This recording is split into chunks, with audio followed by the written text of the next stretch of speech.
should stop feeling anxiety. Obsessed with everything, made my mama proud of me. Ay. I probably should pop more pills inside of me. I've run out of empathy, trusted you when you lied to me. Ay. Probably, but I probably won't stop just because you wanted me. Probably, but I'm probably so sick and tired of you playing, always saying probably. Baby, why you robbing me? OD on drugs probably. Oh shit, the 5-0 is on to me. This shit happens constantly, but it never bothers me. Running from my past life, honestly. All my demons try to conquer me, putting my soul way underneath. Smoking doja with my soldiers, up in the studio trying to get closure. You've been the one that I'm trying to get over. I'm feeling confused when it comes to you. You leaving the bruise, I'm dead in my tune. Hey, feeling like juice with all these lucid dreams in my room. Get the fuck out my view. Probably, but I probably won't stop just because you wanted me. Probably, but I'm probably so sick and tired of you playing, always saying probably. Fuck the world, got a college degree. Did that shit in my sleep. My bros always cheating off me. My girls always cheating on me. Why you gotta do it? What the hell we think that we're doing? We're toxic and we know it, and we talk shit to get through it. I probably should stop feeling anxiety. Obsessed with everything, made my mama proud of me. I probably should pop more pills inside of me. I've run out of empathy, trusted you when you lied to me. Probably, but I probably won't stop just because you wanted me. Probably, but I'm probably so sick and tired of you playing, always saying probably.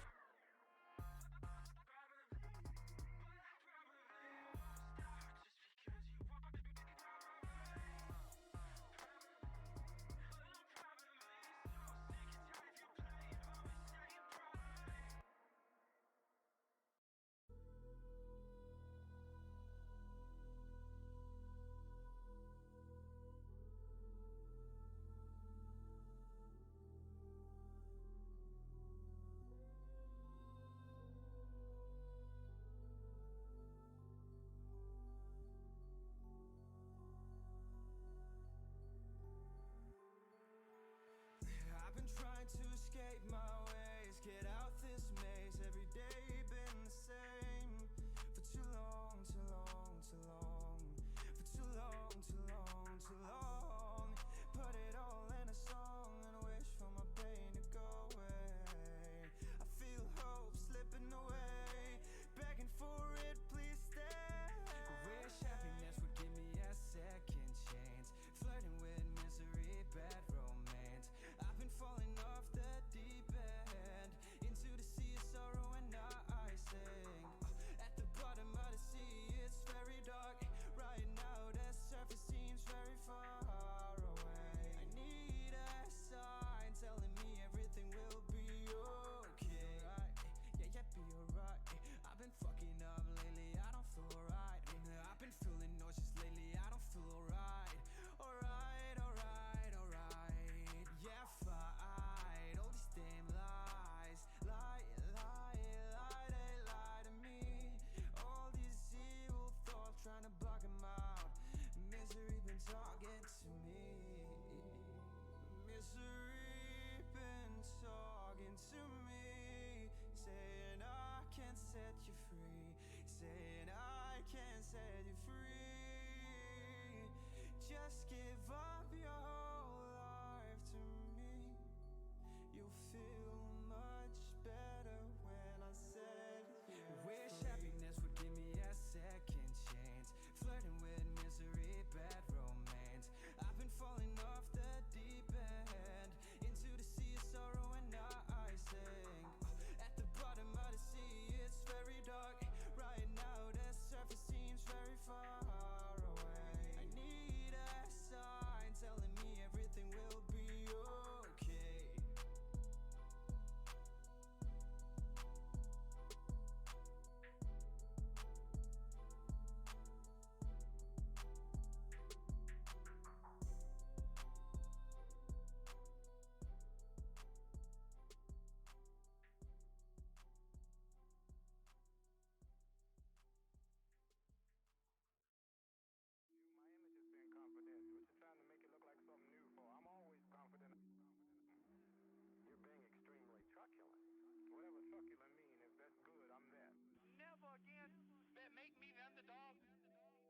Speak that into existence.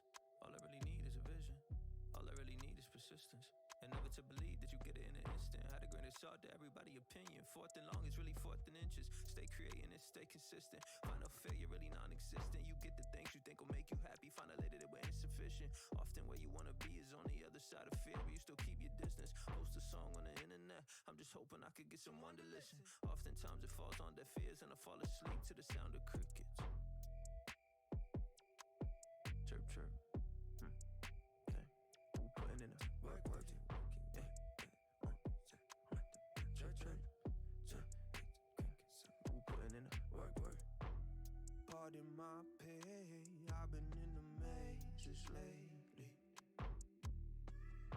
Starting my way, think it's gonna take some patience. Yeah. Sit back with a Kit Kat. Now I'm playing, I don't take breaks. They say what they say, I ain't worried about the naysays. Make way, why you tryna make waves? Work week looking like 8 days. I could really use a vacay. Studio is my safe place. On the road, like I get great grades. No, I don't mind if I'm criticized. I only listen to words that are wise. What do they want? Piece of the pie. They wanna fill up just what eat them inside. We eat to survive, to keep us alive. Heart is so cold, you keep freezing the time. Stuck in the past, stuck in rewind. One of my hundreds of reasons to try. Like crickets. Chirp, chirp. Putting in the work, working, yeah. Church, church, who putting in the work, work? Pardon my pay, I've been in the mazes lately. Starting my way, think it's gonna take some patience.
can go and give them all the suerte. We know that they need that. Living on your kneecaps, way too many trolls out. I don't want your feedback. Yeah, drunk words equal sober thoughts. Saying I'm the greatest when I'm wasted, drive with no exhaust. I don't let them gas me. I don't even gas myself. Push the whip like Flintstones, touching down like NFL. In every city, cross the country, gotta let them know. I'm lapping rappers and I never got a medal though. No trophies on the mantle, I'm an animal, a cannibal. Eat your favorite rapper like some Danimals. Like Tempur-Pedic, man, I'm used to getting slept on. But now my temper raised the temperature, I know you're dead wrong. Saying you don't feel the flame, must be on some Novocaine. Look at what I overcame, they should call me Notre Dame. Damn, it's crazy, they think I caught the rabies. The city really made me, was never playing JV. I'm undrafted, but ball like the NBA pay me. Always keep my cool, not even the moon could phase me. My mom's only son keeps shining. I don't need diamonds, I just need time and got the same 24 hours. Why is y'all whining on Instagram crying, begging to be signing? Man, to any label that'll take you, a 7-figure partnership is how I'm finna make do. No 360s, believe it, no Ripley's. Play the cards I'm dealt, never tell a deal it hit me. Montreal girls tryna ride like a Big C. LA girls tryna smoke like the hippies. You chose to play it safe, I'm on the edge feeling risky. Need the money and the credit, tell them keep the receipt.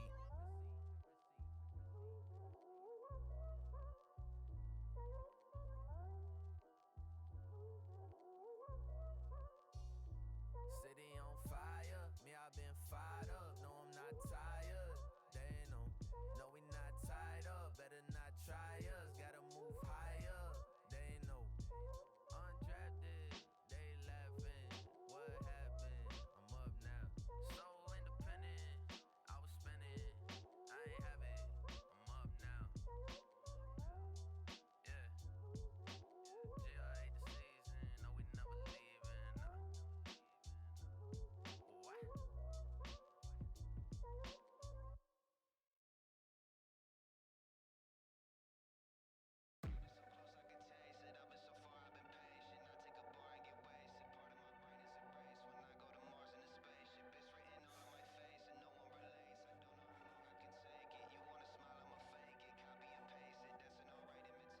I find it hard to describe my anxiety. Feel like my heart and my mind got a rivalry. Feel like my thoughts and emotions are fighting inside of me. I gotta get the shit out of me. I feel like for us, I'm running from everything. I never saw this shit in its entirety. If you need someone to get something 90% done and quit on it, you should just hire me. I'm feeling closer to death.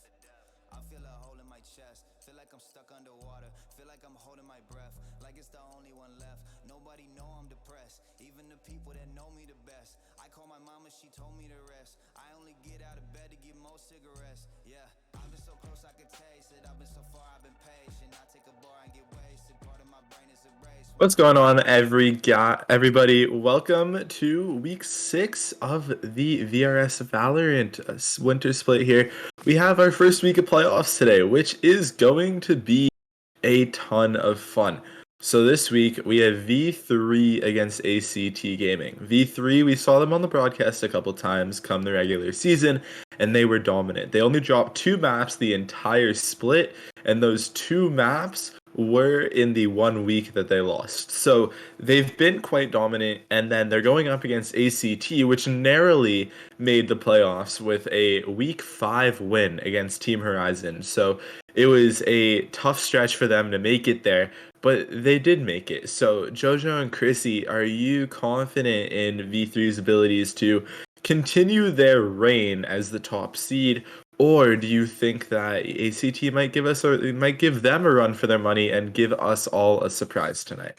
I mean, considering everything that we've seen from V3 in these past weeks, they've really, they've had so much synergy as a team. They've been on a roll, and I'm honestly just expecting them to come in here ready to go. They're not really going to be seeing this as any more added pressure. I mean, maybe it's an extra game or two if Act decides to kind of pull through there, but we've seen a lot from them, and I'm really expecting them to perform their hearts out today. Yeah, Absolutely. Yeah. I have no doubt that V3 will either play the best game of their life or just steamroll the competition. It's either going to be super close or not even close for them. But I expect them to do their absolute best. yeah. So V3 was a very consistent team as well. really head by Sloth, right? She was an amazing, I believe she mains Reyna. Yes, I do have that on my info Mhm. sheet. And she was really good throughout the split, right? We saw her on the couple times that V3 was showcased on the broadcast. She was right there at the top every single game.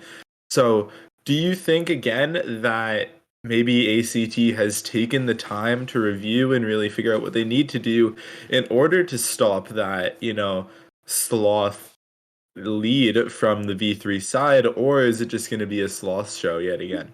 I would hope that they reviewed and everything because after all this time, you have to, just in Mhm. case you make it to this point, which you are at this point, you have to do all your homework, your VOD review, and everything. However, I think with Sloth, uh, she's just a really she's a great sharpshooter. She always hits her shot. She has the best rotations, leads her team to victory each time. I think it's hard to really strategize against someone whose aim is just that good and who really has that confidence boost and everything. But in terms of their strategies and everything, I think ACT could probably take a crack at that. But Sloth is gonna definitely put her fist up. Mhm. I think a big question here is how much can VOD review help when you're just looking and focusing on a player who frags out? I mean, VOD Yeah. review definitely important when you're analyzing how a team plays. Are they aggressive on defense? Do they like to default on attack? Like kind of figuring out that sort of pattern of the actual play of the game. But when you're looking to try and combat someone who's got crisp aim, who, peaks these angles over and over again. And even if someone is checking that angle, they win Mhm. the gunfight. Yeah. Um, a lot of times there's just nothing you can really do about that kind of combating. So, in terms of sloth, she's just cracked, plain and simple. And it's really going to be up to Act to kind of trade off of each other because that's the one thing that they can put into their advantage. Yeah, and I definitely agree there that in terms of a player who is going off week after week, there's really not much you can do to stop them. So we haven't got our map ends yet. We're still waiting on the teams for that. But what I did want to ask is predictions. We ran them a while ago. We tried that one week, and Jojo, you were the only one of the three of us who got that right. So today, we're going to do the predictions as well as even take it up a level. So I'm going to predict a V3 3-1 win because it is a best of five. Jojo, what are you thinking? I am really expecting okay, here's what I'm thinking. I'm thinking V3 as well, so I agree with you there, Ty. I'm thinking they're gonna have a little bit of a struggle map 1, and then it's just gonna be smooth sailing for them. So I'm still thinking 3-0, but, like, potential for overtime map 1. Okay, Jojo or Chrissy, sorry. You're fine. It's hard to say because I don't know. I'm cheering for V3 all day, but if ACT is able to put up a fight, it's gonna be even more entertaining. So if I could, I'd probably say all five maps, but I don't know. I mean, if it's all five maps, I'm expecting V3 to take it 3-2. But if it's not, I think they're able to do a 3-0. All right. All right. Okay. So we got some confidence here in V3's side. And so, okay. We don't have the exact map picks yet, Mhm. but are we looking to see anything specific? I know we haven't seen too much Neon. I believe she did get picked once last week, right, Jojo? Mhm. Did we got the Neon once. We haven't seen too much of the underpicked agents in terms of Omen, Brimstone, and Phoenix because again they are on the weaker side as well as I don't think we've seen a Yoru pick yet.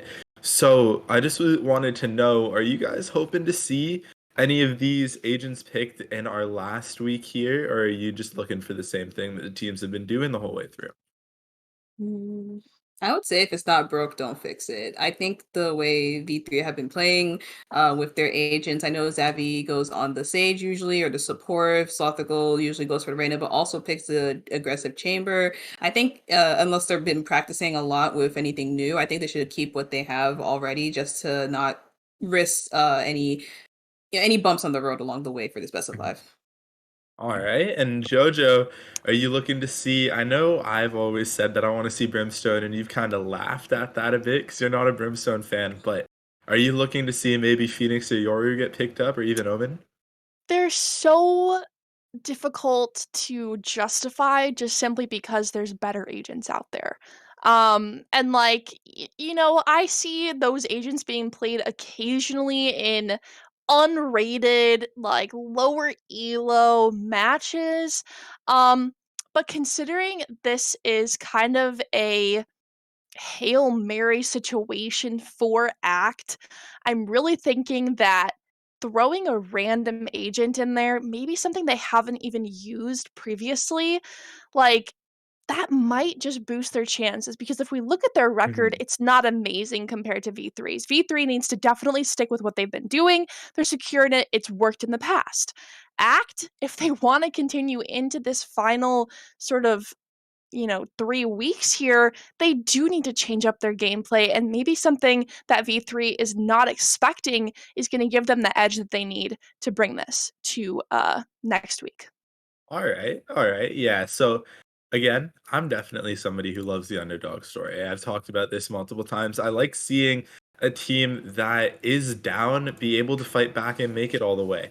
And it's something that I am hoping because definitely when you're playing a team from the opposite group for the first time, it could go a completely different way, right? ACT, they didn't have the best start of the season, but they were able to pick it back up and qualify for the playoffs as well. I'm starting to get the map bans here. I was sent it by one of the team captains. And so it looks like we have Bind and Breeze are the two maps that are banned, but I'm not 100% sure yet what the exact order or the sides that are going to be played are. So just waiting to hear on that. But So so it fracture is still possible? Fracture is possible, it looks Okay. like. So we could see our first fracture map. We have not seen that yet, this split on the broadcast. So if you guys are predicting what type of team comps we're going to see here, what agents do you generally see selected on this type of map? I Which think specific map? Fracture. oh, Fracture. Okay. I think I don't know why, but I've seen people pick Brimstone here on this map more than any other Remy. map. But I feel like I'm so sorry to break it to you, but I feel like having a Viper or even Uh, an Astra's better. But Brim does work. I have seen him work out, but I think with Brim on other maps, let's say on Bind, I think that's his second mhm. best map. He, the map's small enough so that if you make a rotation, you don't have Brim smokes, you can still get away with it. But on Yeah, Fracture, there's super long angles and also tight corners and everything. So I think having the Viper or the Astra to block all those off is definitely the best pick for that. As for everyone else, Breach has been a popular pick there, and so is Killjoy. So that's the main two mhm. I'm hoping to see. Yeah, and Jojo, I know you're a fan of Chamber. I believe you said that in the Hmm. past. You are? Definitely. Yeah. Yeah, so this is Chambers' map, right? It is one of them. I also think that he's good on maps with that kind of big mid location or a decent amount of long angles that he could check. So bind, I'm thinking of right off the bat, and even maybe like a breeze with that mid there as well. But yeah, fracture. I mean, the simple fact that it has four different sort of entrances for attackers to go into, having a chamber watching Mhm. at least one of them kind of takes the pressure off of that one particular entrance because the chamber with the tour de force out, it's basically an operator, right? So if that whole team starts pushing there, it's just going to be up to a chamber, and hopefully that chamber is pretty good at aiming. I mean, a lot of his abilities have to do with that gun control there. So that's kind of my thoughts on it with Fracture specifically, but he does have other maps where he's definitely viable. Exactly. And speaking of Fracture, I believe I've just got confirmation from the map ban site that Fracture is our map number one. There you So go. this is What? we're gonna see Fracture here, a map that's often avoided. So Mhm. they're getting it done right off the bat. And I believe yes, ACT. If I'm reading the site correctly, which I don't have too much experience with it, so don't get me wrong, I could be reading it completely incorrect, but it looks like ACT also did pick this map. I don't have the sides yet, and Ascent, it looks to be our second map. Okay, but this is So exactly what I was talking about with ACT. Like, this is exactly mhm, what I wanted to see from them. They are trying to do something completely different, completely unexpected. I mean, it would be hard for me to really see V3 expecting this to be a pick from ACT. I mean, we haven't really seen ACT on stream, so maybe they have played it before, but mhm. either way, I mean, this is going to be kind of weird because we don't know if V3 has a lot of experience on Fracture. Yeah, and if they don't, I think your guys' predictions of a 3-1 might be possible, depending on how well they're prepared for the map. It could be one of those things where they, start to slip up a little bit just because it's unfamiliar and it's map one, but then they could pick it up. So yeah, it's gonna be an interesting. You also don't even see like the bigger maps most of the time picked as the Mhm. first, especially Fracture, maybe Icebox, but Fracture as a first map is definitely it definitely throws you off.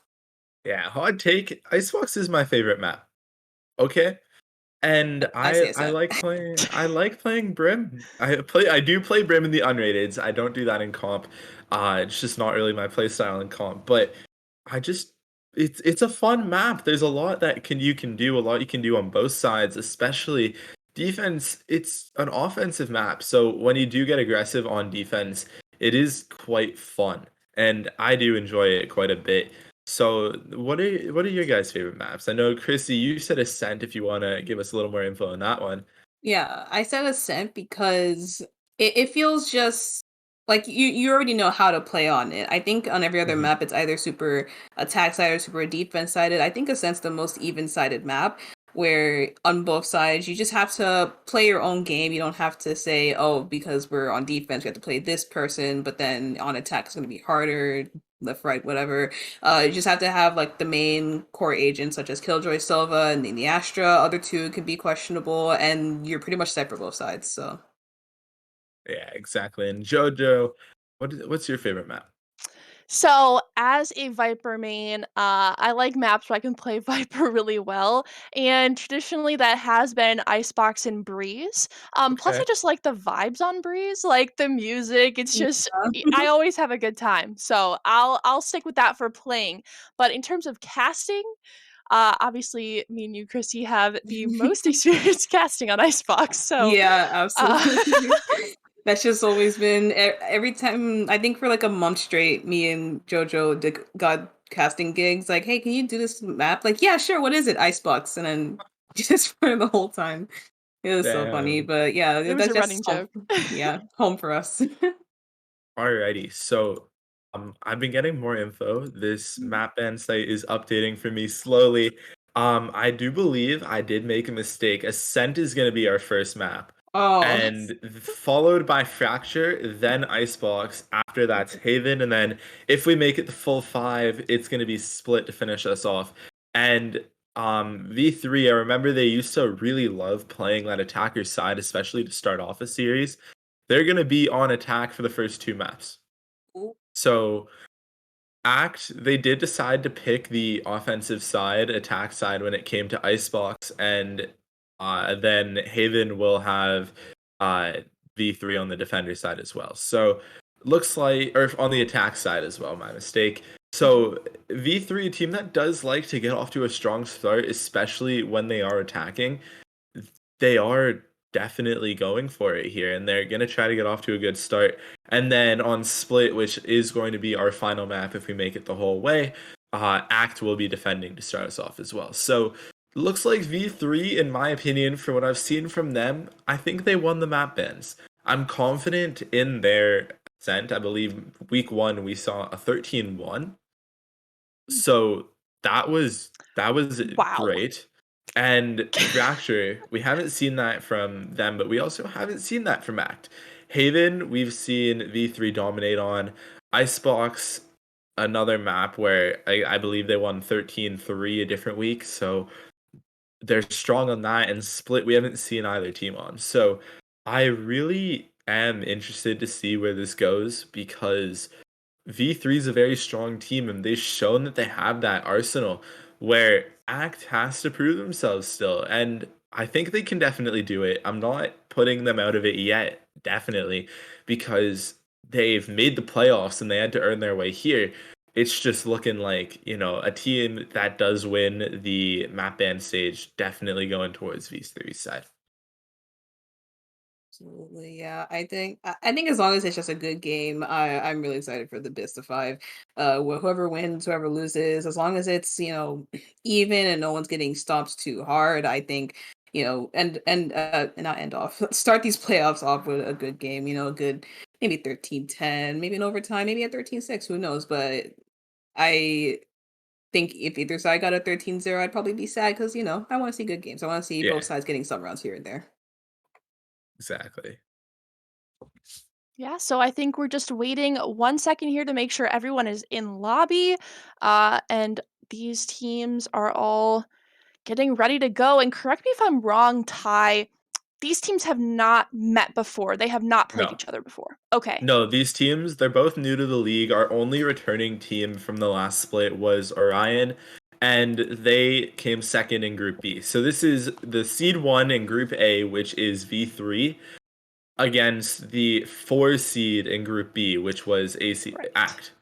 So these teams are good, but then I'm looking at the standings, and I remember I was looking earlier. The only team that V3 has lost to this split is Greed. Greed did finish fourth in Group A. So it gives me a little more confidence for that side because it's kind of just showing me that they could win. And like a 4 seed could definitely knock off a 1 seed. We saw it yesterday in the YFP Winter Classic, right? I don't even remember what their name was, but it was just it I think it was a rank stacked or something. They actually took a map off of TSM, which is a tier 1 org with tier 1 Right. players. Mm-hmm. So Yeah. I don't think we can count Act out yet. I really think that they could do what they want to do and win. Yeah, I agree. Definitely any team can be beaten by any team. It just depends on how they play and the maps, if they're comfortable, if they've been practicing, and if they can really outplay the other team. Because especially like with V3 as they're very experienced. They've been competing for a long Mhm. time with each other, and transitioning to Valorant from I believe Overwatch. So even though they have that experience, anything can really just throw them off if it's done the correct way. Yeah, 100%. And so Jojo, I know you and I have casted a couple games on Ascent together, and we're gonna get into the agent select. So that's it for me for now. I'll be back after map number 1, and I'm gonna hand it off to Jojo and Gracie. Awesome. We love to Let's see it. roll in. No, here we go on Ascent. We're gonna see who these two teams are planning on playing for map one. This is going to kind of start the game for this entire best of five series and potentially impact either team's mental. Absolutely. And so far, JoJo, it's looking like almost some. No, I thought it would be a mirror comp, but it seems like V3 are running the double initiator. I don't think I've seen Smitty play KO on this map, but having this KO with the Sova, especially here, I think could definitely be a great counter, especially since they do have that chamber. I think once that chamber on attack is taken down, can't teleport, trademark won't slow. That's gonna be a huge impact on the defense for ACT. And I know, Christy, that we recently saw a team play this map with no duelist, if I am Mm-hmm. not mistaken. Looks like neither team is kind of going with that meta, and rightfully so. We do have Muggsy and Sloth on that typical Reyna pick, but we do have a double duelist on the side of Axe, so that's going to be interesting to see how their aggression compares to V3 because traditionally we have seen Sloth be extremely aggressive, but most of their agents on that side are more defensive, I would say. Absolutely. One thing I will say though, I like the name Muggsy. You ever watch you ever watch Looney Tune cartoons? I believe I have, yeah, like a few. Okay. All right, cool. Because there's a Looney Tunes cartoon named Muggsy, and he's based off a mafia character. So that's what I think of when I hear Muggsy. Nice. Yeah, he's like a short. He's like like the stereotypical like short, mafia dude. He has like the big bodyguard. That's what he looks like. Oh yeah, okay. I know what you're talking about. Okay. Yeah, it's so funny. But okay, back to Valorant. Not in Looney Tunes. We're here in the game, and now we're gonna start with ACT versus V3. Let's go. Let's get it. Looks like V3 is gonna be going for a classic B push. Spike's there, and I think it looks like Muggsy is gonna try and get an aggressive angle in mid. And that could be very scary because there are a few members of V3 who are thinking about peeking out tiles. We just see MLM kind of waiting behind the smoke now that Nat has put up. Nat T has to TP away there. And already there's a lot of noise happening over on B that looks like a full rotate actually. All 5 members kind of just grabbing the orb and then leaving. Smitty already kind of dinged there. Muggsy with that first headshot onto Sloth. Chrissy, that's a huge pick. Absolutely. Sloth out of the picture definitely delays the plans of the attack, but the rest of the members have proven to be able to hold their own, so I don't expect it to really do much to them. But Caesar, if he's unlucky here, gonna do the extra gravity wall, does get that headshot onto Heeker. Another Spike is down. Smitty gonna try the swing. All the members are getting the kills. Everyone has each other pinched. It's just up to 1, and that is Zabby. Gonna get that headshot on Caesar. Beautiful one, but Ant comes out on top, and Nat, comes out on top, and that's gonna be the first round on the board for ACT. Already looking very, very decisive, but we have to keep in mind that was just the pistol. I can't lie, I was definitely expecting a little bit more coming out from V3, but it seemed like they were totally lost after their star player Sloth was unfortunately picked out in mid. But overall, impressive first round from ACT. They definitely held their own and were ready for any rotation attempts that were coming out from V3. Absolutely. Now the buy-up will be here for ACT. You see the Bulldog, you see the Spectres, the Ares and everything. Drone will come up and gets information. Zabby is pretty much spotted out. The gravity wall trying to keep her in place, not gonna work out. Ecobat trying to get some spams in, only does a little bit of damage, a little bit of chip damage here and there to the shield. Everyone's spread out on the side of V3. No one's really making any big moves, and that's I don't hate to see it. If you're able to catch any member off guard, that's a free gun on your hand. It's money out of theirs, out of their pockets. Excuse me. So I'm not opposed to this default unless someone oversteps their boundaries. Definitely agree there. Muggsy so patient, waiting in mid for any peek. And Iffy has now backed up onto site, but I do like this play because when you're still having pistols alongside these guns, there we go. The long range is just the better fight for ACT. Muggsy again with the first pick. It's also Sloth who falls first yet again. And this is the exact same rotate it feels like they're doing again. It's not gonna work. We've got the Leer coming out from Iffy, the double Leer. Smitty cannot peek this one alone. He's trapped at this point in Pizza. Spike, luckily not in his hands, but he needs to get that double headshot, and the Bulldog 1 enemy remaining. denies everything. Now with the Spike on the ground and time ticking. Covering it. Caesar cleaning that one up very easily, but Chrissy, that's what we expected out of, the difference in guns. Absolutely. This is the usual outcome. Once you win pistol round, you're expected to be at 2 and 0 and nothing more, definitely nothing less with all the money you invested. But now V3 is going to be buying up the full guns here. All Vandals, might I add. So they are really, I'm expecting them to aim up high and only up high. Gonna try a B hit again, it seems like, but hopefully they're able to avoid this Ares from Ecobat. The arrow gonna reveal their positions. If they can destroy it or hide from it, he will not get that damage done, and there it is. Quick shot to it, and they're running it down into the B site. Ecobat's position is revealed. He's getting gravity weld. Everyone's just out on the site. Everyone's fighting for their lives, and the ones fighting for their lives is gonna be ACT. They do at this point have the site with that final kill onto Ecobat, and that's already one player left. It's just Caesar was able to get that 2K at the end of the round last time, but this time it's going to be a head-to-head battle if he decides to push through this smoke. Lots of shots are already making their way inside, so there's a potential if he even tries to swing out. They have every angle covered. And there we go. Spotted out. And an easy pick from Sloth, finally making her big impact on this game. does not go down first. Absolutely.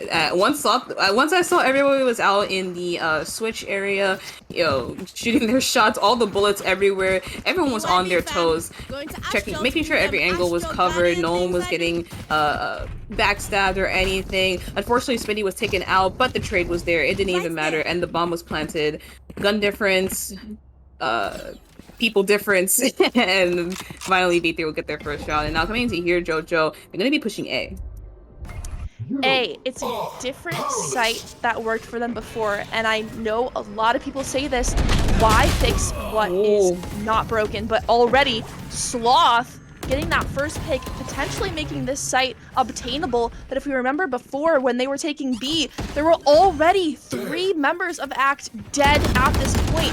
That spike has been planted, and this is going to be a true post-plant hold that is going to be required out of V3. Now, Caesar knows exactly where Element is standing here, gonna get wall banged out, and oh my gosh, the recon bolt devastating there. Caesar still having enough HP to continue to take these battles, but with Muggsy's push, Chrissy, what's happening?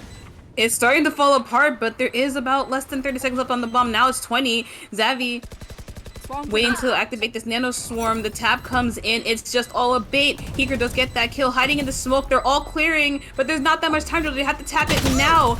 And with that little bit of delay, oh no, wait, I think they might have one little bit of time. Nope.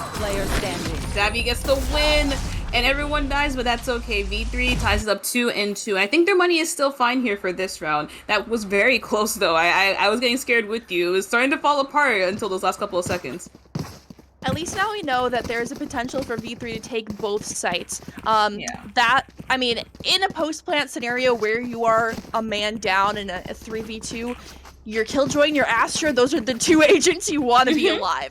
So they were definitely lucky in that sense. Yeah, of course. You always want to have your support agents up. Your duelists, at that point, of course they matter, but with the utility and everything, it's just better to have, especially the Astra and the Killjoy with the Swarm and the Gravity Well to help out with that. Just give you a little extra push in the right direction. But speaking of directions, looks like there's 3 members trying to push the direction of the tree room, and Nat will turn away at the last possible second. The trademark might be able to reveal that there's someone there, but everyone, look at the positioning of the defense. They don't have too much map control. V3 are all up in mid and in B main. It looks like they really want to sneak up to B for this. The representations are being made from ACT as well, but with just Ecobat in the back of the site, excuse me, it's gonna be a difficult ass. Nat gets that beautiful shot of Smitty, but the knife wasn't able to shoot it in time and loses his sheriff. Heeker trying to get the site clear, does see one. The members know the Ecobat's by here by himself. He's going a little bit too high, hits the legs, but the plant's gonna go down. Unfortunately, the eco buy of the sheriff not working out for Ecobat, but Muggsy does have Blade Storm out and ready to go. We also see Cosmic Divide coming out, and there we go. This is a great counterplay. Lockdown coming out. This is going to drive Caesar and Muggsy away. They cannot push this, and they're gonna let that time tick. This totally denies the effect of the Cosmic Divide. It's about to disappear as soon as Muggsy pushes on a side, and there we go. That's one pick from Muggsy, but easily traded out from Xavi. Just down to Caesar here. Even tried to pre-fire that, but Xavi is on point here, not wanting anyone to defuse that spike, giving them a 3rd round. I noticed that was the defensive Cosmic Divide, and that gave the members of V3. Xavi just immediately thought, you know what, I'm going to use my lockdown here because it gave them cover. It wouldn't be able to have gotten shot. They had to fall back and just waste time on that retake. So that was a really great play from them. Pretty much, I think, given to them from that defensive Cosmic Divide. And look, JoJo, now they're switching up and going to A this time. It's going to be just the Chamber and the Astra. And after this round, the money for some members on both sides is going to not be so good. So it's gonna be philosophical getting that headshot. Yeah, I mean, there you go, getting that off angle. That's what I was talking about pre-game a little bit. You never know where Sloth is gonna peek out. Just one left on side, and that cannot do anything again. Sloth was able to get one before going down, but now this Cosmic Divide is going to deny any sort of retake happening from Heaven. They even allow them to get into Hell here. This might be a mistake because if Iffy is allowed to just camp out and swing out unexpectedly, that's going to be pretty dangerous. Oh, and this flank, the shots missed, but finally the headshot does connect just down to Iffy here. Empress, very, very dangerous, just down to Heeker. Seems like Iffy is very aware of the location of Heeker at this point. Does decide to stick this. Oh no! Heeker's not gonna be. Whoa! That was too close for comfort, but Heeker is just smart with it. I think he was very close to getting headshotted there, even with the stun, but damn, that 1v1 was just so scary, so close. But at the end of the day, Heeker with the clutch will get the 4th round on the board for V3. And that's the kind of situation where it's like, you know, you can't kill the Astra Stars, you can't shoot them out. You just have to try and play it better. And it was a great try from Iffy, but Heeker peeks out at that correct moment and totally gets that final kill. But here we go. I mean, it's a weird buy coming out from Act. We've got a Judge, 3 Sheriffs, and a Vandal. Not really sure what they're expecting to get out of this one. Maybe just a little bit of eco damage because, I mean, they're fighting against 5 rifles and players who can aim them very effectively. Absolutely. And they made a lot of noise on B, causing a little bit of over-rotation. 4 members on that side with just not holding mid with a Judge. Gonna see that's a bad idea and back off. But V3, they have so much space, so much real estate, and they're gonna be taking it to the A site. Nat could find a couple here. If that area is not smoked, it could spell trouble. He's just gonna try and clear the corners, clear the smoke, make sure no one's trying to sneak behind him. This is 100% the best place for a Judge to be, and there we go, Nat demonstrating it perfectly. Smitty goes down. Any sort of long, short angle like that, you want to be very, very careful. Caesar trying to get another pick with the Sheriff. Not sure if that gun could be retrieved in tree. It looks like it has been.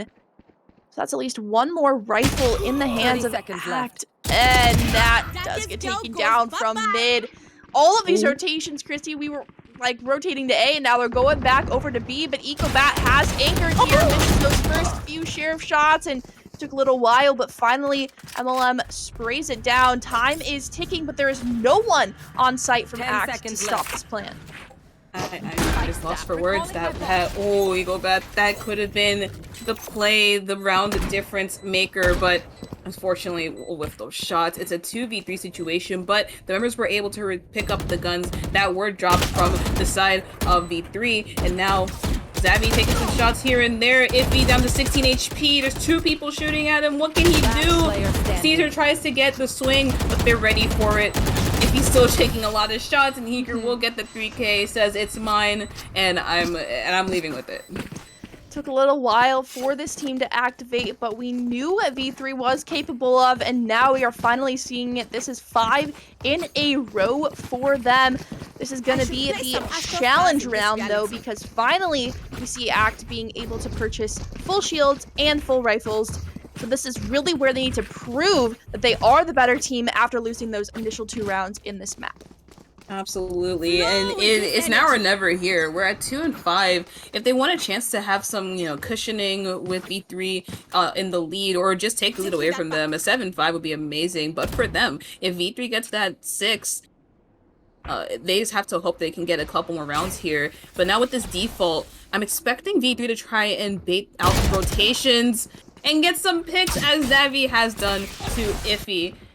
They're gonna see what they can do here, make some more space. MLM does get that pick onto Muggsy. The swing, Nat, that's a sweet headshot. They're gonna back up and play the numbers.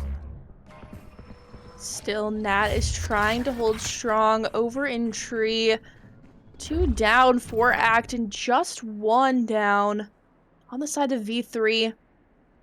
It does seem like that spike is being brought over to A at this point. And it's gonna be down to Nat to try and wait, get some time for their team. And what is this? Ooh. Totally blinded, chooses to walk through the smoke. Does get spotted out though, could have been a hero play. Now Caesar being kept at bay in Heaven due to this lockdown. does not catch anyone out, and Sloth taken down with a long-range battle. Spike planted. Just down to 3 now to try and hold this retake at bay. Yeah, Caesar, that was a nice headshot from him. Star player is out, but the rest of the players, like I said before, they can hold their own. And Smitty proving me right with that statement, getting the headshot, but Caesar trading. Smitty gets the second, and that's another round on the board for V3. And like I was saying, JoJo, while Philosophical is the star of this team, we've seen Heeker with the clutches. We've seen had some unfortunate interactions here and there, but still able to hold their ground. Zavi also coming up clutch on the scoreboard at the moment. And MLM, I don't think I've seen them play before, but definitely showing that they can hold their own. So even with Philosophical out of the picture, this team is still a force to reckon with. 100% agree there. All of these players definitely find their place on the team, and they fit so well. Already some interesting sprays. Looks like a Guardian spray coming out from Iffy, doing a little bit of damage, and with no heal on either side, Xavie's gonna have to play this game with that health. A little bit of an overpeak from Caesar. Xavier was able to capitalize, and now, I mean, we're not really sure what either team is doing at this point. The members of V3 are kind of everywhere, not really consolidating to one side until maybe now, because Sloth, look at all this space. Yeah, and ACT are nowhere near A. They're starting to make the rotations now, but they left it up for the opening. And while they have gotten 2 members down on low HP, they not only have to find those members and kill them, they have to make sure they don't get traded, JoJo. So while you can say this is, well, thanks, Philosophical, for not letting me finish my sentence. You had to kill one for that, but it's all good. It is still a 5v3. Gonna find another one, though. I'm gonna try and back up as best as possible, waiting for Eaglebat to make that move. Here's the reload. Only has a Bucky tier their name, Arrow. Gonna reveal the position if Philosophical gets this angle here. Ooh. Okay. What? Alright. I was not expecting Eaglebat to get that kill at all. Picked up the Guardian. It's a last-ditch effort, and it does end up working out. Here we go, Smitty pushing onto site, getting brought down to low HP. He needs to be very, very careful. No! Okay. Chrissy! Wow. Well, you know what? You hate to see it, but that's a 4K for Muggsy. I'm sure he'd love to clip that, but it does mean the round is lost for the side of ACT. While that will put some extra money in their pockets, if there was 5 more seconds left, JoJo, they really would have won that, especially with Eco and Muggsy finding those 2 picks. And then but they did also bait out the null command, so that won't be used, and with the rounds ending soon, I don't think it'll be brought back up, so that's one less thing to worry about. But they need more of the rounds. They can't really just rely on baiting out the util and the ultimates. They need to get the rounds as quickly as possible. Right, and it almost felt like that null command was a little bit of a delay as well, because at that point, you know, you've got 2 players, one of them with really, really low health. Your goal is to play for that objective, and even if both members die, which is what we saw in that previous round, at least you can play for time. Yeah, exactly. Now this is Heeker, you're prepared for that, man. Gets hit by the Hunter's Fury, but lives to tell the tale. No heals on the side of V3 though, so gonna have to stick with that 70 HP, but he was ready for that Hunter's Fury, able to spam through the walls, and now several members on both sides gonna be on not so good HP, especially now who's just taken out 0 HP to his name. 4v3 situation. Iffy though, that shot on Philosophical was illegal. What? Oh, you don't like to see that. But Heeker able to save his teammate. Gets the kill onto Muggsy. That gravity well plus the nade, very, very effective in denying Iffy that pick, and Iffy trying to turn back and maybe see some aggression from Garage. I mean, there we go. Xavier now with the ideal positioning, just has to hit some of those shots. Unfortunately, Ecobat a little bit better with the crispy headshot, but it is still going to be a retake. Ecobat on very, very low HP. Heeker has to stick this one out, but Smitty low as well. Probably going to do the exact same thing he was able to do last time and just play this one for time. Absolutely. Spike just planted plenty of time for the members to think about what they're going to do, but Oh man, when he get with this Odin, it's definitely scary, but he's not detected. Will they check this corner is the question. Oh wow, it's just easy spray. Player standing. Oh! Whoa. Back it up. Oh! Evelyn's waiting for that Hunter's Fury! There it is. Oh wow, I was scared there that Caesar was going to be able to stick that one. If Caesar had full HP there, I don't know if just one Hunter's Fury shot could have done it. Absolutely not. As long as he has more than 160 HP. Oh, that's that's not impossible. What? No. I'm saying because it's 80 and 80, so it's 160. But I'm saying if he got hit by one, he was 70 already. So if he was 90 HP, 81. Right? Yeah, 81 even. Exactly. That's what I meant to say. I was doing too much hard. math. It's okay. All good.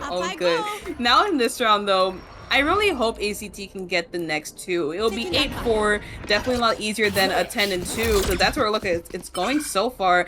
V3 just been taking all the space, getting a lot of map control, and really getting a lot of respect from ACT. I would love to see them take up some more space, because look at mid, it's basically empty. Market is for the taking if V3 wishes to do so.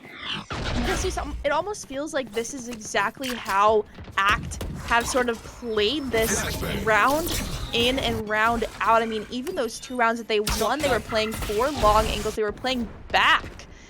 So it just kind of seems like their play style at this point. And I agree with you. They kind of need to switch it up because it is not working in their favor. Yeah, that pick, Nat does get the kill. Philosophical won't get that trade, going to play as if it was just Smitty lurking around in the mid area to catch anybody off guard. Heeker 30 HP, the spot. Eco Beppa is too late. Muzzy able to save his teammate while Eco gets the 2 on lane. It's just up to Philosophical. I'm sure she can win this 1v4. Already starts with getting 1 kill, and one member is low on HP as well. It's very doable for her. It's just a matter of who swings and who picks her first. She needs to isolate these 1v1s. Now there's one on site. Takes that one down really easily. Nat, the one with the low HP. These two are going to be the hardest kills probably. They're both on site. Time is ticking. Sloth needs to push out very, very quickly here. Tries to spray this down. Forces the reload. And this round seems like it is lost. Sloth cannot do this. Has 3 seconds to finally kill Muggsy. A little bit late. That would, well, you know what, Jojo? They won that round. That was amazing from them to play the time and get those amazing kills. It was just brought them to that 1v1. It was a 1v4, and this Soft could have easily won that if Muggsy did not have dash. If he overextended just a couple of centimeters more. But now, you know, ACT are closer to getting it to that 8-4 half, but I don't think they should rely on that moment of them getting the kills and running down to time, because Philosophical, like I said, she could have won that. She really could have. Exactly, and if she maybe had 15 more seconds on the clock, she could have. But that just kind of shows how good this V3 team is. I mean, they're probably looking okay going into the next half. It's either going to be 9-3 or 8-4, and either way, they've got that little bit of a buffer coming in. We've got Lockdown placed by Xavi, and that actually draws the rotate rather than pushes a lot of ACT members away, but they're exploding out of sight at this point, and that spike is now being planted by Heeker. Yep, plant goes down. This is going to be our first 5v5 I think we've seen in this whole half so far, because post-plant positions are occurring for the members. Oh, Smitty, you gotta be careful, watch your head! It's down to 78 HP, there is also a dart, but Phil's also able to save her teammate. Smitty does get one of his own, and now we're up 1v5, Jojo! No one on the side of V3 was taken out there, and we're gonna be at a 9-3 half. That was a flawless round, and for this Ascent half, and now V3 gonna switch to the defense. How do you think V3 are gonna transition their, you know, great aggressiveness on attack over to defense? Oh man, I don't expect V3 to be super aggressive on the defense. I feel like the way I've seen them, they do take up the space, they do you know, peek here and there, or cross the boundaries just a little bit, but not too much. They play the defense very intelligently. I don't think they're gonna, push out and walk into the crosshairs of ACT, but I do expect them to take a lot of map control, which we didn't really see ACT do in the last half. But for ACT's attack, it looks like they're gonna go for a mid push, but mid is being watched by Smitty. This dart is gonna reveal a couple of positions and keep everyone on their toes, but they are walking up. Nat with just 2 bullets in Headhunter, gonna come and battle out. Wow, Muggsy with that first pick on Smitty, who was trying to hold mid alone, but that is exactly where all 5 members of ACT chose to push here. Muggsy has the Sheriff in hand, thinking about taking an aggressive push in mid, but does stick with their team. Xavi and Sloth now needing to hold on to this site. And Xavi does not know what's coming as soon as she swings behind this dice location. Oh my god, this is awful to look at. She's still alive though. Somehow they're not clearing her out. Could not bring one down. But here we go, 4v2 retake. Sloth is good, but is she great? Ooh, does get that kill onto Muggsy though, so there goes the power of the Reyna on pistol round. 144 HP. It's gonna take a lot more than a couple of body shots to get her out of the picture. And now she's on the flank, gonna see Eco Belt. But look at it this way, Jojo. It's 26 left on the clock. They have to go and they have to go now. Crossfires here and there. MLK gonna have to just work with what they got. Wait! Oh, that would have been the clutch of the game. But Nat will successfully get the round for his team, and it's going to be the 4th round on the board for ACT. But like we saw in the last half, Jojo, they only won the pistol and then the round right after. So I'm expecting that to happen again. But then what's next? They have to. It's not defense, and they didn't really adapt to anything new on their last time. The only round they won after those first 2 rounds was where they V3 ran out of time. They can't really do that here now. Unless it's a close plant, but I really hope they change something or do something that we haven't seen before. V3 is going to be pushing through mid. And if they get caught out here, it's not going to be pretty, especially with this spike hanging out right behind the rest of the members. I don't know if they'll expect all 5 to be flanking so early, though. I am absolutely loving this play. This is exactly what I do when I'm saving, and I know there's almost no chance I'm going to win this round. Smitty the first to peek out. Eco Bat stuck in util, but the spray comes through, able to get 2. Sloth does succeed with the overheal, and that is a gun down on lane if they have the potential to pick it up. If he can take this battle from backside, maybe support from Caesar coming through. Nat peeking that one out instead, and he takes a lot of damage here. This is looking entirely possible, just depending on how smart ACT can play this one. It's a 4v3 still. Oh my gosh, V3's just trying to play for the exits, trying to make sure someone loses their guns. MLK will get 2. Philosophical Xavi trying to do all the damage. They get the guns, they get the players, but will they live? Xavi and they both live, and they have guns to bring to the last round. Okay, so while they lose it, they do have the Phantom, the Spectre. The money invested from ACT is gonna be, well, not for naught. They will still have enough money to buy up something here, but it won't be full rifles. They would have loved to keep those guns for here, but oh my gosh, V3, they played that beautifully. They 100% did. I mean, being able to successfully take all 5 guns out of the hands of ACT, forcing them to reinvest here. They don't have anything to reinvest. That's the only problem, Chrissy. I mean, we are looking and they've got 4 sheriffs and a classic compared to 2 of their own guns that are now in the hands of V3. Absolutely, and even though they have the round, winning the round doesn't give you a whole lot of money. And since they didn't really kill all the members, that's not a lot of extra cash in their pockets. So they're really back to their money. Looks as if they lost the pistol round, and now they're gonna force up a little bit for the next round. They're pretty much stuck in mid so far from what it seems, and as they should. They really wanted to see if V3 are gonna overstep their boundaries, be a little too aggressive, and get one of their guns back, but V3's not biting the bait. Heeker ready here as Phantom in hand. Does see a little bit of noise happening. But off of that, we see members of ACT actually backing up out of tree, not wanting to push it. Just Caesar, who has a spike in hand, finally joining their team. Smitty taking down. Oh! And there we go. Eco Bat with the headshot, able to recover that gun.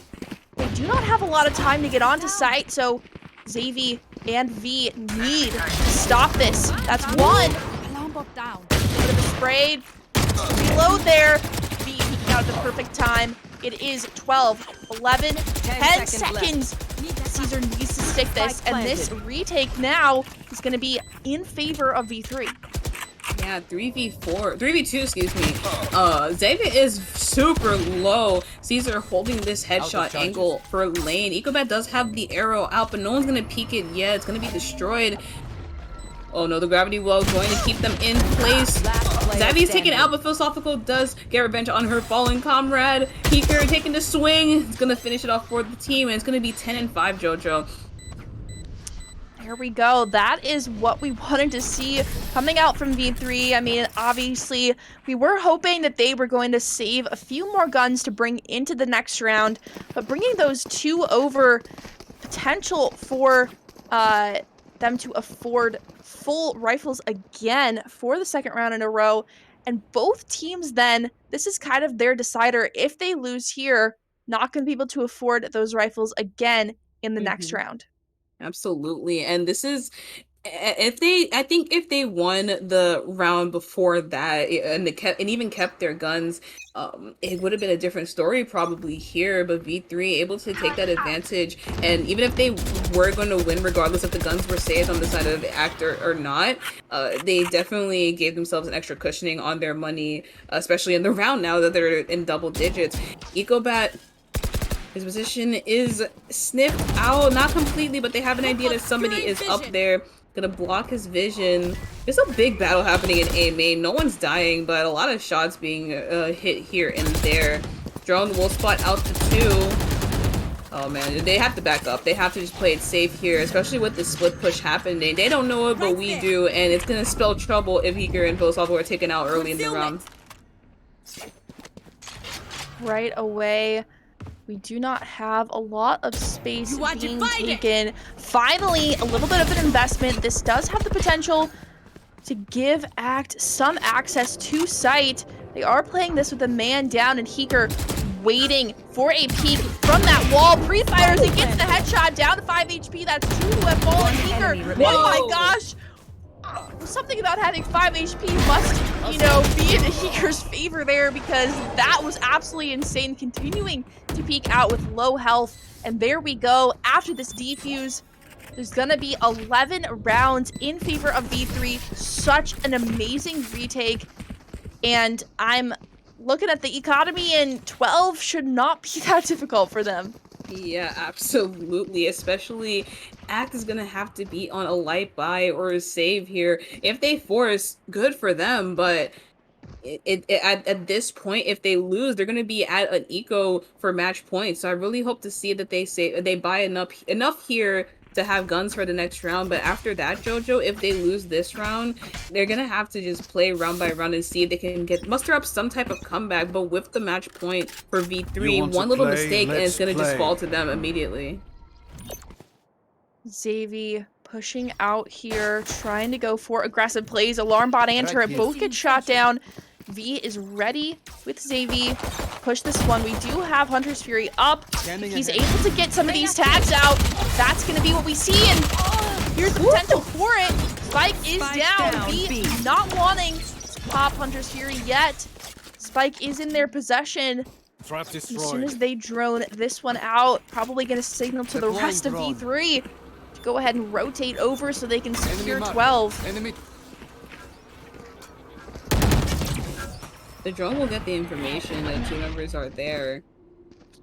I don't know about the rest. The random spray, Heeker gets the kill onto Ecobat. And speaking, I don't Wow. know if the gun barrel was sticking out, but wall hack question mark? No, I'm joking. Match point now for V3. They have 4 ults available to them, Jojo. But the way they've been playing, I don't even think they're going to be needing them. It'd be pretty much overkill if you add on to the way they're playing currently. And now Act will have the guns, but it's here or now for them to possibly get some type of comeback. They have to. I would advise them to just do it one round at a time, not think about the score, and see what they can do here. But I'm not seeing anything that they've done horribly wrong, but I don't see anything that they could that would really make a difference, a huge difference against V3.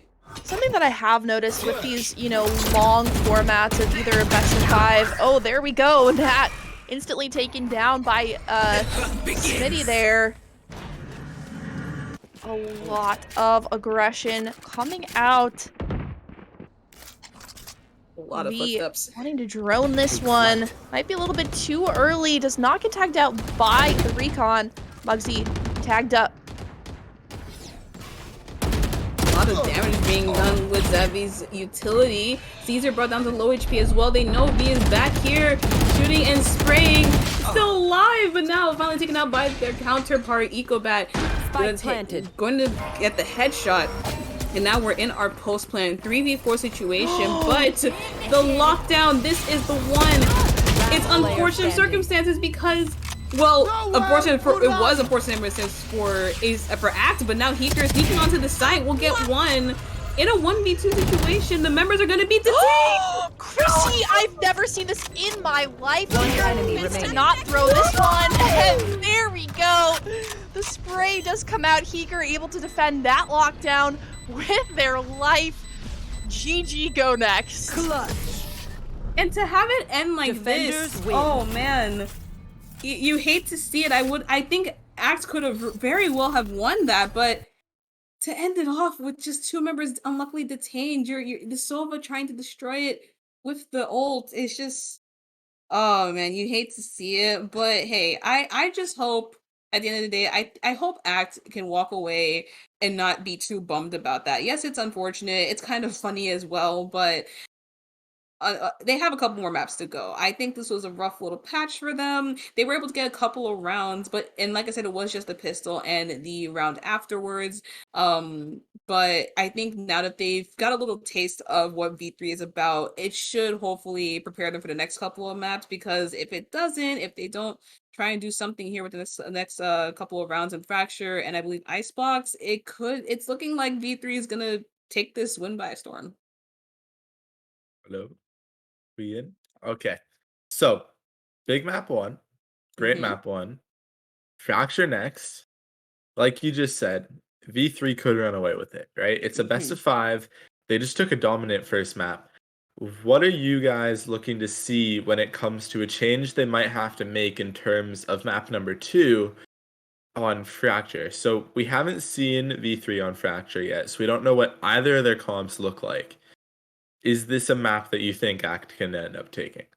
Go ahead. I got a little inside info. There was some V3 fans in our stream chat, and they did indicate that V3 love Fracture. Oh. So that, take that how you will, may or may not be the nail in the coffin that Act was dreading by picking that map. So hopefully they are as strong as it feels like they should be on Fracture, because V3 is ready. Yeah, I was gonna say as well, Ascent and Fracture are 2 very, very different maps, not only in size, but how it's played and who plays on it. So, if Act has something up their sleeve in regards to this, that's great. But if the fans are correct and V3 love this map, that means they also have something up their sleeve. So it could really, now that I hear that, it can go either way. Yeah, okay. So my hopes for being able to surprise us all have kind of, they've kind of gone away. I thought that Ascent was really V3's map in the weeks we've seen so far. And if they like playing Fracture even more so than they do Ascent, I don't know if this one's even winnable, right? I believe I don't have access to the scoreboard of last game because unfortunately my game crashed right before we got at the end. But you didn't see that last round? No, What? my game crashed right before the last one, but Uh, I heard you guys commentate that insane finish with the lockdown and everything. So it sounded like a crazy finish. And Heeker obviously was doing great. We also saw, I believe, Zavi was playing really oh well. yeah. Sloth has been amazing as always. So is there really any stopping this team when they're looking in just this strong of a form right now? I don't even know at this point. I think this is the most dominant I've seen V3 play, and like we said, they've been dominant this whole split. But now, like watching them again, it's just so refreshing to see that they're doing the same thing and they're not really changing anything, but they're also adapting. We saw them lost a couple rounds here and there, but they haven't, lost and got confused. They adapt pretty quickly, and they don't really back down from the fight, and they don't, and their mental is still up. I'm hoping the mental is up for Act, especially with that last round, unfortunately Yeah. ending with the detain. I hope they can come into this, new map, new game, new them, and hopefully hopefully do something more with it. Because even if V3 love playing Fracture, we still just don't know what they play and how they play Mhm. it until we see it. Exactly. And that last round, from what I'm hearing, definitely could have gone either way, right? Yeah. Mhm. If that Sova ultimate connected, which I Mm-hmm. don't know if it missed or if the It timing was hit off. once, and then Heeker pushed Oh, and killed them. Yeah. oh, okay. So, like, take that into account. Another second, and that could have been a completely different end to the round. Mm-hmm. Valorant is just as much a mental game as it is a talent game, Yeah. correct? So, Yeah. True. if Act can keep their mentals up, keep their spirits up, and continue to push through, I don't, other than the fact that V3 has been playing incredible Valorant, I don't really see too much of a reason why Act can't make a run for it. Mm-hmm. So it it could go either way. I'm leaning towards the V3 side. My 3-1 prediction is kind of turning into a 3-0 just because, I didn't know exactly how these two teams would line up and V3 is continuing to look dominant. So just because of that, I am going to change my prediction. If we're allowing that to a 3-0 instead of a 3-1, and it looks like these teams are getting ready as well for map number 2, which is Fracture. And Jojo, you were excited for this one. Yeah, I was really excited for this one just because I don't know if I've ever actually casted a fracture map. Definitely not with you, Chrissy, but I mean, here we go. Oh. Let's hop directly into fracture. Hopefully, both teams are feeling refreshed. I was saying earlier with this sort of long format, that best of 5, sometimes you really just want to give up that 5-12 round, not even worth it to put your time and energy into. But here we go, already a few lock-ins on the side of Act. Absolutely. And we also see the hovers coming out for V3. Philosophical is hovering the breach. Wait a minute. That's new. That's super, super new. And I don't hate it at all. Breach is definitely a great agent to have on this map. This the aftershock, the blinds, everything do really encompass the way the map is. And with philosophical on there with breach, I'm losing my words. I think that's a great pick for her. If it's not a duelist, if it's not the aggressive chamber, the breach is definitely the next best pick because you can definitely be aggressive with the breach. And if you lose the breach, you still do have the members. You have the chamber. You still have the flashes for Smitty. Zavi's gonna switch from the Sentinel to Raze, so there's the boom there. Heeker gonna stick onto the smokes and go with Choose your Viper. agent. Meanwhile, on the side of Act, we're gonna see the Astra played with the Viper. So double smokes for them. And I love double smokes on this map. As I stated earlier, very, very difficult to hold 4 entry points for the attackers, and having 2 smokers going to be able to do that a little bit easier. Both teams opting for the chamber. Loving that pick. Again, I mentioned earlier, he is amazing on these wide open maps, such as Fracture. And yeah, Sloth sticking with the breach pick, probably not gonna lose any of her aim capabilities, but Mhm. does lose that heal and the dismiss, that are, you know, Reyna's staple moves here. So Yeah. Breach, great pick, but it's going to be up to Xavi to really put that power into the duelist position. Yep, I agree. And one thing I will say about playing the Breach and the KO, they have different footsteps. It's a lot more chunky. So if you hear the big footsteps, you're gonna be able to narrow it down. And I just hope Act is prepared because once I think I can already picture it in my head. Once Philosophical is running it down with the blinds out, with the stuns and everything, aftershock here and there, it's gonna be a mess for the defense. So. Starting off, the members are going to be doing a split push, it seems, to the A site, and as they should, with all the areas open and the four entrances to the sites on the map, it's best that they do a split and not be cornered in these tighter entrances with all 5 players. There we go, an opening pick from Caesar on to Smitty, the spray down from the Ghost, just too much. Sloth kind of stuck now, trying to back up with Heeker, gonna rejoin their team after grabbing this orb. Both orbs are gonna be secured. Both ones on A site here. I mean, just one player, it's Ecobat anchoring over on B. Very, very aware that there is no presence there yet, but the potential for the rotate is coming. And it's actually gonna be a re-hit back over to A, looks like, maybe. It's a lot of everyone's rotating everywhere. It's definitely no one's really committing to one area. And now that the footsteps, I believe, were heard from the rotate from V3, they're gonna be ready to re-hit this site. The stun will come out. Caesar getting some damage done here and there. Philosophical will win that battle. Muggsy does take out Heeker, so smokes are gonna be down for the attack, but the spike is in a grabbable spot. Is have to avoid the shots from Nat and Muggsy, but they don't. It's just up to Xavi. This 1v4 Iffy is going to take her out, and it's going to be the first point on the board for Act. But Jojo, I am scared because we did see this in the last map. I'm expecting them to win this round, but after that, what's next? Congrats, you won the pistol, you win the next, but then I really hope to see something different coming out from them in order to not have a repeat of Ascent. They did a great job there, though, anchoring all of the sites. There was a little bit of miscommunication potentially with the mid-round rotate, but as that time was ticking, they were just able to use it to their advantage.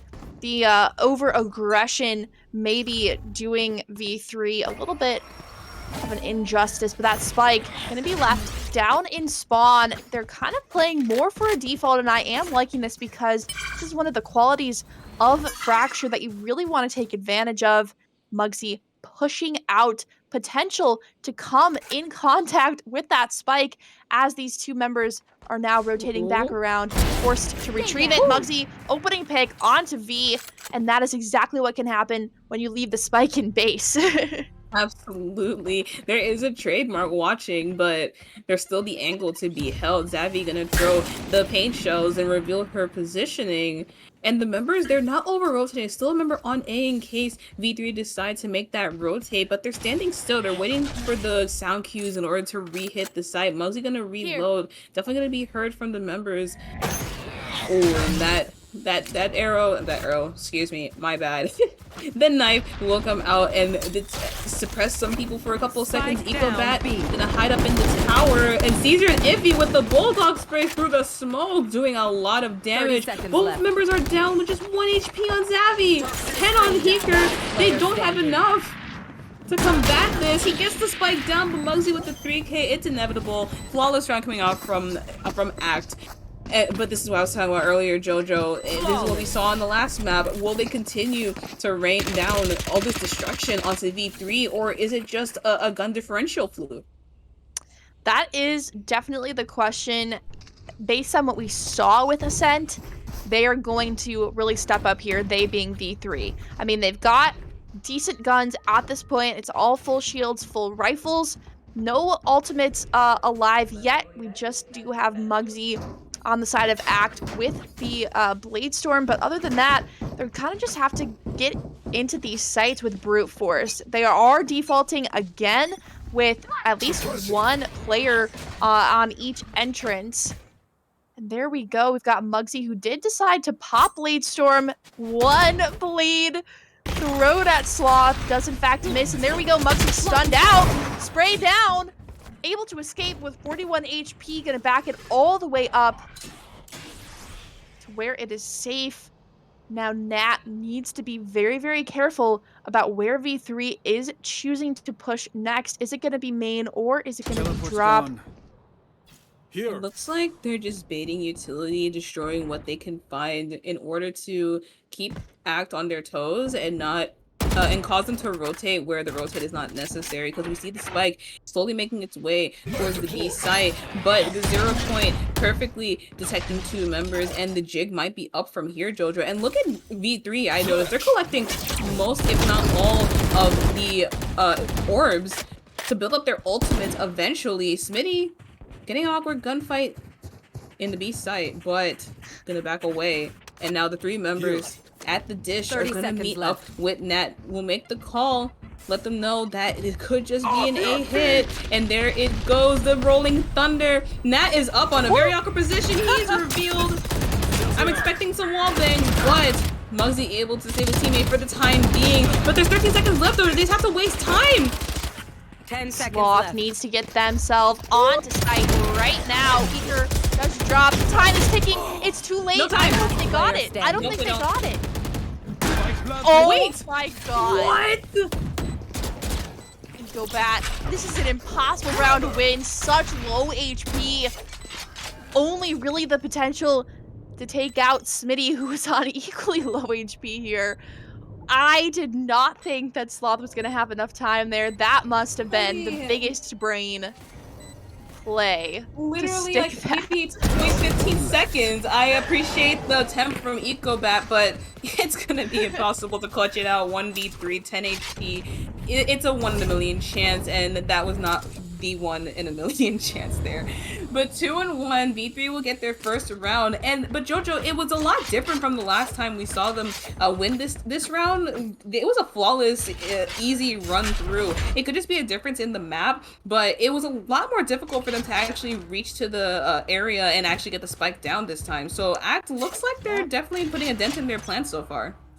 Speaking of dents, Muggsy with the capability to put a dent in all 5 players. Now with this operator waiting to peek out. Oh my gosh, this is so dangerous. And there we go. Sloth taken down. That is the flashes. That is the stuns that have now dropped as Sloth does fall as well. Muggsy's presence is detected, but they cannot take the op out of his hands here. Nat holding this exact same position as Muggsy gets another pick onto Smitty. Just 1 bullet left in the chamber. Has to make this one count. I think both chambers teleported at the same time. That's kind of cool to see. But what's even cooler is I think AC Act's gonna get their next round on the board and still have this lead.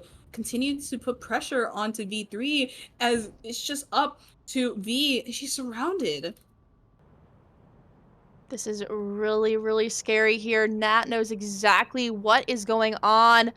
The timing. Oh no, V's gonna be able to make it onto site, and Nat terrified. Pass the TP away. EcoBat was ready for that one. Smart play by Nat to not take that gun battle, especially with the EcoBat coming around from the back. Dude, they both they teleport at the same time twice. That's amazing. I love to see it. It's just so cool. You see both of them standing up straight, fixing their tie, not saying I'm out, I'm not taking this fight. But coming into this round, we're gonna see V3 on an eco. This is so far looking just the complete opposite from we saw on Ascent. And I think this is what we were talking about with Act having something up their sleeve, because they're looking like a almost different team here in this half and on this map. And just as you say that, I mean, Muggsy peeking out, so much aggression on the defense. It almost feels like Fracture should be an attack side favored map. Right. But it is just showing Muggsy's aim. Oh, just misses that one, I believe. Potentially legged Smitty or something, wall banged. But trying to push through all of these choke points is very, very, very difficult. Sloth has to push on to side. Muggsy just making quick work of all of this. V, last one standing. Headhunter in hand. Give Muggsy this 4K. Nope. And Nat and Caesar will take that ace, that 4K, but Muzzy will be happy with the 3K and the 4th round on the board for Act. This is, like I said, looking like a totally different team, and it wasn't just gun differential with the first 2 rounds. They're actually playing a lot differently here, and it's not like V3 are making huge mistakes. They only had 1 buy round, and that just fell apart. Well, they didn't fall apart. They did win it, but that's the only time that they had to really just, pop off against the lower buy. But now the operator from Muggsy and the rest of the members following suit with the damage, it's really proving to put V3 in a very compromised position. We're getting all of that free cam footage taking us all the way over to B site. Iffy throwing just anything to slow down any attempt to take this site. Over in the other direction, I believe this is called Arcade. Not exactly sure, but... Yes, that was Arcade. Okay. Sloth with the opening pick onto Eaglebat as the push does progress here. Smitty caught with the... Whoa. Oh my gosh. Luckily, oh no, does have the potential to get revived here, but Iffy with 5 bullets, Sloth needs to make something work. What is this? Knife out? I guess Sloth didn't expect Iffy to be there. I guess Sloth thought that Iffy would change their position but not go up there. Definitely thinking, I don't know what happened, Jojo. I can't even explain it. Act have 5 rounds against V3, and this is, like I said, a totally different team, totally different play style. Not that many new agents, and V3 are looking like they have a plan and they're executing that plan, but Act are just countering it perfectly.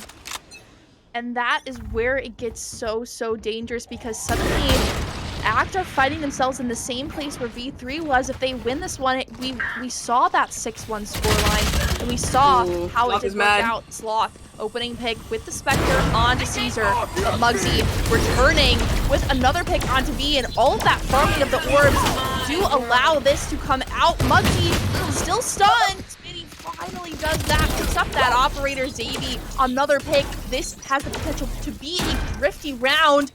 Xavi picking up the Phantom, connecting those headshots, and especially now.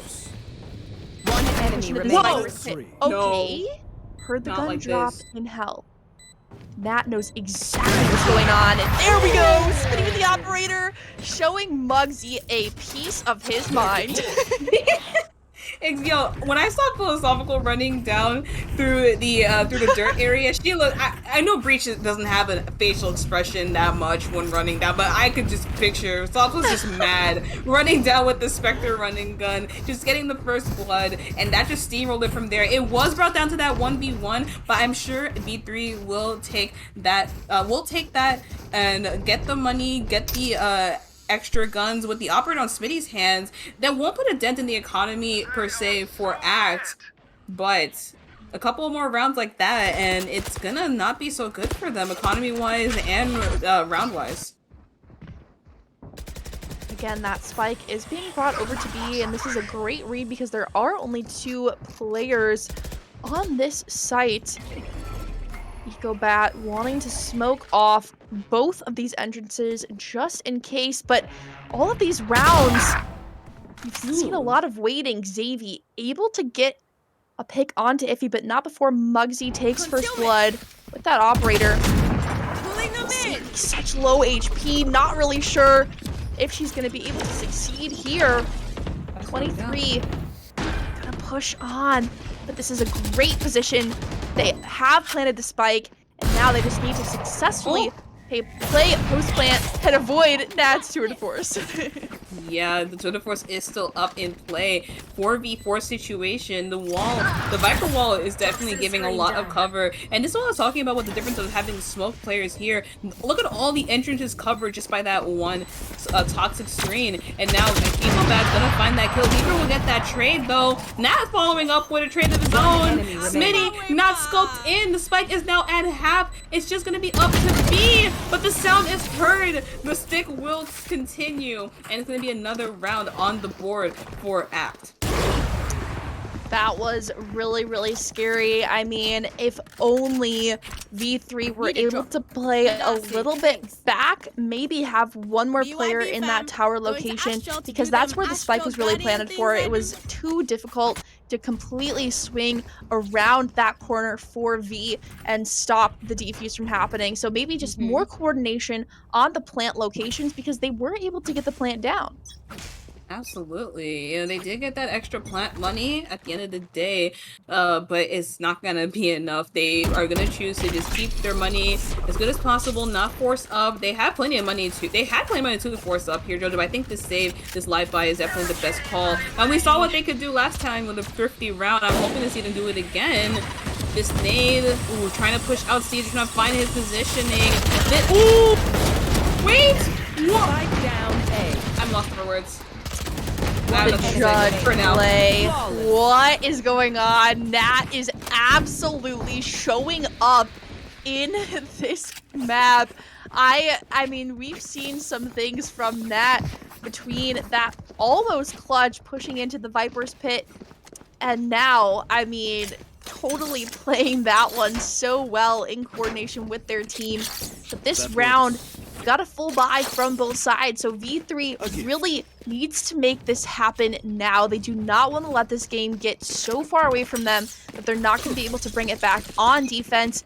I'm not too worried about them, though, because seeing how Act is playing it, Act is playing this very, very aggressively, and that is where V3 shines as well. So if both sides are going to be able to play an aggressive defense, that's going to be a good thing. Absolutely. Zavi's already down to 9 HP, so far it's not looking good for her and V3. Once she's down, you lose that boom potential, you lose your duelist for entry, but I don't think, you know, Zavi's been playing a little bit back from what I can see. The members aren't necessarily what was the word? I forgot about what I was gonna say, but Muggsy is down to 40 HP, gonna have to back up from the position.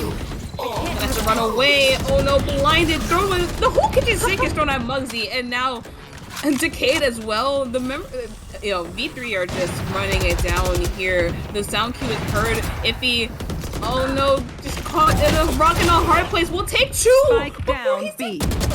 What? Toaster is broken. There we go. Nat calling that one out. The KO has been taken down. There's no 30 ults seconds really left. available for either of them. I mean, if Sloth is able to get one more kill, then they can play for Breach's ult. But Nat has been so on it here. And Caesar now able to flank this one. I don't think Heeker's been expected. And oh my gosh, he does! Gets that headshot. It is now a 2v1. They need to play this incredibly smartly, and there we go. Nat taken down by Sloth. I was worried there, Chrissy.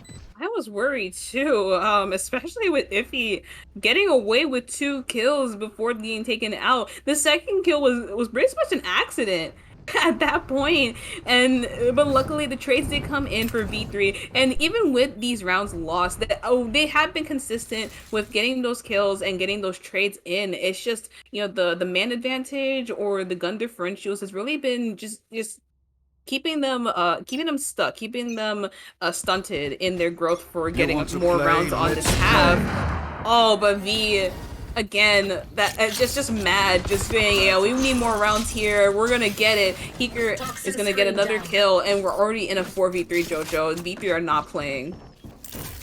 Oh, and there we go. Viper's Pit has been popped by Heeker. That spike just waiting to go down. No one really wanting to contest this. Caesar does have a few snake bites, but Xavi flying now does pop the ultimate. Caesar down to 25 HP, but not much more than that.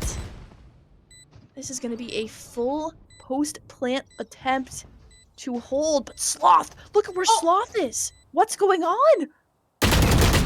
Oh no, I had my doubts if Sloth would win that fight or not, but Ecobat will get that pick, making it to an even 3v3, but JoJo Spike is at 20 seconds left. They barely made enough space to poke through the Viper's pit. They've been suppressed, but the pit will still stay up. It's just gonna be a save from them. I'm gonna make sure they have guns for the last round and a half. And this is what we needed to see coming out of V3. They have a lot of potential to secure that final round in the half. 7-5, definitely digestible. It's not that big of a gap in the score, but at 8-4, that's a little bit more scary, especially if you haven't won a pistol round versus Act yet. Absolutely, and yeah, I know. Yeah, you're right. But V3 have not won a pistol against them so far, and if they are able to get to the 7-5 and possibly win that pistol and tie it up to a 7-7, that's great for V3. But if the pattern persists, they're V3. I'm sorry, Act are gonna have a lead, especially if they win this round or not. They're still gonna have that lead, and if, like I said, the pattern persists, it's not gonna look good for V3. They need this round to have a better chance at the next half. And that spike already being brought over looks like to be no players at all over on A, and this is the read from Act. They have stacked B at this point. Nade doesn't go up there. Oh no. With Rolling Thunder coming out, they need to be pushing quickly for V3 to be able to capitalize on the stun. Eager. Zayden is traded out though. Yeah, good luck. Fortunately for V3, the trades come in left and right, more than just that one with Heeker. It's up to Nat in this 1v4. Two members of V3 are very, very low. The tour de force, just one hit anywhere and you're out of the count. You're out of the picture. Does still have a gun though. Philosophical will take that first hit. Whoa, okay, that was a nice headshot. I'll give it to him. But Nat needs 3 more here. Like I said, with 2 members down low HP, just pebbles thrown at them and he'll win it. But it just depends on if they give it to him or not. Whoa, that was a bug. That should not have happened. But Zabby with the 3K closes it out, gets V3 that 5th round on the board. And like I mentioned, Jojo, if they are able to take this pistol round off of Act, they can definitely roll it up to a 7-7. But if Act continue to do what they do, however they do it, it looks like it's gonna be a 9-5 for this half. I know, and that is 1 away from double digits. We talk about how important that double digit point is. So I'm really hoping that with the 4th pistol round between these two teams, V3 has sort of figured out what they need to do to secure it. And maybe some of that is just playing together as a team, being able to trade off and not over peaking these wide angles where you're going to come face to face with 2, 3, 4, or 5 members of Act like we saw sometimes on Ascent. Starting off aggressive here, Zabby, Philosophical, they're not taking any chances. They're giving Act a run for their money here, making sure they take no space, little to no space. They're running it down. Eaglebot is blind, staring at the sun, and not in the right way. They are all in the attacker spawn, the wrong spawn at that. It's not theirs, it doesn't belong to them, but they have so much space for this retake to commence. Little do they know that there is still 1 member left on the mirror, closer by, not just really flanking. Spike will go down. Those whoa. There's too much happening, Jojo. I can't. There's trades left and right. 3v3. Zabby gets the headshot. This is not looking good for either side. It's so close. It can go either way. But look like it's gonna go to the side of V3 unless Xavi needs to play this so well, and the first shot does not hit. What's happening? Oh my gosh, Xavi just getting 1 there. Bugsy with 10 HP did not have nade available, but this is finally giving a pistol round V3 for the first time. It was a close one though. Chrissy barely held in there. Too close for comfort. But V3 played that so perfectly. They didn't give any respect to the space and to the players of Act. They just perfectly, with the buddy system, pushed down from both sides of A and from B to pinch them into the attack side. Unfortunately, EcoBat was the one to feel the wrath of that, blinded and shot from 4 different directions. You just hate to see it. You hate to be in it, especially. But now coming into this round, V3 will be on the buy, and they're gonna do the same formula again of just being really aggressive and taking that sprays, especially with the gun differential that they have. They very well can do so. They're still farming those orbs. I love that you mentioned that earlier, Chrissy, because it has stayed consistent. They are relying on their ultimates, farming all the orbs they can. And Heeker now being aggressive, getting that first headshot on Spike Caesar, down wanting to A. keep this one more. And with that distraction coming out from the opposite angle, all of the attention from Nat was distracted. And I mean, there we go. It's just down to Last 2. player standing. Looking like we're gonna get a flawless unless Muggsy can make something happen with the Sheriff, but there we go. V with the final headshot of the round. This is 7-7, the first time we have seen a tied scoreline, except when we were at 0-0 in the very beginning of this map. That's funny. I like that, Jojo. Yeah. But on a serious note, like you said, a tie of 7-7. Both teams are at a 3-point difference from getting those double digits, and it's only the first 2 rounds. You know, it's a slip up from Act. I'll say they didn't win the pistol this time. Obviously, not gonna win the next round. But now this is the moment to see if it's gonna be like this each and every time. Are they gonna continue to be slaughtered like this? Muggsy 145 HP, or are they gonna switch it around? It's already 3 members on the side of the B site and 2 members flanking. They're already pitched, Jojo. Trademark will get the message, but oh man, it's not looking good for Act right now. He actually with that first pick on his AV, but Philo with one of their own, and now Nat. Oh my gosh, Nat Alright, has been such a key player here. This is not what we expected whatsoever. Yeah, like I said, I take back what I said. It wasn't looking good for Act, but then, oh man, the first pick from Iffy and getting and then the collateral from the flank. We're in a 2v4, and I don't think it should have come out that way, Jojo. But Spike planted. Act had definitely continued to show that they are a different team here on this map, pulling whatever tricks they have up their sleeve, and now they have the post plant to work with here. Philosophical does have this doorway to enter through, but that sound cue will give away that she is in this position. Whether she goes through it or not, they know where she relatively is. Has to play this one really well, Muggsy. The only one on low enough HP. 20 seconds. Really make this one work. And V flashing, Player flashing out the spray. Oh my gosh, a little bit painful to watch there. And Muggsy escapes with his life, 5 HP just from that initial gun battle. But there we go. V3 not able to get any sort of advantage. 7-8. I mean, it's close.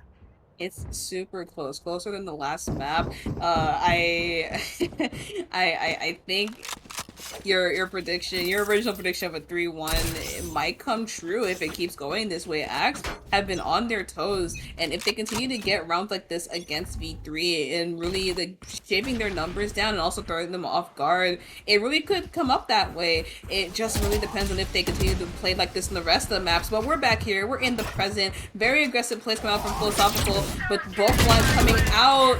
The power of friendship will prevail if he is taken out. Wait, yes, opening pick from Oh, Sloth, and that awkward. trying to hide there, but Xavi denies that one. Eco Bat in the same position that they were pushed in before, but this time Viper's Pit is holding down A. This is going to be very, very scary if the members of ACT are going to push through or not. Yeah, they got the stars ready. The call is there. They're trying to push Viper out as much as possible. The snake bite is going to put Muggsy in a vulnerable position and at his depth and mercy. Caesar sneaking their way in on low HP, decaying slowly and slowly. They are in the site. They're trying to see if they can get a plant down here, but Eager wants in on it. Unfortunately, but Savvy with this showstopper does take out Caesar. Ecobat will get the trade on the Philosophical, but Savvy with the 3K is going to close it out, and we're tied again, Jojo. This is getting super close. Either my prediction is going to be right or yours is going to be right, because, or maybe none at all.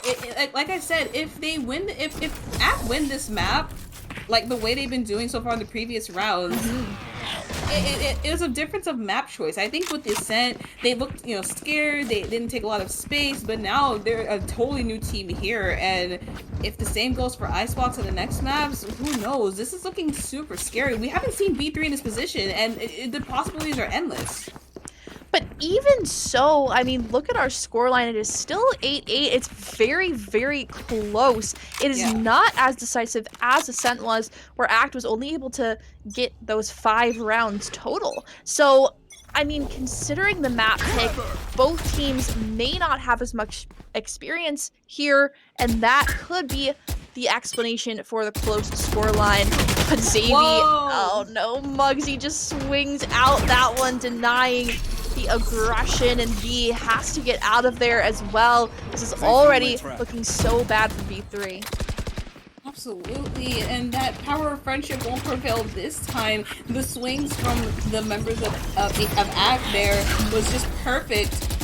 Spike planted. Oh man, Jojo, this is not looking so well. Like you said, 4v3, 3v5 situation for the retake. They do have all the support players up, so a lot of util to work with. Smitty's gonna blind his own teammates though, however, just for a couple of seconds, but the time is ticking and it needs to do something as quickly as possible. The post compositions are too great. The sprays are good through the smoke. Iffy's gonna take out V and she's out of the picture. Yeah, Smitty and Heeker choosing to back up off of that one. They're going to bring their guns into the next round, and this is probably a smart move. Gives them at least a little bit of a chance to secure a 9th round after Act gets their 9th. But I mean, still, it's very, very scary with these high score lines when you still cannot get that edge, cannot maintain that advantage. Yeah, and I think it all came down to the first bloods. I think if Act didn't get that first blood, they probably would not have been able to make it to the B side that easily. And same for V3. Once they get those first bloods, and with that buddy system there to make sure the trades are possible, the round pretty much goes to whoever gets that first initial pick. Unfortunately, it didn't work for V3 there with Glossical and Zabby because I think one of them was a little bit further than the other and the angles were not equal, but new round, new them. It's a lot of people at B. Nat says, hell no, I'm getting out of that situation. Iffy is staring at the sun as well. Gonna just back up here and give the space. Heeker though, with this lurk, gonna make sure he gets that head. Double headshot. Nat is the only one left, and Heeker's just gonna back up. Or maybe not, gonna try to get some chip damage done there. Oh, there was a pushing him. It's an ambush. With the A site, well, it's free for the taking, but Smitty, even smoked off, knows that it could be an A. He's gonna just try to peek out. This might be good for them. This might be good for him, but I don't know. No, so there's one in heaven. It is Muggsy, and now Caesar able to pop Viper's Pit. Oh my gosh, and Smitty's knife just comes out at the wrong moment, allowing that Viper's Pit to be secured. And I think this just has to be played well by V3. Smitty now pushing on. 1 HP just due to the decay, and it's an easy pick out. Oh no. Oh, it was looking so good here, and now the spray. One enemy Sloth. remaining. Oh no, Sloth does fall. And that gives a 10th round to Act. I think, okay, from what I can see there, I saw V3's vision, but I think, with the Viper's Pit, and I think maybe they were just really consumed with the time and everything ticking down. They looked kind of lost. The plan was there, but the execution just a little bit off. And now at double digits, Act, they're looking closer and closer to beating my prediction that they're gonna steal this map off of V3, and possibly if the other maps prove to be favorable for them, even more. I have the spike. There we go. The spike has now been picked up by Caesar, just jump peeking this one, wanting to see if V3 are going to continue with that aggression they have displayed round and round again. Heeker trying to solo hold A, and there's about to be 2 peeking out drop.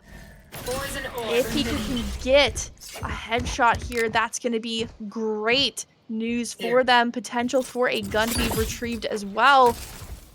Snakebite is launched, does not hit anyone, and oh no, the timing, Iffy able to get that one. it is still man advantage for Act as that spike has now been planted. Let's And it's just down to a retake with worst guns for V3. 4v3 situation. Act have the man advantage. Philosophical gets a free kill though.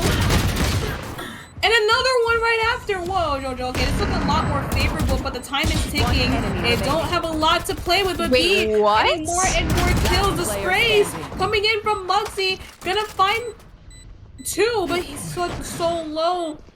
V just has to run and try to get half here even. Muggsy doesn't suspect that the stick is happening. Wait!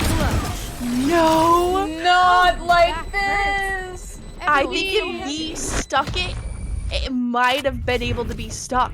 I don't know. I don't know. I mean, if she was tucked in a little bit, maybe, but you don't ever want to risk it in these situations.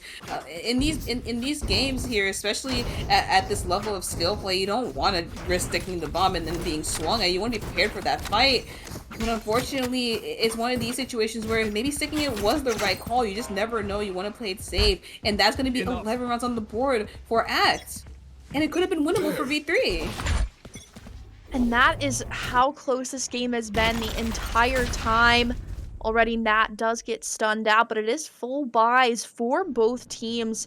Smitty has null command available, so that has the potential to deny the 3 ults that are already on Act's side. But we just have to see where Act are going to choose to make this hit.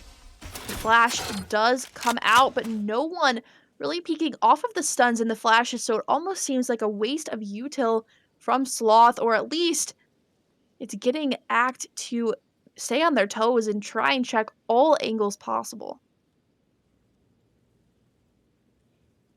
1 minute, less than a minute left on the clock.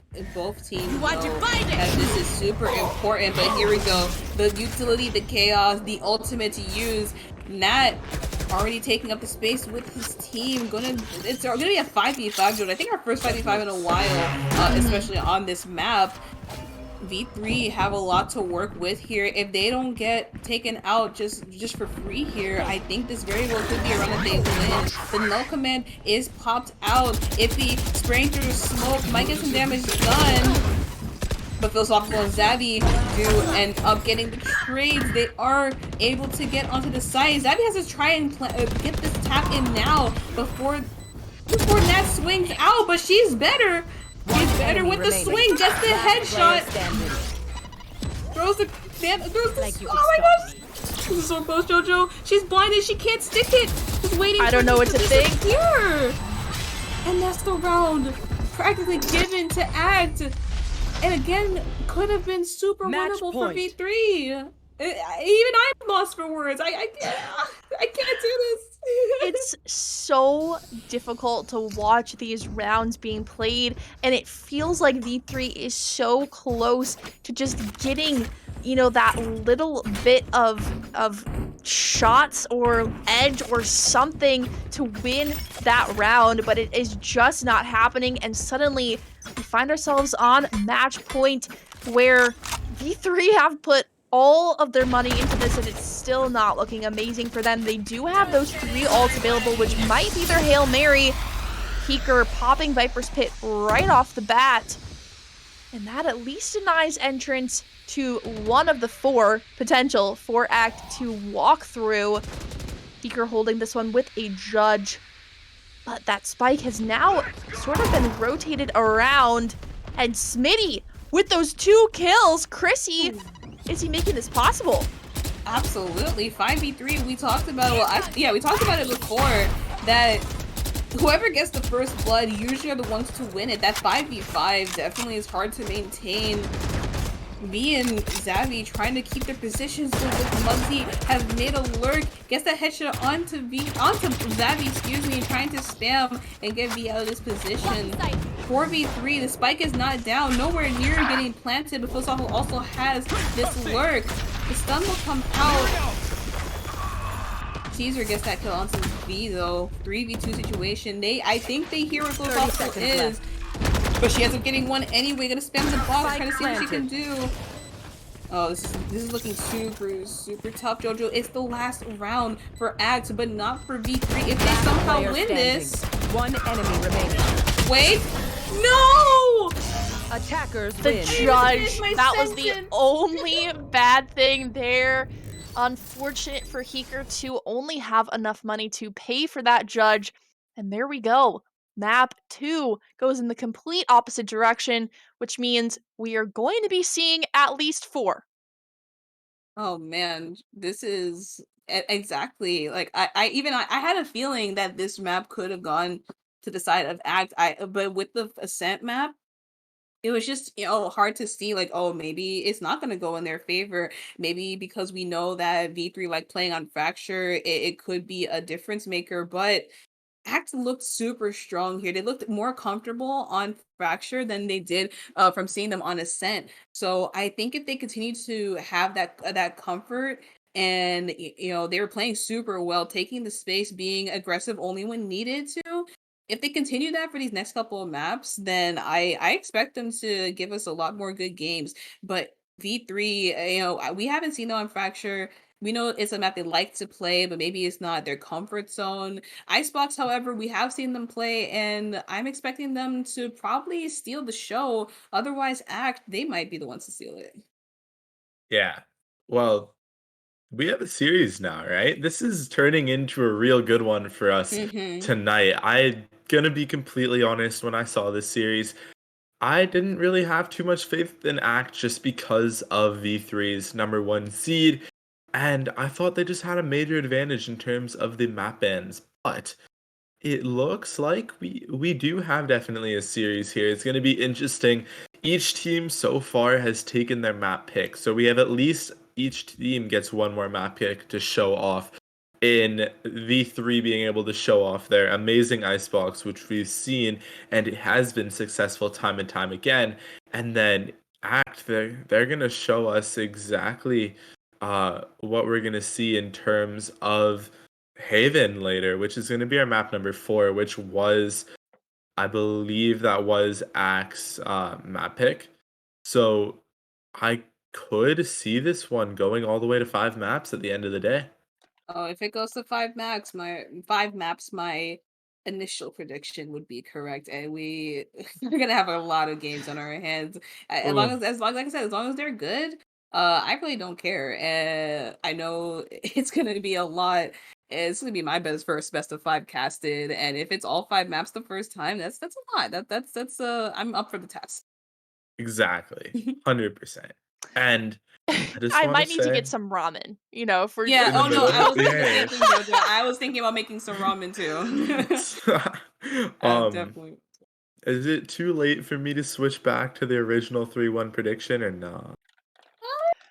You've gotten already a take back, Ty. I mean, No, but this is the original. 3-1 is the original. No more changes, okay? Do we have a deal here? Because it could be. Yeah. I'm gonna stick to the because I Mm. haven't seen V3 play Haven. Me personally, I haven't seen them play Haven. Yeah. So we also have to consider though, Chrissy, yeah. Uh-huh. Sloth was not on a duelist. Yeah, true. And Yeah. that's a game changer. Mm-hmm. I think, maybe V3 was feeling confident and they took Sloth off the duelist role just to try things out, because I think we've only seen her on Reyna up until this point in the um at this point in the circuit. So, I've seen her play on Chamber, but it was okay. a little bumpy. I saw her get a little too aggressive sometimes, or not play with the team 100% because you don't really have the blinds to entry. Yeah. But it still was a good showing from her. But I think you definitely see her pop off the most with Arena. Exactly. And I also think I did see somewhere in chat that she does play on around 25 FPS. So, Well, that was a fun fact about V3. I think mhm. a bunch of the players when they were playing Overwatch didn't have the best computers, and they were still playing Yeah, at the Grandmaster level. So I'm not surprised if they're doing the same with Valorant or similar, because if they're doing this with not efficient FPS or like a great computer, then that's a great feat in my opinion. Yeah, exactly. And I do believe we might be taking a couple minute break here just to let everybody stretch things out. We're going to be in for a long series tonight, so don't go anywhere. We'll be right back.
All right. Hello, guys.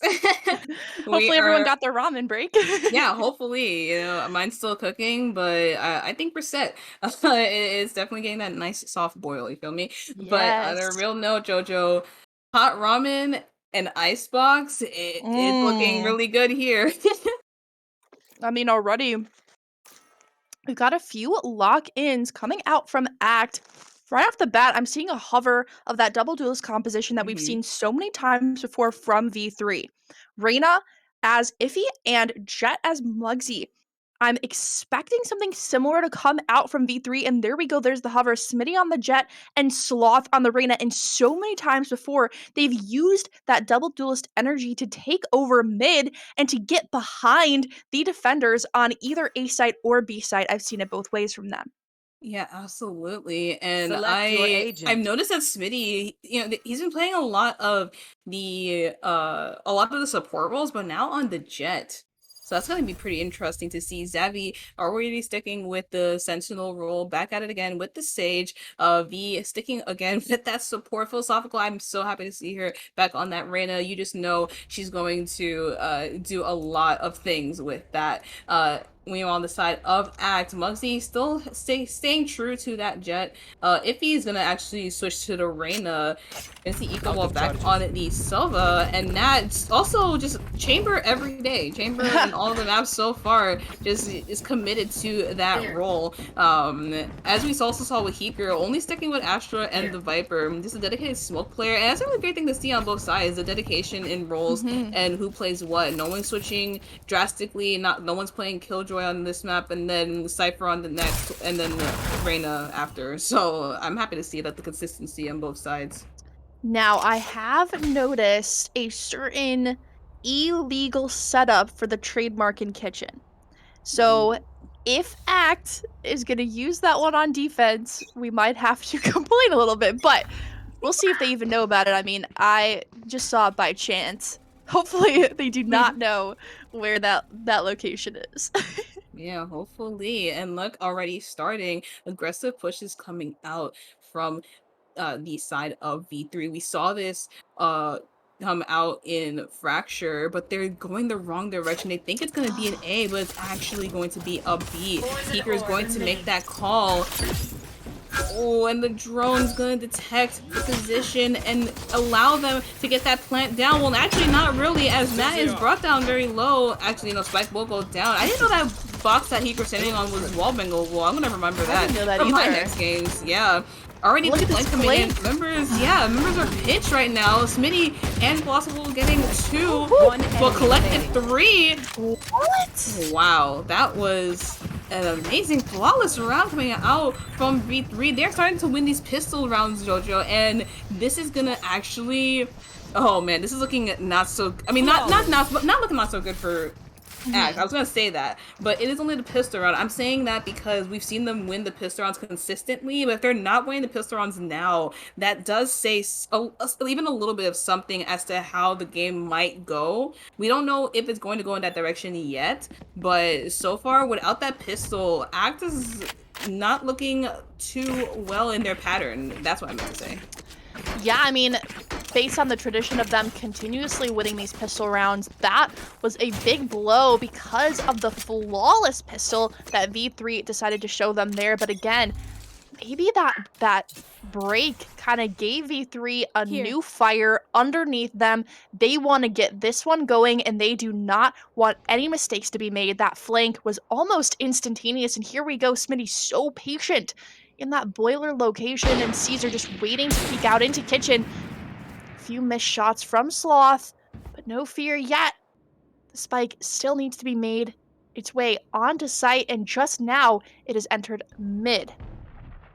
It's very, very split from the attack. Smitty sees the shoulder of Caesar. That outfit was not it today, buddy. Heeker is gonna find a kill of his own with Nat taking Alpha. Thoughtful. The headshot from Muggsy is perfect. Almost missed a little bit. We're not gonna talk about that. Heeker still has a lot of space in the B main though. Can definitely wreak havoc in the plant spot because they can't plant in the default. They have to just choose to go for a unconventional spot, which is gonna be on the top of the tube. So now the members will start on this 3v3 retake. pick. A lot of space gathered from them, and Zaddy's gonna wall off mid. Make sure there's no lurks happening as the members of ACT do have all this space in the defender side spawn. So really, everyone's just taking a lot of space.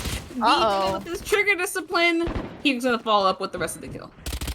And there we go. V has to peek that one again. Muggsy dropped so low. Whoa, the wall being headshot what? with the Spectre gives 3 guns from V3 into this next round. That defuse is going to come out from ZV, and I'm noticing that they are doing the exact same thing they did on the previous map on Fracture. They are farming those orbs. They know how important all of these ultimates are going to be, and already we see Heeker and Smitty just a few away from getting their ultimates, and that's going to be so key for them in these coming rounds. But right off the bat, Chrissy, I mean, we've got 2 in a row. That is the pistol and the round after the pistol. Both rounds, though, ACT was able to plant the spike. So that tells me that there's somewhat of a chance that they're going to be able to get that spike consistently down, and it's just the post plant that they need to work on.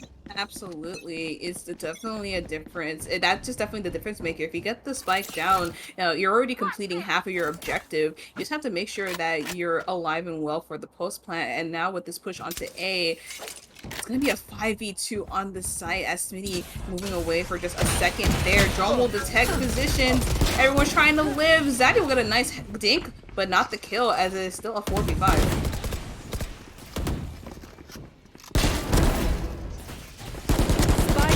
A few more shots coming out from Xavi with that Bulldog. Kills going in either direction, but most of them are in favor of ACT. One more headshot from Heeker. Can he get another one? And there we go. That is the spike carrier. It is now down to a 1v2. We have Viper Spin available for Heeker, but maybe not great to use that one here, especially with just 56 HP. Muggsy also decently low, but with full util. Nat, the one with the full HP, able to peek that one out, gets the headshot onto Heeker. And that is the round that we did expect them to win, but they were only able to bring 2 rifles into this next one, where, as we can see, I mean, Heeker has that rifle and full shields, few more rifles and full shields coming out, and now Heeker with the Viper's Pit and Smitty with the Operator. This is looking very, very scary. When you're on defense, those are 2 very difficult things to push into if you are ACT, and they don't have a lot to combat them, really. This default sort of play, maybe just a lurk play, EcoBat trying to get any information over on that A site. Spike yet to be rotated towards one particular site, but a lot of utility has the potential to come out here. Smitty with the opening pick onto Nat. No flash available to re-peek that one. Now Heeker just waiting in mid. Does see the cross and is able to come to his team. A site, likely the one to be hit. Oh, that was a little awkward, but Philosophical is able to live. Not for long, gonna have to just try and retreat, but will be taken out. Zabby, though, gonna get revenge for her fallen teammate with a 4K. Great round from Zabby and V3 to close it out and get 3 points on the board now.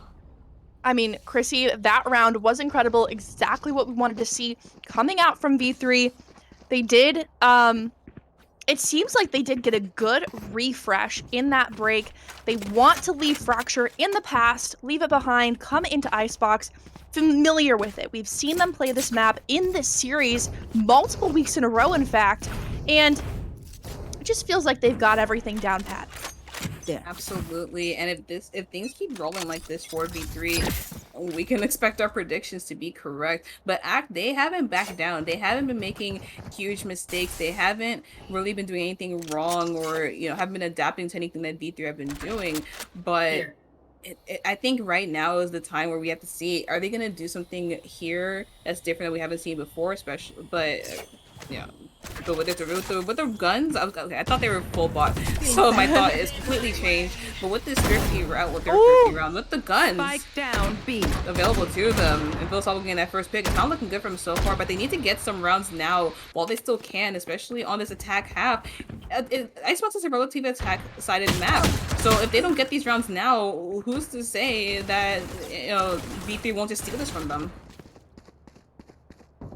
Smitty waiting with his operator, just holding the wrong angle. All Muggsy needs to do is swing this one, and there we go, the missed shot, but missed shots on both sides, and Smitty's the first one to make it connect. Just down to EcoBat here. Does have the spike, so that is the one thing going for them, but the Viper's Pit is still up on 30 A. seconds left. So it is all but confirmed that EcoBat must be going over to plant here, and that recon bolt just indicates they are very, very aware of exactly where EcoBat is coming from. Smitty still holding that operator. Oh no, and it was a bait! V picking out from Rafters. Connects with the headshot onto EcoBat, and it's another flawless round. Yep, flawless after flawless.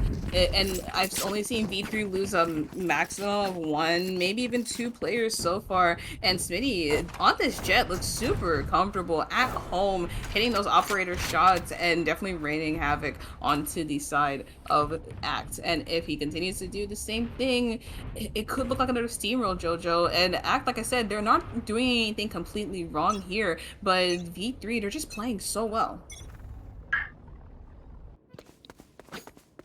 That res is now online as well for ZV, so that could be sort of another bonus in their favor. Able to get a few shots off on these mid players and that slow, causing them to completely back up here. I'm loving Sloth's positioning. There we go, oh my gosh!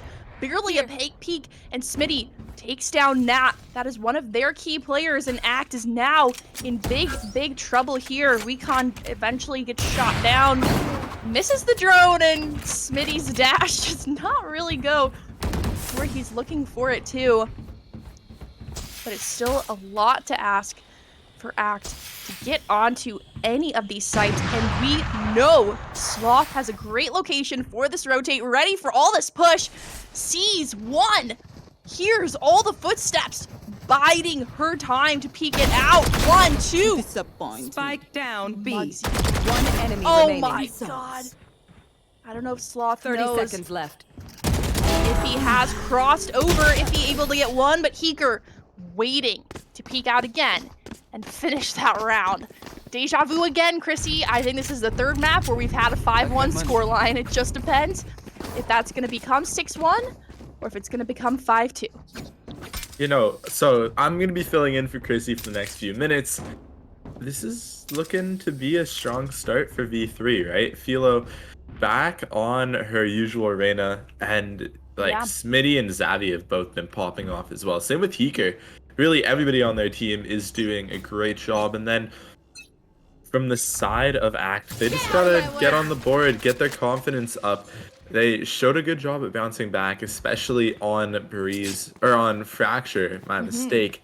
So it's not over yet, but at one point soon, we are gonna have to start thinking of, is V3 running away with this? Smitty with the operator has to dash away from that one, not wanting to drop the most expensive gun in the game. A few shock darts being sent out by V, but not much done. And Smitty, oh my gosh, very, very lucky to get out of there. All remaining members of V3, which is all 5 of them actually, are playing off site. They're playing a little bit scared here.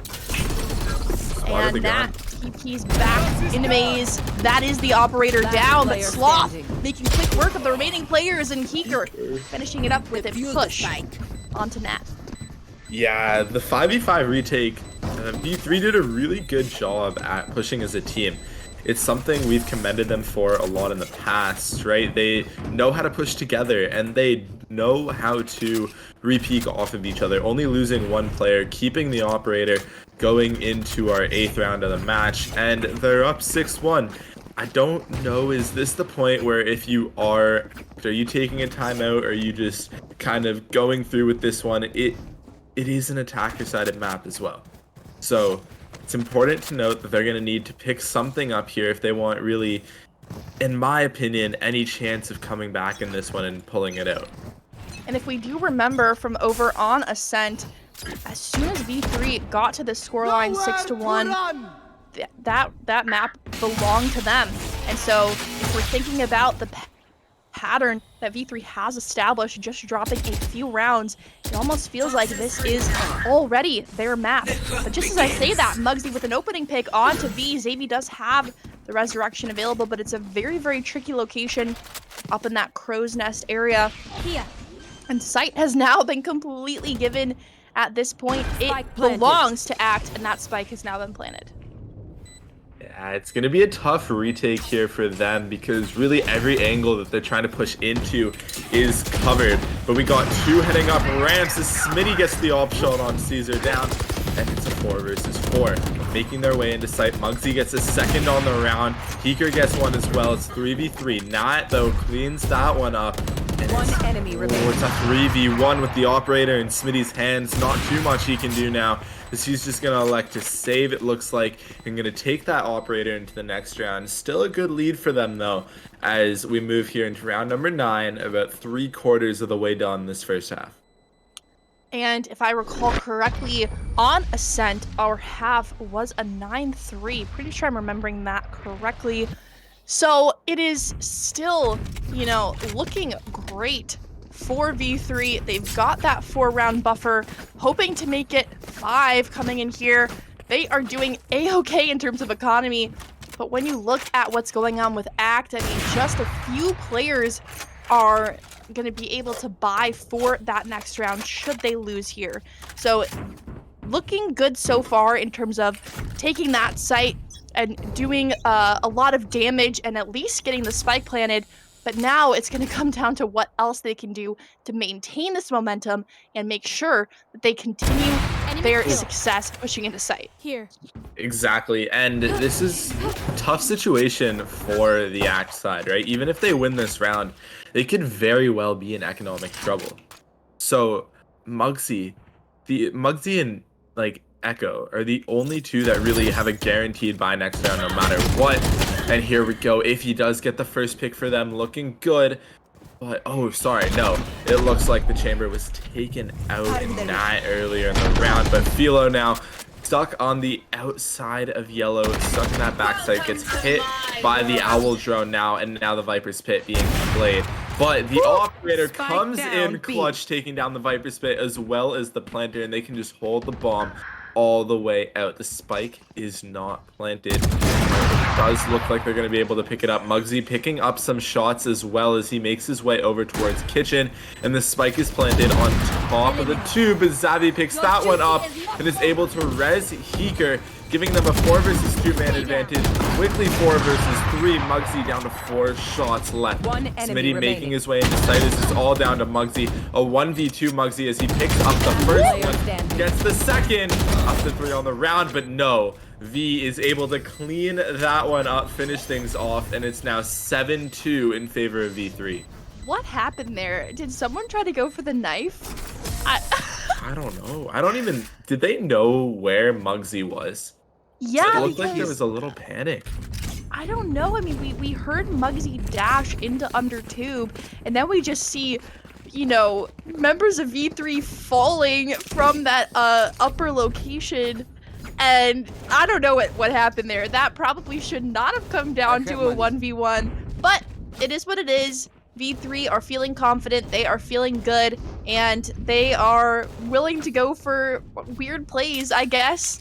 Just because of that 5-round buffer now. But coming in here, we do see sort of a 5-stack onto A. As we talked about before, with the economy, this is going to be their last round that they're really able to buy full guns. And even that, not on full shield. So this should be pretty okay for V3 to hold. Philo. Damn. Opening pick. Alright, they're making their way into sight, but being completely held off by both the gunplay and the util by V3. Philo gets 3 on the round, and that's just another showcase of her aim. Xavi is holding the flank as Caesar gets 1, but Philo gets her 4th of the round, 1 off the ace, and it's 8-2. They are starting to run away with it. And remember, this was their map pick on an generally attacker heavy map. I know, again, on Fracture, that's also generally, at least in ranked play, a very attacker sided map. And the defenders pretty much ran away with it through the first 2/3 of that map. So it's not over yet, they're going to have to make a play soon. It looks like they're going to push back towards A, maybe a little bit unexpected. If you are the V3 side, you know, you just completely held them off and they're going to come right back here. And it's an eco. Act would have needed a absolutely flawless round last round to even be able to buy shield and their util coming into this round. So they're on an eco. They're going to just try to get a couple guns off here. Iffy with the Guardian does not connect to start, and Smitty picks up the first blood with the ult. Keeker not wanting to peek that till that last minute there. Lots of members of Act wanting to stick into mid. Caesar does take down Keeker. That's at least one gun down. But the spike still not making its way into sight whatsoever. Savy, I don't know what's going on there. Could not secure the headshots. And suddenly we are at man advantage for Act. I mean, I am completely mind blown here. Not exactly sure what's going on. Caesar still maintaining that mid location, but V shuts it down very quickly. And suddenly the spike is being planted. This should have been a complete blowout for V3. That spike should never have even made its way onto site. And now it needs to be a successful retake attempt from Sloth and V, the last two players alive. They are both coming from the same location as the remaining members of Act are hiding behind yellow. This is a very winnable round for Act, right? They are holding the flank, unaware at the moment of the current location of the V3 players. But you have the Blade Storm from Muggsy and the Operator on the Sova. Muggsy gets taken out by MLM, and you're gonna get that one. Just needs to delay, and I believe there is enough time, or is there? Oh, it's gonna come down to the wire. Gosh. 0.82. That was a close one there, and that's a successful eco, if you ask me. Right? They won the round. It did not. They didn't bring guns to the next round, but you can't ask for more in an eco where you have sheriffs and guardians. So I'm happy right now if I am the Act side. And it was a little bit of a misplay from Sloth there. She absolutely did not have time to wrap all the way around yellow, get the kill, and then finish up that half of the spike. It probably would have been better for her to play on site with V and maybe even distract the Operator shot from being shot at the planter, diffuser. But there we go, that opening Operator shot from Nat. And now the drone from Eco back coming out onto site, trying to gather any information. Who else is here? Who else is going to stop this spike from being planted? And it is Zavy. Iffy easily finding that pick, and with the Empress popped up, Caesar taking down Heeker as well. This is looking absolutely impossible suddenly for V3. Smitty on the flank with the Operator. Not exactly an ideal situation, especially when Muggsy knows where you are. And that is a flawless round. Is it too little too late? I mean, that's an 8-4 half. It's still really in favor of V3, and as stated before, this is an attack-heavy map, and we know what V3's attack looks like, and it's extremely solid. So either they are prepared for this great attack, they've done VOD reviews, they've watched how V3 is able to succeed time and time again, or they need to adapt quickly. And they don't have a lot of time to do that because in just 5 more wins, this map is going to be in the books for V3. I'm back, JoJo. What's up, Chrissy? I'm chilling. I made it just in time for the second half. Yeah. For some, technical issues, but it's all good. And now we're gonna see this 8-4 half come out, and oh man, like you said, a couple more rounds here, and it's just gonna go straight to V3 after a struggle with the map 2. Already doing an aggressive mid push. This isn't uncommon, but Nat is gonna be unlucky. Smitty gonna take him out. The B side is pretty much just there for the taking. V running across, just playing some games with Caesar. Not gonna let him get any damage done, but Muggsy does see V jumping down to plant the spike. Planted. There's trades going left and right, but it's still a 4v2, a numbers advantage for V3. They just can play these long angles here. Zavy with the headshot on the classic. clean, but even more clean with a headshot with Muggsy and onto Philosophical. The wall will be invested, newly invested at that, so gonna be a lot more difficult for Muggsy to push through here and make something work. Gonna clear all the angles as best as possible. Has the Sheriff and 100 HP, will do some chip damage onto Heeker's ankles, but swing at the wrong moment. Dry's trying to live as best as possible. These lineups here gonna be even more difficult for him, and it's gonna be 9-4 with Heeker getting the final kill. And it just is gonna come down to, oh, the spike did not detonate there, so those Ghosts and Sheriffs, oh so important pistols, are gonna be brought into this next round. But again, I am seeing V3 absolutely feeling themselves. That is the second pistol they have won in this map. Feels like Icebox is just their jam here. And now that they have the better guns, I mean, they're just gonna keep rolling with it. Absolutely, as they should, because they need to keep rolling with it in order to take this next map and then possibly take the next one right after that. Map 2 was such a struggle for them. It was close, but we did see them fall apart. We saw them be lost a couple of times, but they are back to the V3 we are so used to seeing, especially Xavi getting that flick onto Muggsy hiding up in the nest area. They're all spread out here. Smitty gonna try and clear. Iffy with an illegal shot on the shorty, gets the kill onto Smitty. And dismisses away. That's the power of Reyna. But the rest of members of B3 are gonna choose to back up and go A, because Xavi on the other side of the map is doing some illegal kills of her own, getting 3 with the Spectre. It's just up to Iffy, back on this shorty, flanking at that. Let's see if they can pick up a gun on the way, but little as you know, that Philosophical took it instead. So still flanking with this shorty. This is gonna be a sight to see. I think possibly. Oh my god! Whoa! Wait. What? What is going on? Okay, that is a gun to be picked up, but it is not a great gun for retake if he has to be on point with all of this aim. I don't know why the shorty worked from that long range, but there we go. That was so funny, especially from the free cam perspective. It still get 3 though, almost got a 4th, but Xavi is gonna make it her 4th kill, and the 4K will let her 10 rounds on the board for V3. And I know Philosophical's crying. I cried a little bit. That? Yeah, please, somebody just clip that. The free cam was just amazing for that situation. You just love to see it from that perspective each and every time. You live for it, right? So someone please clip it for all of us to relive it. Just the shotgun spray. Yeah, exactly. And it was possible. Philosophical was low, but I didn't know if it was gonna really happen. The shorty is kind of inconsistent sometimes. But not going to this round, Jojo. It's gonna be again a little bit of a default coming out from V3. Gonna see if they can get some guns off, because after this round, the money for the members of Act isn't gonna be really good. They have to get some kills here, even if they lose the round. If they get some economy on their pockets, Muggsy starting to get that in order. Get some change in his pocket with that first kill onto his counterpart. And now the members of V3 are going to rotate out of mid, take it to A, as there is only one member, and that's going to be EcoBat.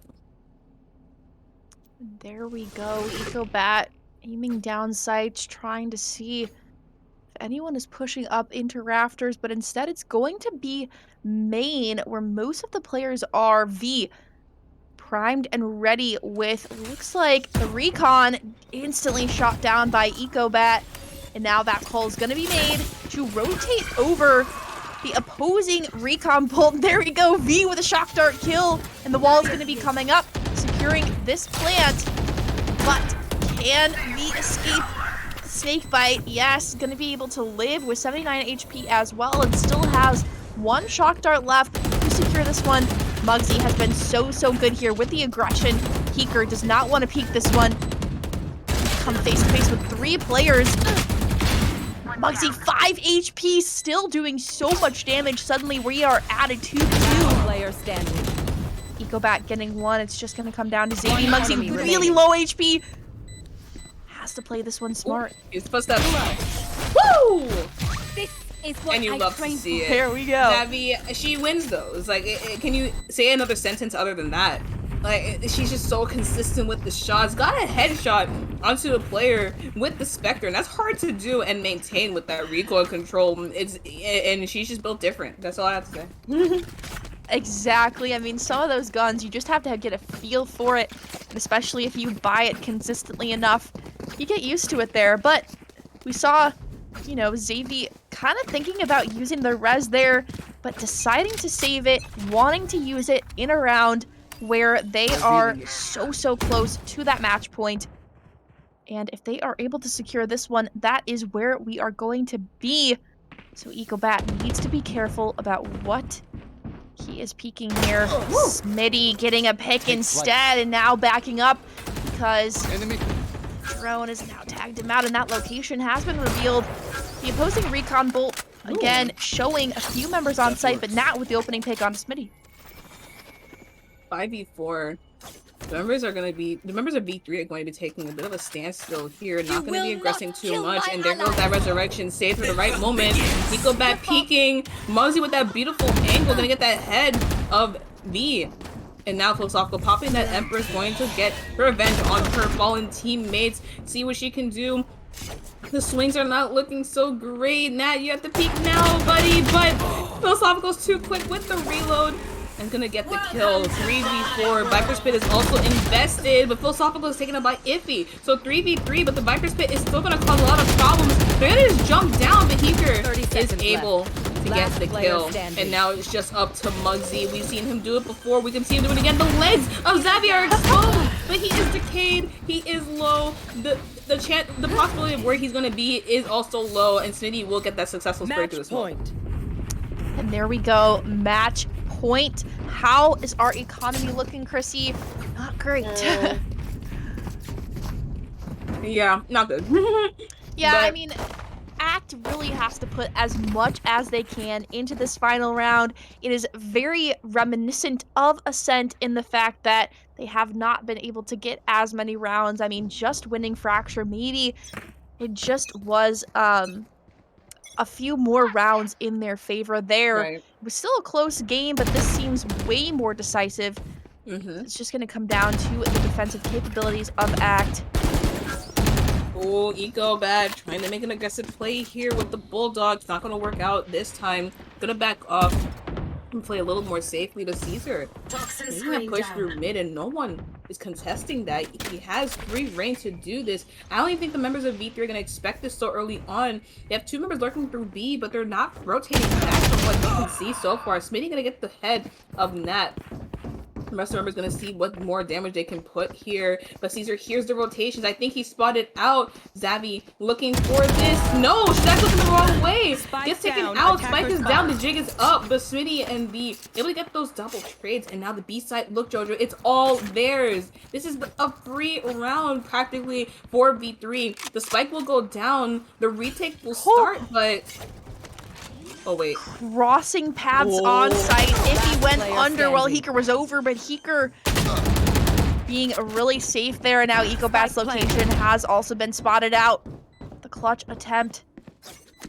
Be a lot harder there, and Heeker with the push. It's that final kill onto EcoBat. We are at 2-1 in the series. V3 just need one more to close it one out. This best of 5 is looking at super spicy, spicier than my ramen. But on a real note, yeah, that was a really great showing from V3. Usually when teams lose a map, they look a little bit more rustier in the next map because, you know, the mental a little bit chipped away from those losses. But V3, they looked the same way. They looked like they didn't even lose the second map. They just said GG go next and just started fresh from scratch, and here it results in the win.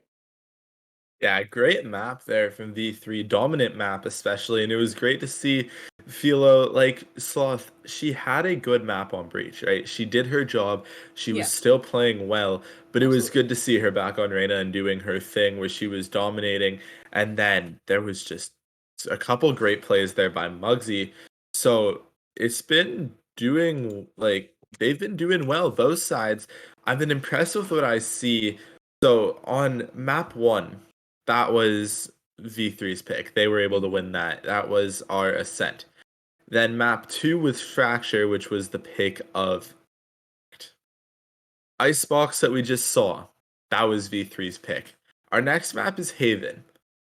Do you guys think we're going to see the same thing kind of continue, and the deciders of the map, Act in this case, are they going to be able to bring this one out and take the cake here in map number 4 and push a map 5? I would definitely, for their sake, I would hope so, just because we've seen this pattern persist where the person's map pick usually is their strong suit. So if Axe able to steal this away, the last map is gonna be just a do or die for both teams. It might get the nerves up, but and if Axe play it correctly, it could result in them again outplaying V3. But if V3 continue to keep cool, calm, and collected, like we saw in this map, it could just not really matter at the end of the day. So it's looking very close for both sides. I'm expecting it to be closer on Haven, but I haven't seen V3 play on Haven, so we just don't know until we get to it.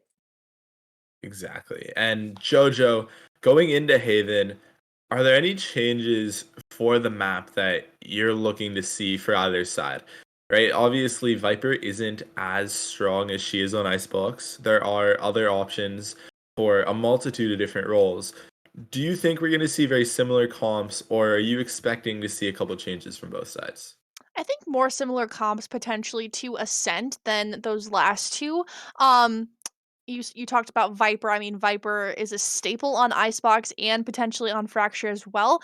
But on Haven, you need someone who's got a lot more smokes. And I'm talking about Astra here. So definitely expecting those controllers to go back to the Astra. But I know it might be a little bit tempting to play a Sky even on Haven. And I'm really hoping that based on their performance on Fracture, Sloth is aware that maybe Initiator is not for them, and they're gonna kind of roll that agent over to one of the other players. But Sky is good on Haven for sure. Hmm. Hoping that no one picks Phoenix either because that is kind of his map of choice if he ever gets played. Okay, but But yeah, you gotta love seeing some Phoenix no. sometimes, right? No?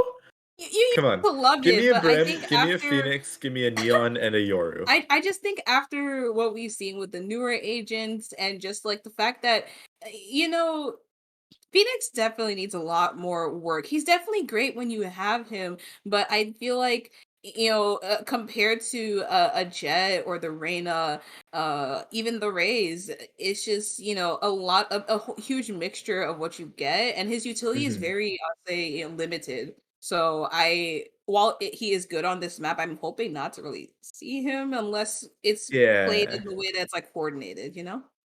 All right. I understand what you're saying. I'm still hoping to see them because I miss seeing them. I'm a fan of Phoenix. I'm a fan of Brimstone, and your remake coming in around 5 days is when it's officially Mhm, coming out at the beginning of Act number 2. mhm. So maybe not this week, but next week, maybe we'll see them. The teams start to play Yoru, and we're gonna get into the agent select here on map number 4, which again is Haven, and I'm praying to see Brimstone. Oh no. Absolutely. We'll Guys, see. I think Haven you is gotta another say map. yes. I think Haven's another map where you could see the Brimstone and get away with it, Brim. but it depends. I think Astra for this map, especially since it's bigger, you really want that extra util. So in our agents luck, we're gonna see how this goes. So far, I'm sorry to break it to you, it's gonna be two Astras on both sides. Yep. Not really a surprise there. The two main controller players, Caesar and Heeker, both looking for that Astra pick. But there we go. That is the Sky that I was talking about previously. Hmm. V currently hovering it, and Sloth sticking with the staple Reyna player. And if he wanting to go for Reyna as well, I mean, made a really great impact in that previous map, just was forced into too many 1v4s, 1v3 situations, could not really succeed there. But Xavi on the Cypher, what do you think about that pick, Chrissy? I Cypher's a really great pick for this map. The utility definitely can cover a lot more ground. With Killjoy, the sites are very spread out. So you can't just put an alarm bot here, a nano swarm there, and expect to get a lot of value out of it because people can easily go the other way or avoid it or shoot it off. Choose your So agent. having the cipher there with the trips and not having the Killjoy utility being so predictable and like colorful and out there, I think would be really great, especially with the camera. There's a lot of cool spots you can put it around and definitely capitalize. With the rest of the picks, I'm really digging the Sky pick. However, my only issue with Sky is that the amount of information that you gather is not the same versus Sova, to where you can easily capitalize off it. You can blind around a corner and know that someone is there, but how many are there and what gun they have, and the fact that you can see through the walls and everything, it's a big difference.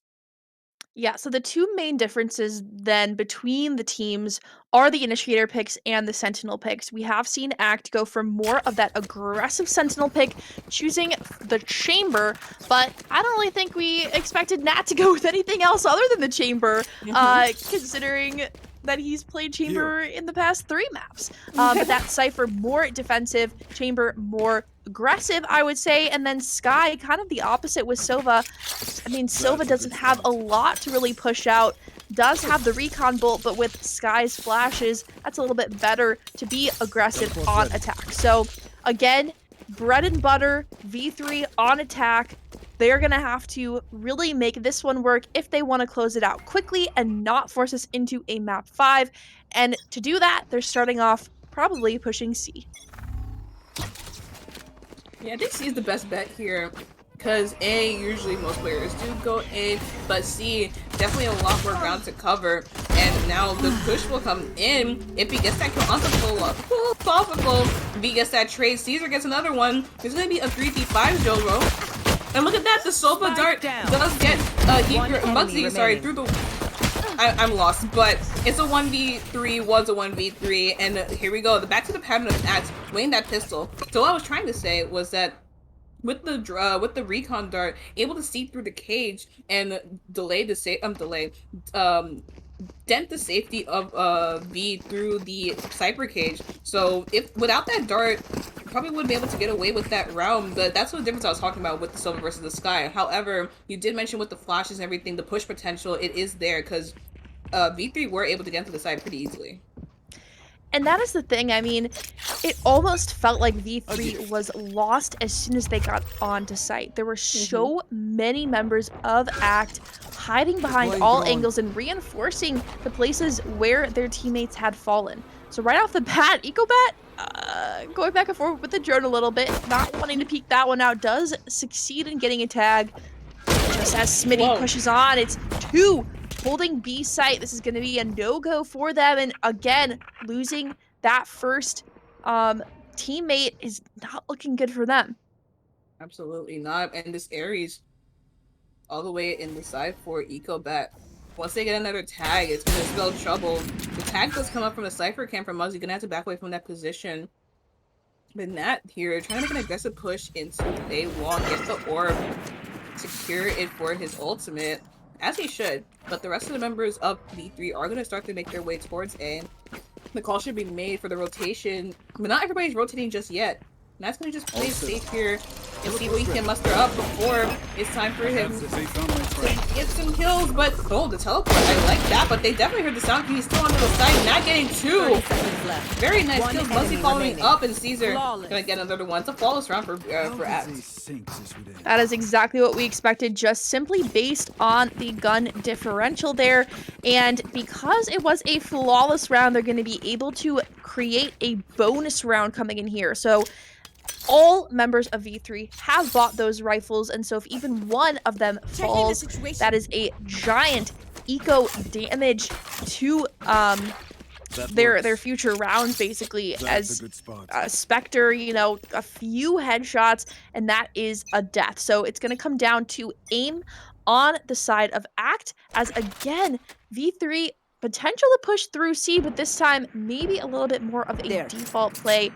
Seems like Sloth did spot out where if he was, just deciding whether to peek it again. Yeah, you can see the communication happening there from the team. Philosophical marks on the map where someone potentially is playing, getting ready for the gravity well to have that person exposed, but I guess that does also make the call that someone was spotted out, and now with that, the members are going to keep their ground, not rotate a lot, but moving all the way up in A. Gonna try and bait with the sound cue. I think Nat's a little bit smarter though. Ooh, does take the swing, but Smitty with that dash able to run away with his life, back away, and the call's made to rotate, but V is spotted. Egobat doesn't want any parts of this, gonna see if he can just back away.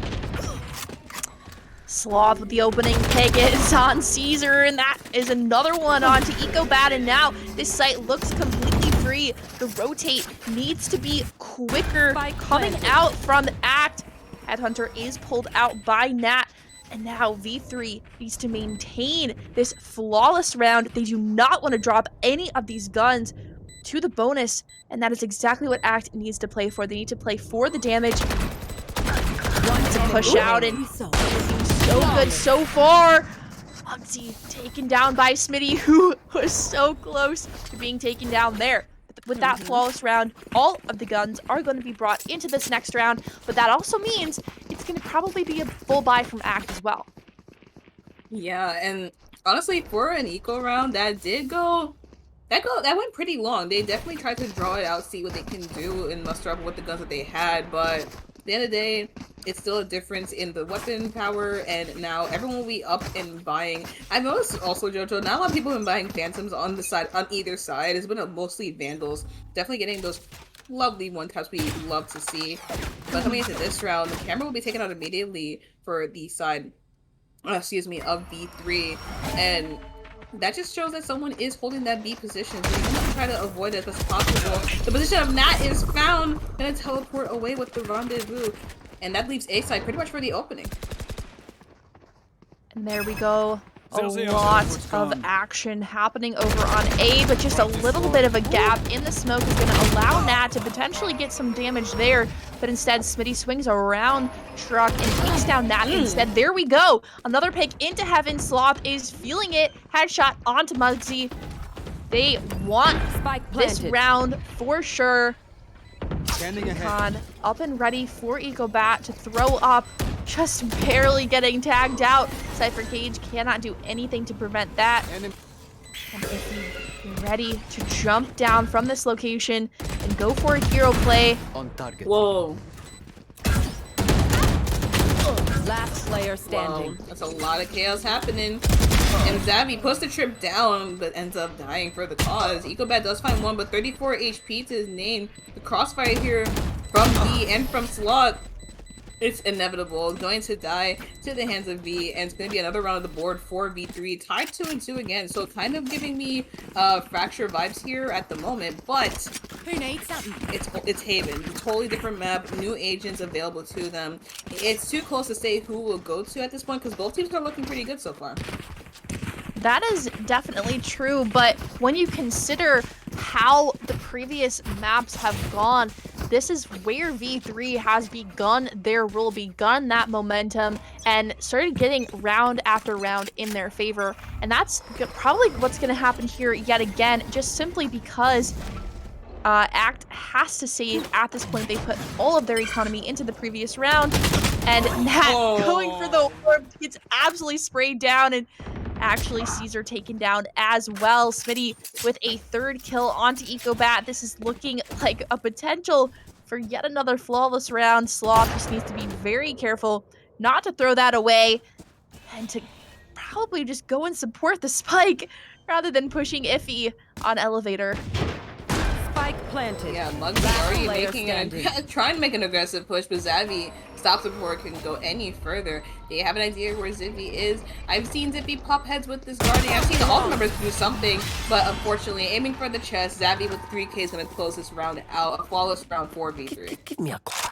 Again, another flawless round for V3. That is really where they shine. When they are feeling it, when they are ready to rock, you know.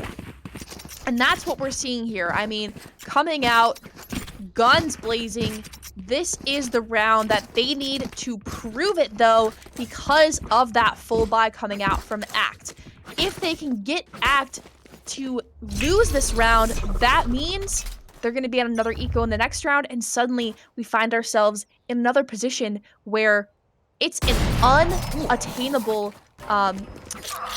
tie again for Act. Absolutely. And with one member, will make it 2 members down already. Act not looking so hot for them. B-side is up for the taking, and it looks like they're gonna want to do it. But Nat, with this ugly angle, gets that kill onto Philosophical. But the rest of the members are going to push their way towards the A site. Nat is prepared for this. The Trailblazer going to spot him out, push him away from that angle. It's going to be a 3v4 retake, JoJo. And there's all the ultimates are up available except for the Seekers. Seeker are going to make use of the top of the divide to block out Heaven and make some better positioning choices for his team. And the best thing that this does is it does delay a little bit. As soon as that Lear is going to come through, it's probably going to get instantly shot out.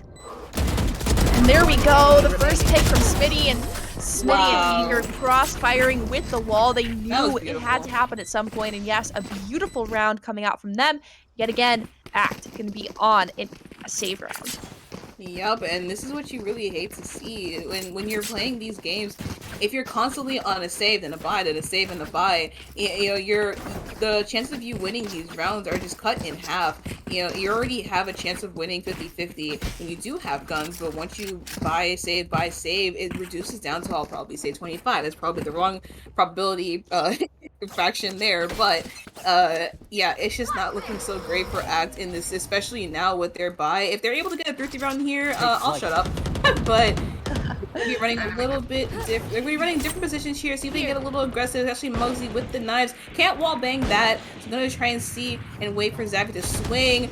Gonna call Smitty to give her some backup. The last knife probably makes it. Getting some body shots here and there. Smitty is low, but Muggsy is lower. It's gonna be a 4v5 right now. Heal coming up though, and that's the guy right there. The judge is gonna make the heal go to waste and be trying his best to get the trade for her teammate. But still, V4 bullets in that Vandal. They need to be aware of the push that Muggsy is making at this point into window. And there we go, Heeker taking them down, finally giving them man advantage in this round. V3 now just have one last decision to make, and that is where to bring the spike. Where do they want to plant it? Player standing. Ecobat trying to get something done, but Sloth absolutely ready for it. And Caesar is betting on A. 30 seconds left. That Trailblazer coming out onto C indicates otherwise. Very quiet, as it should be, because Caesar all alone, just a sheriff to his name.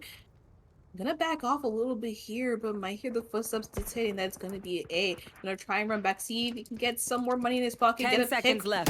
Philosophical super low. A body shot is all you need to kill her, but she's quick with it. Gets the headshot, gets the perfect angle, and will live to tell the tale of how B3 gets the 5th round on the board. 2-5, Chrissy. This is looking amazing for V3, but again, we find ourselves in a bye round for Act, and that is again where it becomes a little bit more difficult for V3 to win these rounds. I mean, even with that eco round, we just saw the judge and the knives from Muggsy were great. So if they can do that much in an eco round, there's definitely potential for them to get some of these buy rounds in the bag as well. A lot of damage being, well, not a lot of damage, a little bit of damage being done here and there. And on the mini map, excuse me, on the mini map, V3 just running around a little bit in spawn, but they're waiting for the right moment to push. Muggsy, however, takes advantage of this and gets the kill onto his counterpart. Smitty is out of the picture already, and the members, they're a little bit stuck right now, Jojo. They're not making any big plans here. They're not, you know, pushing in anywhere indefinitely. They're trying to see if they can get a trade, make the numbers a lot more even before they commit to a site. Caesar ready for this push into garage and swings out and just sprays while jumping the inaccuracy.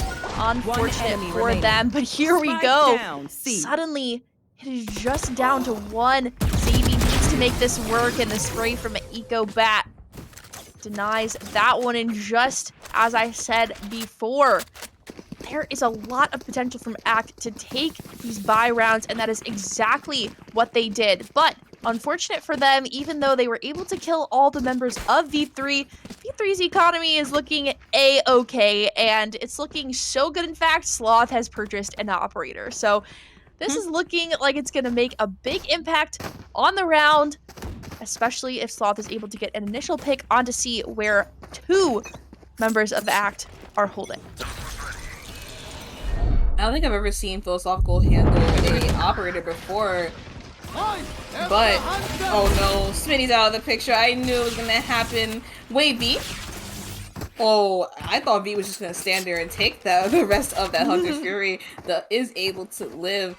Just 70 HP, but like I said, I've never seen Philosophical use an op before. This is, well, to me at least, a new position for her where she has to just hold, and just hope for someone to walk into her crosshair or for her to swing and get a flick. But the rest of the members now, with Smitty gone, but also with Iffy gone on the other side for ACT, everyone's just come to a standstill. Everyone's trying to wait and see who's going to make the next move and who's going to give one team the advantage. Blocking vision. And this is where you're talking about how you can get that information with your current agents. Seekers needs to be invested here. Xavi peeking right off of it. Caesar does get spotted out by one of the Seekers, and that was a great play coming out from the sky, because when you don't have Sova, you don't have those recon bolts, you don't know exactly if anyone is on site.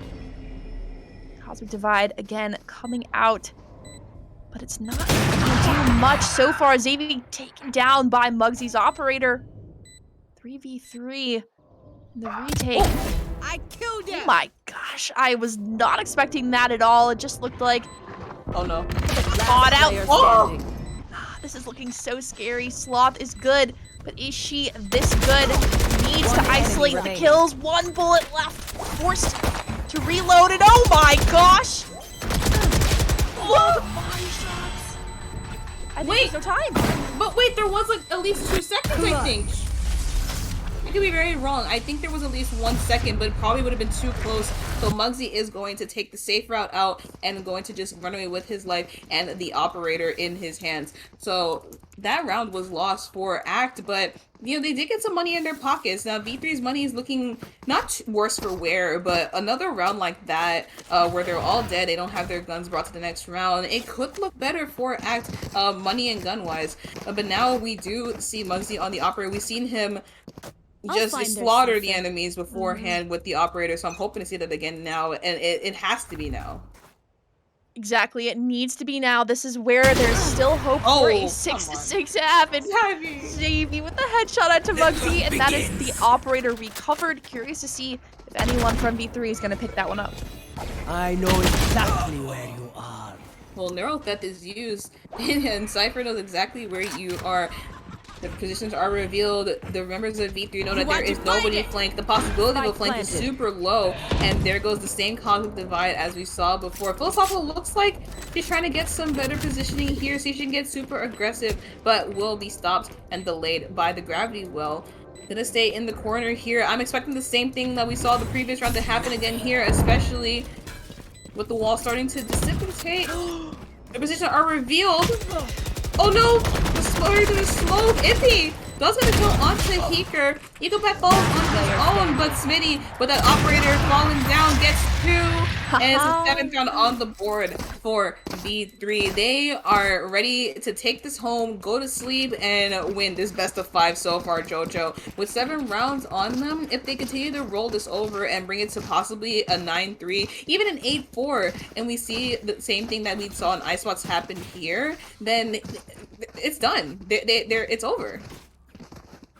Exactly, and all of the confidence that we're seeing from V3, I mean, I'm not really expecting that to let up anytime soon, especially after that Icebox play. It was probably the best map that could have been selected after Fracture, just because I know how comfortable they are with it, and they're bringing that energy over to Haven here. Caesar hiding behind this smoke, and they're ready for that push. Heeker getting both picks and gonna still be able to collect that orb. Now, a lot of members of ACT forced to rotate over to C just in case. And that is where the spike is headed at this point. A is fully clear, so if they wanted to rotate over, probably gonna get a free sight, but looks like they're just gonna go for these kills. Muggsy with just a shorty. Yeah, we've seen this before. It worked Player out well standing. for a couple of kills, but I don't think Muggsy's gonna find all 4 with just a shorty in hand. Does hear the headshots, does hear the bird, does get 1, but the sprays and the trades come out, and Heger will end the round with a 3K, and now 8-3. Last round before After the switch. I know they're just praying for the last round here, but I also know that V3 want to get as close to those double digits as possible right now, so definitely gonna play for that win. Both teams, they definitely want this round, but they definitely need it more. Absolutely, they do. And if we take a peek at that economy, I mean, Nat sticking with the shorty, unable to afford much else, but does have Tour de Force prepped and ready to go. There we go. That is it. Popped. Smitty still holding on to the operator, and just the Blade Storm ready on their side. So potential for Act to use these ultimates to their advantage and make sure that they can defend this last round against V3. It's so quiet right now, Jojo, and like I said, this round is do or die. Not do or die for V3, but do or die for Act. So they definitely want to play this safe, but V3 also don't want to just give a free round to them and possibly give Act the edge to the advantage or that confidence boost of getting to that 8-4 and rolling it over to possibly a tie or a 6-8. So I definitely am seeing them play a little bit smarter. No one's going too aggressive. No one's playing super back either. Nat with this Tour de Force, if he's able to get this pick onto Smitty or anybody at that, it could just dictate how this round will go. Whoever gets the first blood here, I'm assuming that's just where it's going. The location spotted out. Smitty with the operator shot. 30 seconds Slog left. following it up with a clean headshot onto Caesar. Muggsy has the Blade Storm in heaven, but this is likely an angle that is being watched by V3. Sloth trying to spray it out. Almost all the members of V3 have been spotted out by the Recon Bolt, but it's just down to EcoBat trying to make it work. Gets 1, denies the dash. Smitty trying to escape, but it is 17 HP. Operator in hand, takes down 1, but flash directly in the face, 6 HP to his name.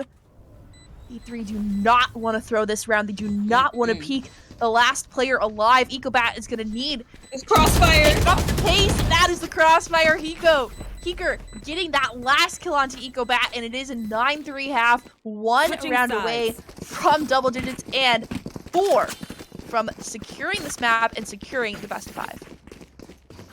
Yeah, man, if you're Axe right now, you're definitely going to have to play this attack half a certain way in order to not only throw off V3 and possibly, you know, turn it into the way it was for Fracture, but to bring it to the map 5 and give yourself another chance. This right here is Axe's second chance. Map 5 is their third chance to see if they can steal these playoffs from V3. But V3, with this 9-round lead, they're going to have to not only continue this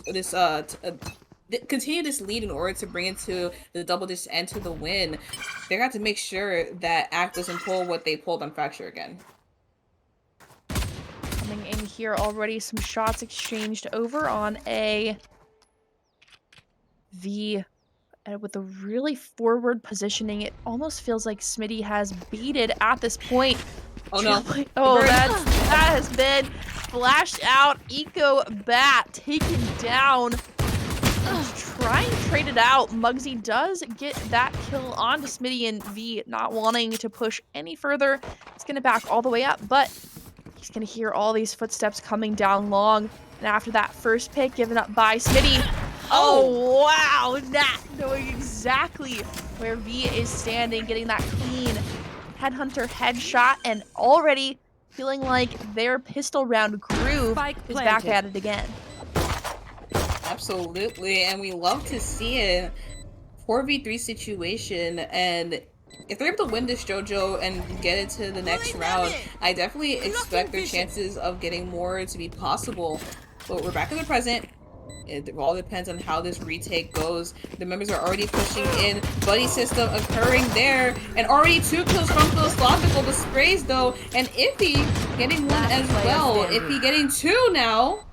This is looking super good. It's looking like how we expect it to be. Dojo makes the jump down, tries to mask it with the shots, but Ivy is quicker with it and gets the 3K to finish off the round, and Axe will win another pistol round and finally bring it back to that pattern, especially with, I'm assuming they're going to be buying up here, and it's most likely going to go their way. I don't really think...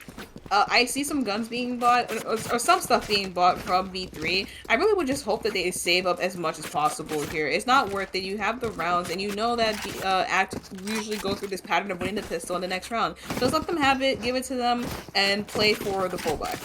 That is the thing. It is still 100% possible that Act can bring this back, especially if they get a 5th round on the board. So we do not want to see too much waste of economy coming out from V3, especially versus that Vandal.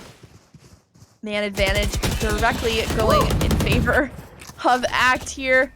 Vandal in hand, if he is ready to push onto this side, and Smitty with that classic probably cannot do much to combat this. It's not looking good, and you should expect this at this point because of the way these eco rounds work. The thing is, we have seen upsets, and at this point, Act cannot lose a gun here. They've invested way too much here. 2 rifles in their hands. If they lose even the Bulldog, it's gonna spell trouble. Muggsy taken out. No, takes out Smitty, excuse me.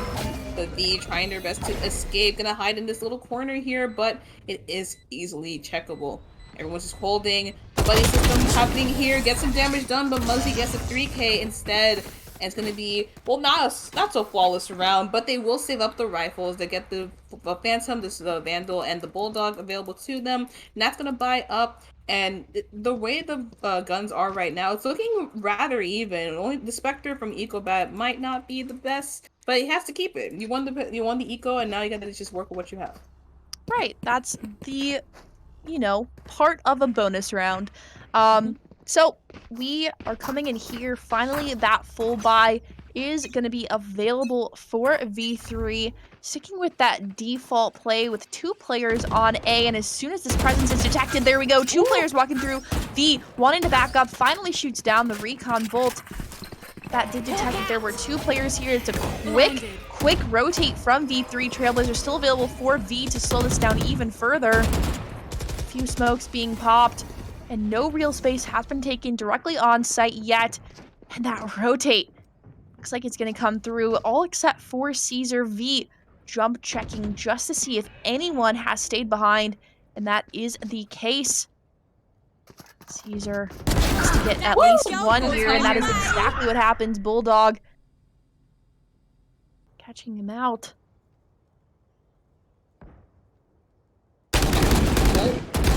The gunshots back and forth. This is an awkward gunfight, Jojo. The Caesar will get the kill, but Philosophical with the position. Gets 1, gets 2. She gets a 3rd, but not the 4th. It's a 2v2 still. And Iffy will heal up to that full HP. Heeker, though, with the stance with the bugs. Finally gets that kill with the help a little bit of Zabby. Spike is down. 1v2 situation for Caesar. They know where he is. This is not looking so well. It should have been Axe round, but now it's just brought down to the 1v2. It's just, the odds are stacked against him, but can he make it work? With just 30 seconds left on the clock, not so much, as Zabby will get that shot through the smoke. It's going to be the 10th round on the board for V3. The 10th round on the board, and they are going to continue this. They weren't able to bring 2 rifles into this round, and unfortunately, the 3 members who did fall probably not going to be able to afford much. Already seeing 2 marshals being purchased and light shields for both Sloth and Heeker. Actually, Heeker opting for the heavy shields. But in terms of Sloth, on that Reyna, I mean, you don't really need heavy shields as long as you can make an impact early on and overheal up to full. But looking at the other side on Act, I mean, it's just the shorty in the hands of Nat, and still 2 away from Tour de Force. Probably going to need to farm for that orb. Headshot from Smitty with the Marshal. Cannot get a second one, as if he connects double headshots with the Vandal, and now B-site seems to belong completely to Act here. They just need to get that spike planted. B-site plant is definitely not harder keep on a post plant, but with the numbers advantage, it's gonna be a lot harder for V3 to retake this. And now the dart will reveal positions. They're gonna have to back up a little bit here. We're trying to make something work through garage, but all for nothing. Going to just go back out. Does get that pick onto Iffy though, but does she know about this counter flank from Caesar? I think she sees him, but actually not. Turns around a split second away from possibly winning that fight, and Act will get another round. 6-10. They need 4 to tie it up here, JoJo, but those 4 need to be just like that. Numbers advantage, and the post plants are is pretty much perfect. Not losing anybody and making sure that every nook and cranny is accounted for. But again, thinking about this from V3's perspective, I mean, I've been in games where we're at such a great advantage in terms of rounds, and it is still possible for that other team to bring it back, and that gap was even bigger than what we see here, which is just 4. So V3 needs to be extremely careful here. They are unfortunately on a full save. Sloth with just the shorty gets that first kill, but the spray through the smoke from Caesar takes her out. And that is probably more than they can ask for this round. Heeker getting another one onto Iffy. That is potential for a gun down. Other than that, C site belongs to them. That spike is going to be planted. The only thing V3 has is man advantage in their favor. Yeah, they do have the sneakers available, but you don't really want to use that on an eco round. You want to save it for when you have the guns. And now Smitty will invest that Blaze Throw. That's the only ult you probably want to see in this situation. But the Seekers will be popped, actually. Going to reveal some positions. Cause a lot of chaos onto this site. Right click from Smitty. We're going to take out Eco bad. Some awkward sprays here and there, but Zabby will come out on top. It's just Caesar, the Astra. You hate to see them in this situation. Gonna be so annoying with that gravity well. But Smitty will take out Caesar. Zabby will get that defuse. We're going to be at 11 for V3 now, JoJo. Thrifty. And there we go. That is a thrifty round, totally unexpected coming out from V3. They did choose to invest 2 ultimates there, which, as you said, most of the time is not a great plan, but it ended up working out for them there, and that is a big dent, probably to the confidence of Act. I mean, as soon as you get thriftied, that's where you're like, wait, we're just getting outplayed. Not even outgunned, we're just getting outplayed. Yeah, exactly. And that's not a great feeling to have. No. So you definitely want to make sure it doesn't happen more than once. So now going into this round, the buys for the buys for Act aren't looking well. They're fine, but after this round again, they're going to be going back and forth with that whole we buy here, we like buy, we save here, and these rounds are not consistent in terms of the economy. B is going to get spotted out here, and Mozzie going to make that a shot. First kill. Oh, the setup from Zabby definitely working out in her favor. Cosmic Divide was already out of the picture, but the spike is not even planted. Got a little bit of action happening in Graffiti. Caesar trying to throw all of these smokes out, and that dash in from Smitty. Smitty does get sprayed down, and as, oh my gosh, the reload nearly saved the life of Xavier there, but it is a 2v2. Heeker waiting for that push. Sloth still a few seconds away. Peek from Caesar is just too good. If Sloth can take down Caesar, he's the one with full HP, but no! Suddenly, Caesar swings that one, and Caesar is potentially our hero for Act. We are at 7-11. Still a 4-round gap, but again, forced to a save on the side of V3. Oh man, this was... I really thought... Something told me that this would be V3's round, but ultimately it wasn't. And now, like you said, V3 will be on a save, but they have a couple of rounds to play with. So it doesn't matter if they save here, JoJo, but if Act is able to continue to put them in that same pattern of we buy here, we save here, we buy here, it could be a tie, and then it's now playing for overtime. Ecobat avoiding this Cypher cage, playing this angle perfectly. Muggsy able to find one. Heeker will get that trade though, all the way on the other side. And it's all these members, all the attackers spawn, Jojo. It's a party in mid, basically. There we go, trying to spray down from V into window, but there's too many members of Act on this side, and suddenly we're down to a 4v2. Xavi able to get one, but how much more can she do with a teammate on 7 HP? That spike is making its way over to A, and unless Xavi can catch some of these members on the rotate, yeah, unfortunate there. Was not expecting Spike planted. players to already be on site, and now Heeker with 7 HP needs to do as much eco damage as possible, but this is not going to be a clutch play. Probably not, at least. Okay, yeah. Not at all. Yeah, it was. I think the most Heeker could have gotten there was 1. After that, if he won it, I probably would have closed my computer. I always say that, but it just want to, right? Yes. But now in this round, it's going to be full buys for both sides, and Philosophical is going to be the one buying the operator this time. We didn't really get to see her do too much with it in the last half, but now gonna see what she can pull out here. And with the members going down C, I can expect nothing but chaos. Coming into this round, this is a full buy from V3. The drone being spotted out, and Sloth does get tagged up, and there we go. Not sure what's happening here with the Hunter's Fury. Does not get any damage done there. I think Eco was trying to predict that she was going to run into it, you know? So, but she's smarter. She's smarter than that. Gonna avoid it flawlessly. Gonna get some damage done from the shots, not from the Hunter's Fury. So definitely viable HP on her. But the members of ACT are gonna try and sneak into Garage and or B. They're definitely taking a lot of mid space, but the spike is not dedicated towards anywhere just yet. Meanwhile, the members of B3, they're not taking up too much space on the other sides, but they are holding their ground around mid, making sure no one just slips in. That full rotate is coming over to A. It's going to be V taking the brunt of this force. Has to back up off of that one. If only they could secure a headshot, but that blinding light was able to give them access to backside, and Cosmic Divide not doing what we wanted it to here, as the members of ACT have already dashed onto side, and all of these players are falling on the side of V3.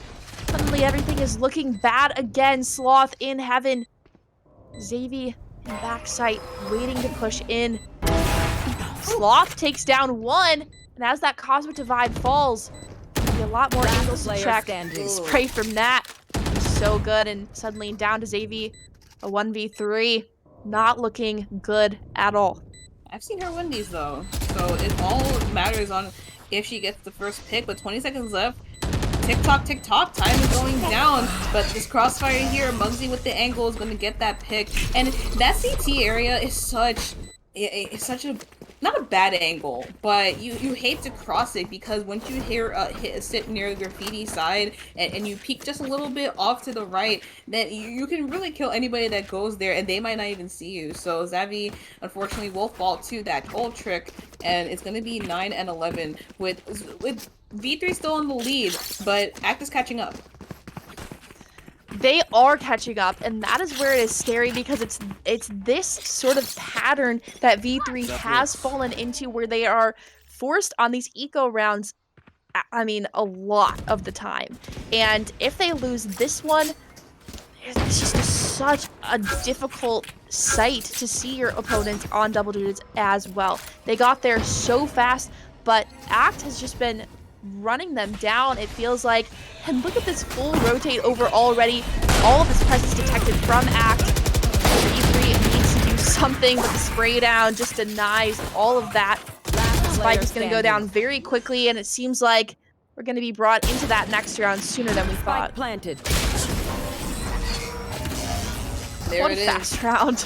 It was a super fast round, and just losing one member, that's the most you want to lose here, Jojo. We're at 11 and 10. I know. One round away, and now both sides will have to play for the win or overtime.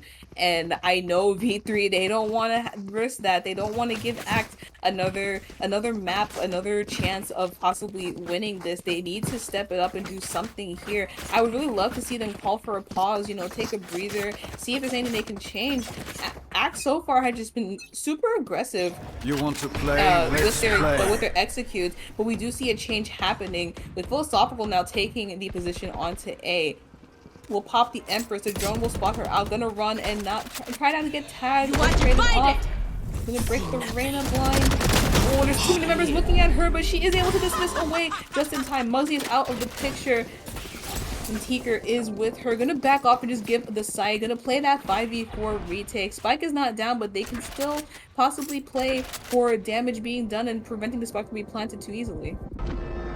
This is getting very, very dangerous because they're going to allow Act to get any sort of forward positioning here. That is where Act can secure this post plan potentially. Sloth again finds herself in heaven, waiting to place that Leer out, and Gravity Well activated in backside and Iffy with that initial take onto Smitty, showing they want to secure this site. And Iffy really doing a lot of damage here. Sloth taking down that big spender. Last player taking standing. down one of their own, but suddenly it's a 1v2. Heeker, the last man standing, just staring at a wall. Seems to be an unfortunate situation. Yeah, there we go.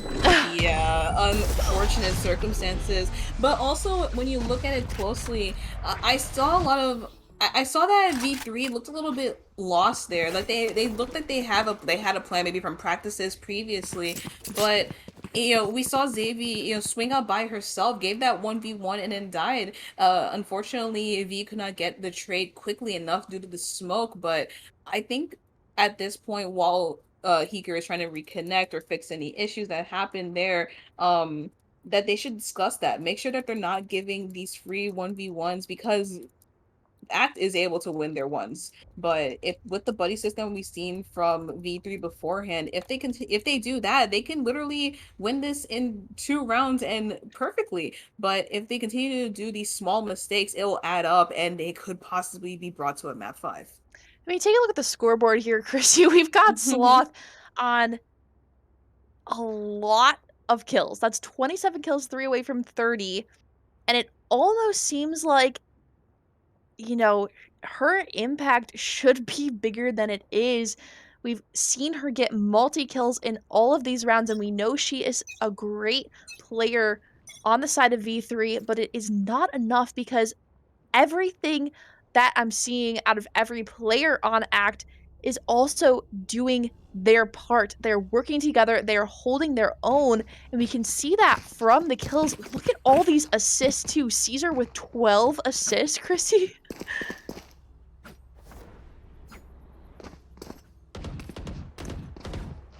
Yeah, so it looks like we're having a little bit of technical difficulty at this point. Not exactly sure the information that we're getting here.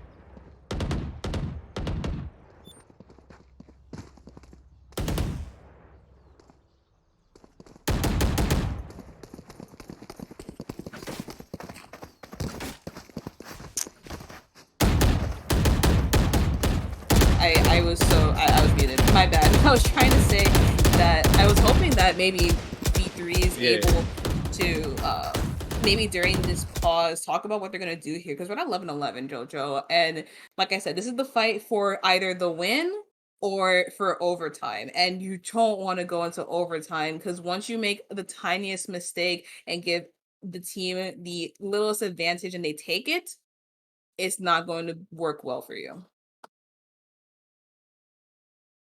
Ooh, this is looking a little scary for V3, no? A little scary. All right. Oh, if you guys are V3 in this situation, what are y'all looking to see? I'm looking to see Act do what they do, but I'm hoping to also see uh V3 just change something. We did see them change up their positions and how they played position wise for that round there, but with Heeker out of the picture, it definitely was just it was just an unlucky situation there for them. So they did really nothing wrong. They just weren't in a 5v4 at that moment. They were really in a 3v4, excuse me. Yeah, and well, things are looking like they just gotta slow things down, I feel like. Hmm. Figure things out. They gotta just talk amongst their team and well, this is a pivotal round for them, right? If Hiko does come back and they are able to pull through, I do think they can take this one, right? It's 2 rounds. They're on an eco this round, unfortunately, but um they're gonna have to try to win that last round and send it to overtime. Yeah, absolutely. Like I think that's the best you can hope for on either side. Whoever gets to match point really needs to get the win. Whoever doesn't has to hope to get it to the 12. And we have seen upsetting 13-11s before. A team makes a big Mhm. comeback, but at the last possible round, the other team just steals it away, swipes it from underneath their feet, and all that hard work is well not for really nothing, but it's just it just falls apart in their hands.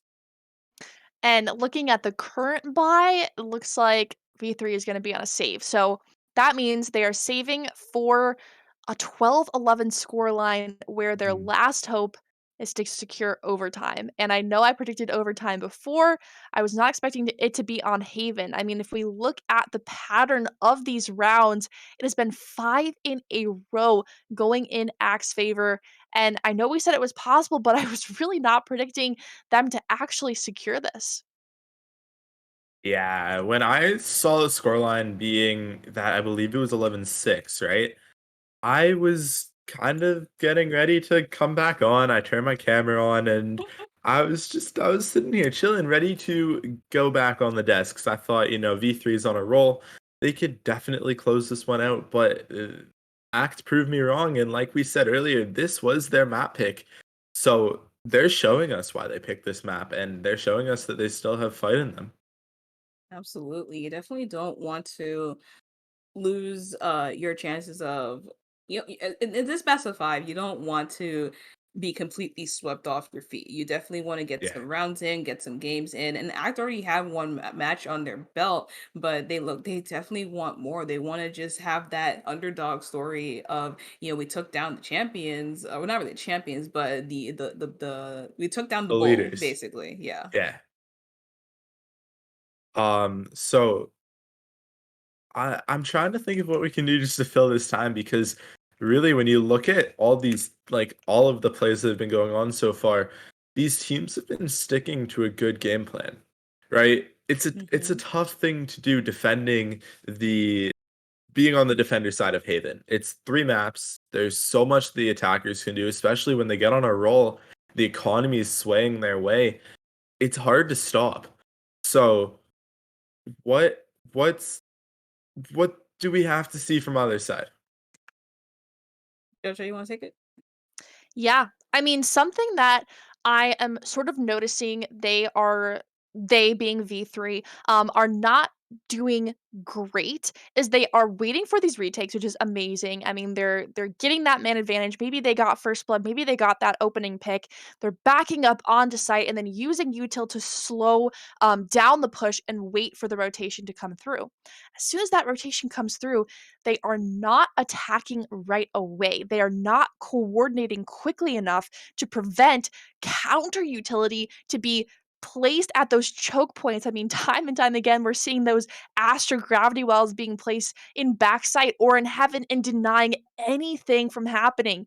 Even on Haven, I've heard it said from a lot of pro players if you're planning on retaking A, you need to have a flanker. That's the other thing that they're not really doing. They're all coordinating in backside, in heaven, all coming from one direction and almost making it easy for Act to hold down that post plant just because they don't even have to think on their feet. They know exactly where the members of V3 are pushing out.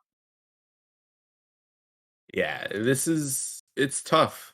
Um I don't know what to say because it's tricky and like I guess this tech pause could be a little useful.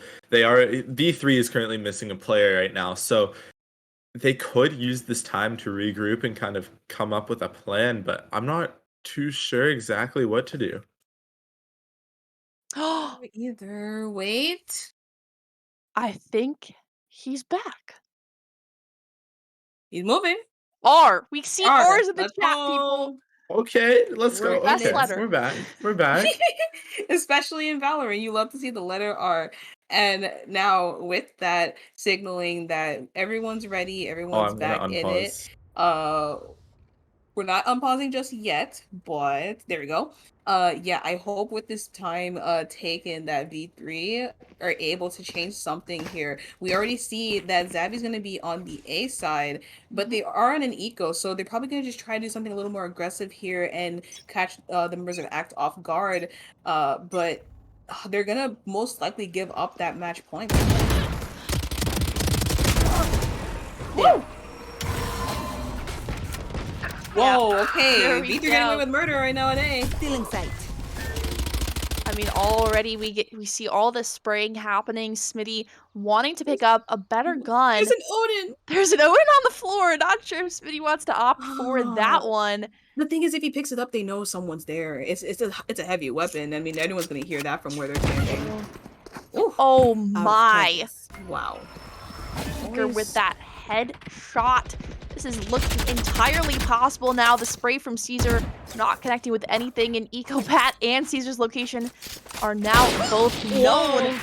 It's a leg. Smitty needs to stay alive here. He needs just to be a nuisance. He's gonna run away into mid. Spike Courier, EcoBat spraying into door. Smitty still has this Marshall. Oh my gosh, and it's 2 legs. More sprays from Sloth. Chrissy, this is looking not how I expected it to go. 30 seconds left. Wait, the timing. Oh! One enemy remaining. I thought Hikaru was gonna go for the knife, but decides to just play it safe. EcoBat 65 HP, gonna fake the plant and gonna push onto CT. I think Sloth smells this. And the 50 round goes to V3. They're 1 away, JoJo, from taking it all the way home. 3-1 like some of us predicted. But Act are still just 1 away from the overtime. V3 still have a lot to lose here. They need to play this perfectly. Both teams are going to be on full rifles, full shields. Sloth is 1 kill away from 30 kills in this map. So there's 2 things that we're asking. Is Sloth gonna get that 30 bomb? And is V3 gonna secure this map and secure the series? We'll have to see. Act is playing a little bit of a default here, and there are 3 members at A. So look at the positioning here. 2 on C, 3 on A, and just the tripwires from the Cypher there to watch B in Garage. Muggsy gets that opening kill onto Smitty. But that's fine. The utility is still up there for B and C to not, for B and Garage to not be taken so easily. Iffy is just hiding next to the tripwire. Zabby, she sniffs it. Doesn't even need the tripwire to know that somebody is there and gets that kill on to Iffy. So now the neural death gonna reveal positions. Not the trigger discipline is not gonna work this time, buddy. And now the positions are revealed. They know that the members are hiding around the A site. No one's committing anywhere just yet. And now they can reposition themselves with the camera on C and the tripwires. This is a perfect setup, and this is what you gain from Cypher. All this space from just the utility alone and all the information you gather. It's just perfect. There we go. Savvy letting that on the site. This is what we've seen so many times. V3 needs to play this retake better than they have been. Yet again, they do not have anyone coming down C long. It is still being watched, however, by Act at this point. Seekers are popped, and that Lear is going to be popped as well. Sloth instantly taken down. Keeker taken down as well. This retake falling apart in their hands. Whoa! One enemy remaining. From Garage, 30 HP on Muggsy. What is this? Rissy, 30 HP. That cheated 1 shot on him. That is insane. We're going to overtime. Oh my gosh, and it was so winnable. It was the difference between Zabby winning it out with the ace, and then Muggsy, 30 HP, gets away with murder. And now we're at overtime. Like you said, it's just, ooh. It's looking spicy here, JoJo. And like I said with overtime before, one little mistake on one of your sides, if you give that free round, you give the other team another chance to possibly steal it. And so now we're hoping to see that V3 is hoping to see if they win this round specifically, because their defense wasn't looking so hot in the beginning. It looked better after the pause. So if they get this attack round, it should most likely go their way, and Act gonna have to stop it from happening. They were so good on the attack half. And now that economy doesn't mean anything in overtime, it really is just who can play better.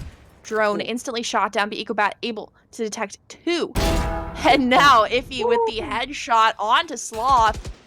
That's a very decisive opening kill, but the spike is not going to follow up on it. Nat seeming to indicate some noise happening over in A sewer. Xavi very hesitant about pushing into sight. One small footstep potentially heard by the 2 defenders. And there we go. Cage is out on sight. The hit is happening. Trademark is destroyed. Nat's gonna peek this one out. Trailblazer coming out first, and Caesar taking down Xavi. We're looking very, very, very bad for V3. They were hoping to get this attack half, and now they're gonna be forced probably to get a round on. 30 seconds left. Wait, the first kill from Heeker though might put their numbers, make the odds a little bit more in their favor. Shocker not gonna find anything but the concuss. Heeker gonna have to change his position. They have to get another kill here to possibly make it work out. And there it is. Heeker gets 1. Runs out of bullets, cannot get the second, but V is up on the site. Gets the headshot. She has the plant now. 2v2. No. And Heeker let her know. Someone's pushing. She's out of the picture. It's just up to Heeker. 2v1. He knows where 1 is. He has to play this correctly, but gets taken out by Ecobat. Headshot to the dome. And Iffy will get the defuse. It almost looked possible for those last 2 players. And we know how good V3 has been on attack. But this is where it gets scary. This is where we are asking V3, have you learned from your defensive half what you need to do against the attacking side of Act? In hopes, last time they did play their positions differently.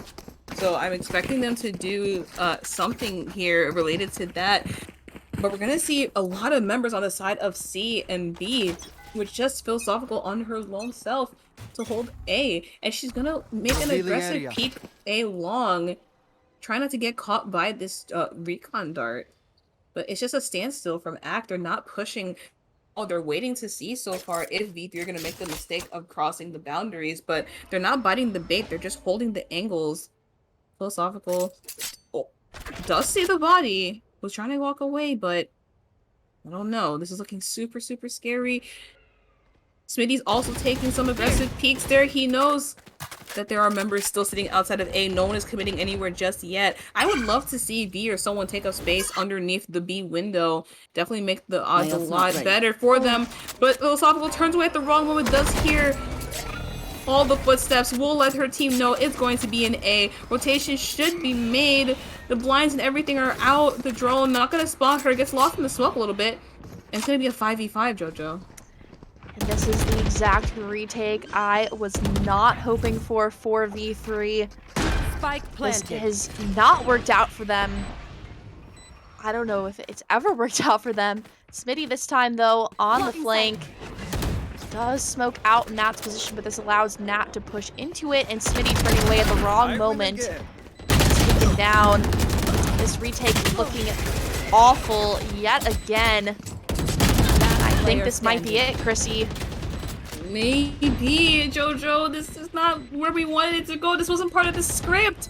Well, it was a part of my initial script, but I didn't think it would be ending like this. Philosophical 46 HP. No time on the bomb. It's going to go to Act, and we're tied up 2-2. Oh, okay. Well, map 5, you know, it's a thing. Yeah, I called it first. I'll make that clear. I called it first. You did. I gotta give you credit for that. You did call it. And well, it's split. Let's go. You guys don't look excited right now. I mean, come on. It's okay. I think With for the next two map, I think we're gonna close take a little games. break now. okay. So And well, I think we're gonna take a couple minute break. Looks like the teams do want to get into it right away, so we're gonna see what we do on that part. I also think that I believe myself alongside maybe Fantastic. I don't know. Maybe I'm gonna cast with one of you guys. We're gonna do a little bit of a shift for the first couple minutes, just to give you guys a break because they've casted 4 maps. It's been crazy. And well, okay, we're gonna take a 3 minute break. I've got confirmation. We're gonna slide to that now just so we can get into it as soon as possible for the players. And we'll see you guys in a few minutes.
It's written all on my face and no one relates. I don't know how long I can take it. You wanna smile, I'ma fake it. Copy and paste it, that's an alright imitation, yeah. Is someone coming to save me? I'm faded, it don't even faze me. I've had a hater that's showing me love, and I've had a lover betray me. I've had a lot of lessons, still got a lot of questions, still don't got any answers. Eat your veggies, pray for a lot of blessings. Die from like 20 cancers. That's why I'm taking these drugs, that's why I'm up till the morning. Shot after shot after shot, I can't stop it, I'm zoning. Shrugging like Jordan did playing against Portland. Still can't afford all the shit that I need. I get too anxious when I hit the weed. I take a pill and I'm feeling relieved. I take another, I triple the speed. I've been so close I could taste it. I've been so far, I've been patient. I take a bar and get wasted. Part of my brain is erased when I go to Mars in a spaceship. It's written all on my face and no one relates. I don't know how long I can take it. You wanna smile, I'ma fake it. Copy and paste it, that's an alright imitation, yeah.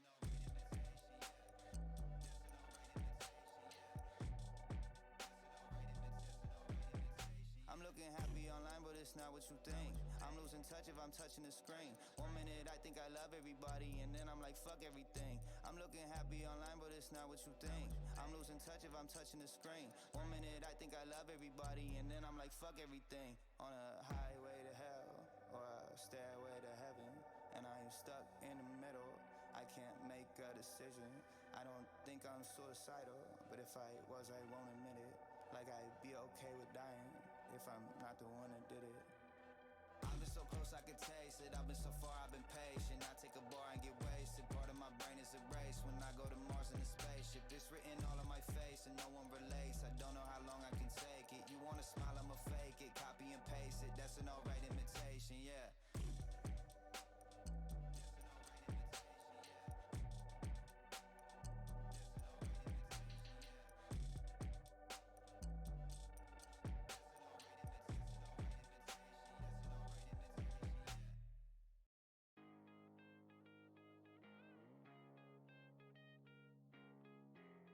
Lay beats, this go crazy. Hey Ross, sauce it up.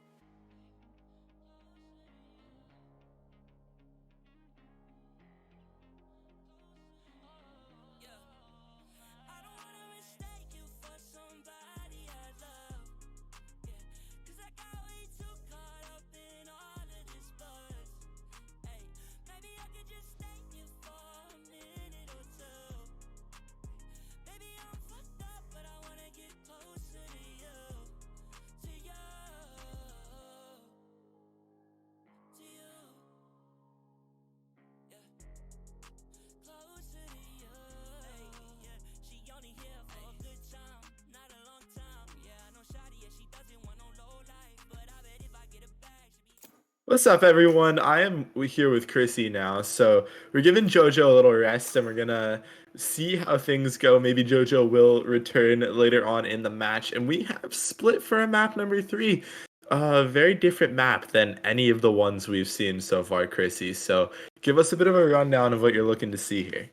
Well, Split has definitely had its runs through pool in terms of changes and metas. We known Split to be a notoriously defense-sided map. Now with the changes, it's been a little bit more even. Before it was, oh, if you start on defense, you automatically win. But now it's a little bit more difficult to get to that win. But definitely you need the right agents to get to that point. So we do see Iffy and Zavi hovering those Sages, and Sage is definitely great for anchoring down that mid with the wall and just stalling as much as possible.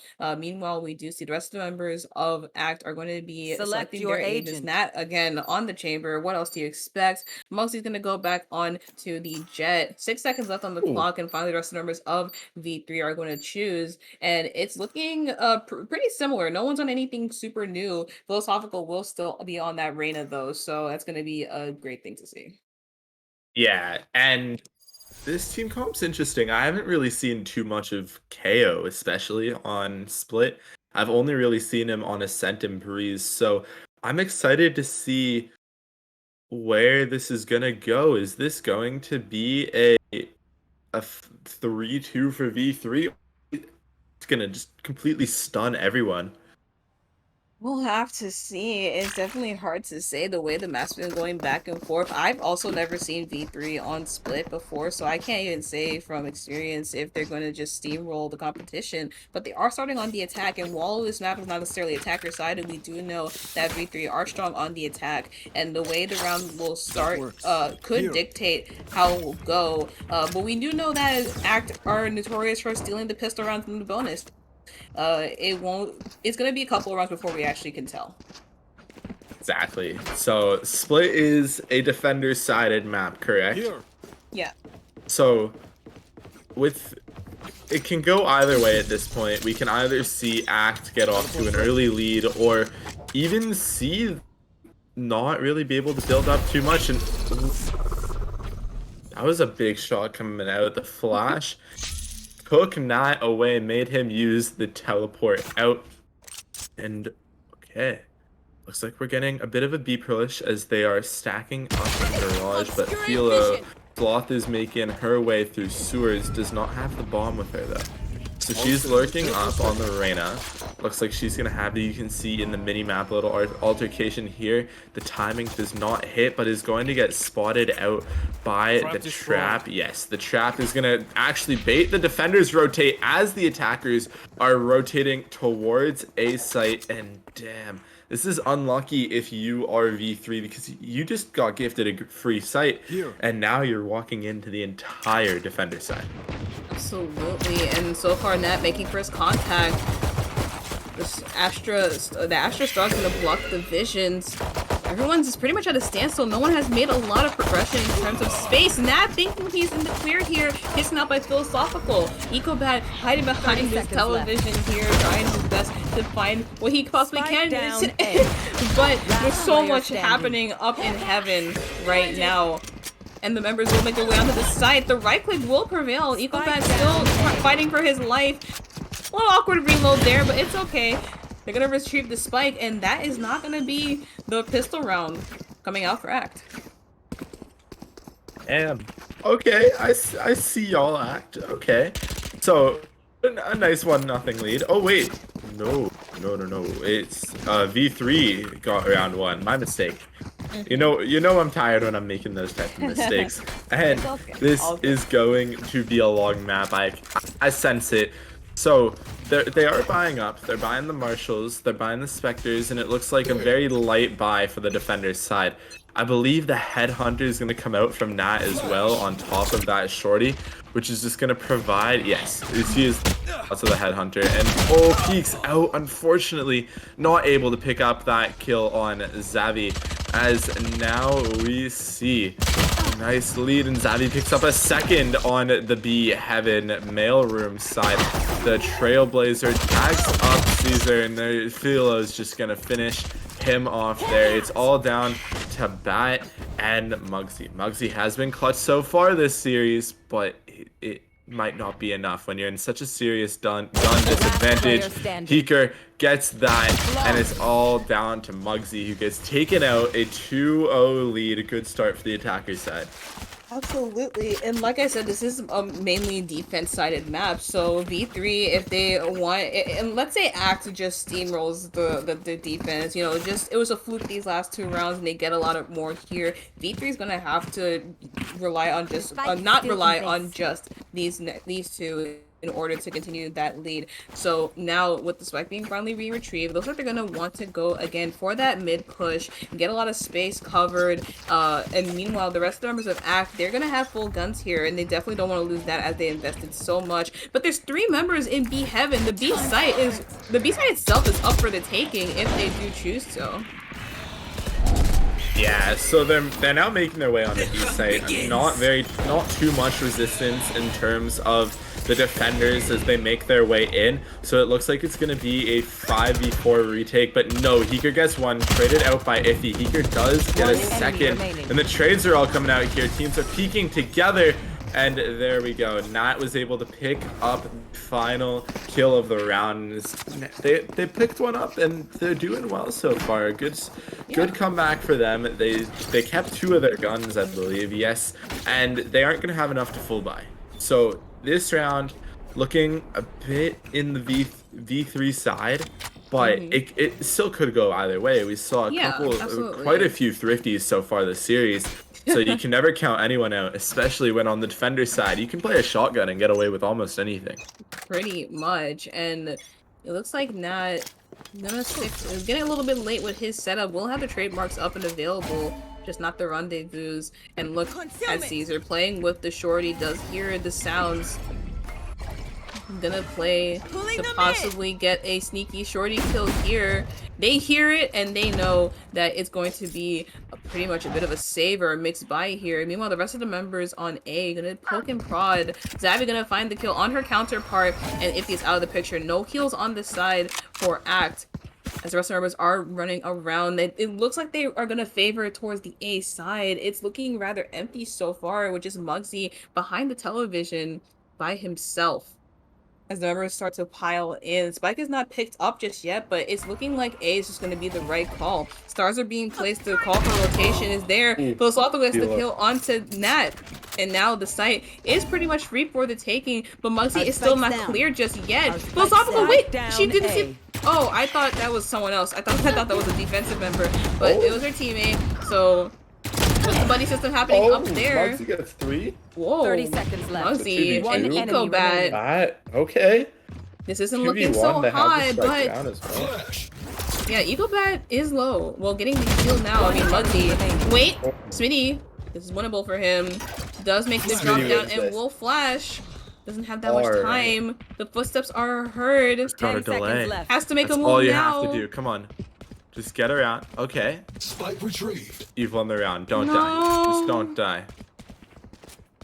Wow. Wow. That was unfortunate. I think if Smitty even walked a little bit, probably could have gotten the jig up onto Eco Bat. But with the footsteps, Eco Bat's able to just maneuver around, walk away, just like that. And now it's just the round pretty much freely given up to Act here. And with that, we're gonna see V3 on a eco buy. So it should technically be Act's round, but we have seen V3 win an eco before. So anything could possibly go, like you said, and especially with this map 5, it has to go in the way of someone's advantage very soon. We can't really see an overtime happen again, because this is a do or die. You have to just get the win here and not rely on some mistakes happening in those rounds. So coming into here, it's gonna be a standstill for V3, but it looks like they're aiming for the B side. Yeah, they're making their move out now. Looks like they're doing a slight rotate out, pick up the spike over on the attacker spawn side of B. If he picks up that headshot and a tied 2-2 match, Philo though able to trade Iffy out. It's a 4 versus 4s now. They're making their way up mid. Batch just gonna have to back off towards the mailroom, and the flash comes out. Oh, gets one. The Spike down mid. Vandal. It's beautiful. And now looks like Sloth is stuck in vents as Muggsy making his way into the vent. And this could be a real timing play, right? If Sloth is looking one way as Muggsy comes up, and no, Muggsy's just going to go the other way. So we're not even going to get into that. But V with the ghost skill to pick that one up, and the Seekers come out now. They have B-site on lock, not knowing that Sloth is in heaven as well. And she's just going to swing. Oh, the timing on Caesar, not even a chance to fight back. The Seekers do come out for the defensive side as well. In a 3v2 in favor of the attackers. Muggsy though, holding that corner, the Trailblazer, but alright, Muggsy, it's all up to you. He gets that one on Sloth. Okay, it's a 1 versus 1. It's V against Muggsy. Muggsy now just making his way. I don't even think Muggsy knows that V's in this position. She definitely can win this here. She does get cleared, but doesn't hit the head, and Muggsy will clutch this round out for. Is bringing us to a 3-2. It's getting super close now, and from what I can see, you know, V3, they have the right ideas for what they want to do, but then unlucky moments like what we saw here, it just really puts a dent in their plans, and they can't really execute what they have practiced before. So, but now what they do have 3 ults available: Resurrection, the Empress, and the Toggle Divide. I'm hoping they can combine the 3 of them, or just use one after the other in order to get the rounds up. But look at the positions from ACT. They are pretty much very B heavy right now, and the members of V3 are gonna go towards A this time. Just gonna probably run through, see if they can get super aggressive here. Trailblazer most likely gonna find the position of Nat, but the members are still running up. They're spraying him down. He's dead. Audio cue. It's gonna go.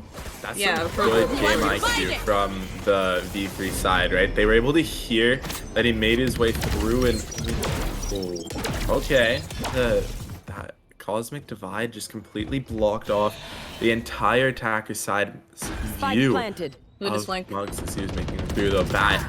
The timing off here makes no sound. Last player standing. That was just unlucky. Eco did not know who to shoot and when, but now Muggsy again in a 1v3 situation. We've seen him here before. The swing comes out, the dash not gonna take him very far, and Zabby will get that kill. 3v3, 2-3 now, and they still have ults available too. Then they still have the null command, they still have the resurrection, and the members of Axis also have their ultimates available to them, but it's getting super. No one's winning, and no one has won more than 2 in a row so far. Yeah, and this is where we've seen such a back and forth series. Both teams were able to win their map pick, and it's really looking like this decider that neither team got to choose is really where it's going to be the most even matchup we've seen yet. Absolutely, and there goes the null command. Gonna stop anything from happening up in me heaven. The judge though from Eco Bats. The members do see this elbow of Caesar, and everyone's just getting damaged so much. No one's even gonna peek for this resurrection because V is there watching for her team. And now the resurrection will come up. Force Smitty in that null command ult. And there it is. Philosophical ending off that kill. I think if V was not there, it could have been a totally different round. They were ready to swing. The kill came up, and the rest of the members of ACT were just left in a loop. Exactly, and that revive, the KO ultimate, the fact that it still is able to, I believe it's suppress their enemies while down, is just why it's so powerful and why it's so useful. The ultimate, I believe, from mid can cover both sites for a point. At least both heavens can be completely suppressed. And now they're making their push towards B site. They have a 4-3 lead. It's been a back and forth series. We have seen a 2-0 lead to start off. Then 3 rounds in a row going to the defender side of Act. And now another 2 going for V3. So it's back and forth. Neither team really able to, capitalize on the momentum that they build. And they're just going to have to try to do what they do best. And you can see now Smitty does hear the sound cues in heaven as Sage just jumps off of that wall and makes her way back towards stairs. They're pushing up. We're not really sure where the push is. And now the knife comes out. Only gets empty, so that's all they know. The gravity well does not quite pull her in all the way. And Xavi picks up the opening blood on the round. 4v5. Spike is down, and V3, from what we can see, especially with Smitty and Heeker taking all these kills. Smitty, that was an accident, and he gets away with it. Muggsy now in a 1v5 just hits the knee of Heeker, and the 5th round on the board for V3 will be there. This game is going to be close, right up until the end. And these teams have been playing neck and neck. Pretty much every round has been winnable and could go either way. Now we're going to see, it looks like they're setting up for a pretty default play here. You got that one on B, one going mid, and then the rest going towards that A site. From the defender side, though, they're stacking B. There's been quite a few B pushes back to back, and it's starting to show that teams are being able to adapt. When you play a 5-map series, and you make it all the way to map number 5, you really start to know your opponents, and Xavi picks up the first blood over on A main. The only A player has already been taken out, but there's still noise towards B site, not allowing the defenders to rotate at all, and you can see they're all stuck. Sloth holding mid as well, meaning there's no mid rotate from heaven towards vents, and now they're just making their way into A site, still clearing every angle. They're not sure exactly where the defenders are, but oh, you have such a free sight, and now the defenders are starting to make the rotate over. They've realized that nothing is gonna push in towards A, or towards B. The spike is going down on A, planted for heaven, meaning that all 3 of the attackers that are currently stuck in mid can make their way through the bomb from heaven, as well as screens and main. This is so scary, especially if you're members of Ag. Xavi just slaughtering them down. They barely stepped foot outside of CT. Xavi with the 4th. Not gonna get the A's, gonna heal herself instead. V is going to look out for her in the meantime. Another flawless round coming out from V3. And they are really running up the scoreboard, giving Act a couple more rounds than they did previously early on, but they still are in the lead, and the resurrection is still available for Xavi. Seekers are also available. They're gonna take it to B, it seems, this time, and we see Act starting to change their positions a little bit. Their money after this round, they're gonna have to save. So if they really want to have a better chance for the next half and get some more rounds here before it's over, it's gonna have to be now while they invested so much. Yeah, this is really a must-win round if you are Act. They have to capitalize on their buys because there have been so few. Even if they win this round, it has to be near flawless in order to have a full buy next round. They're really just scraping the credits from the bottom of the barrel, and Nat picks up the first blood. That's a great start for them, taking out V, but the resurrection comes out. The wall, though, saves V, and Xavi's able to pick that one up. What a play on the wall, picking it a perfect angle to allow the peek while also protecting the resurrected player.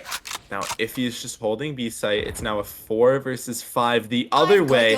They flip the script, and the Seekers come out on the attacker's side. It was basically a free ultimate orb on that kill, and the resurrection is Caesar is now holding down the A side alone, but it's only Philo to worry about right now as Xavi now makes her rotate in.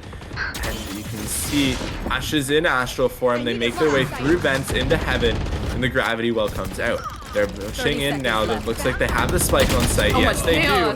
And this is just absolute pandemonium now, as it's all down to Muggsy at this point. Is the sole player on site. They're going to regroup up in A heaven. Now making their way in. Heeker, though, picks up that headshot with the Vandal on ramps. They do know that V is playing there, as they knew where the player was. The spike has already been planted, so now in a 2 versus 4, Mugsy's just going to have to make their way down towards the site. And both situations are a 2v1. There's no 1v1s to be had, and they're just going to save and give V3 the 7-3 lead. And you really hate to see it, forced to save after such another flawless round from V3. And so much noise was made. They did lose Smitty, but the rotations and the spacing, the time that they had definitely helped them out here with getting this extra point. And now they're just 2 away from bringing it to a 9-3 half. But last time we saw them in this 9-3 half, it really wasn't looking so hot for them. So I'm hoping they can maintain that lead. But think about it this way as well. They are on the attack side. They have 7 rounds. That's more than enough. And if they lose these next rounds, to turn it around on the defense side. So I'm hoping they can gather some more here, because we have seen Axe come back pretty crazily. So they don't want to give him that chance of possibly bringing it to a tie too quickly. All right, so this is getting into scary times for... They need to win rounds. It's simple as that. They cannot suffer being down even 8-4 or 9-3 on their defender's side. Nat comes up clutch with the first blood of the round, but Sloth picks that one up. The trap comes out. Now the judge, unfortunately, does not yet connect. Nat, you can see, took some fall damage in the pre-round as the shield was not touched. It's a 4 versus 3, so it's not looking too promising, as now the attackers on V3 make their way towards the B site. They're moving in on Heaven, and oh, the judge is able to clean up Nat. Spike down. And it's now a 3v2.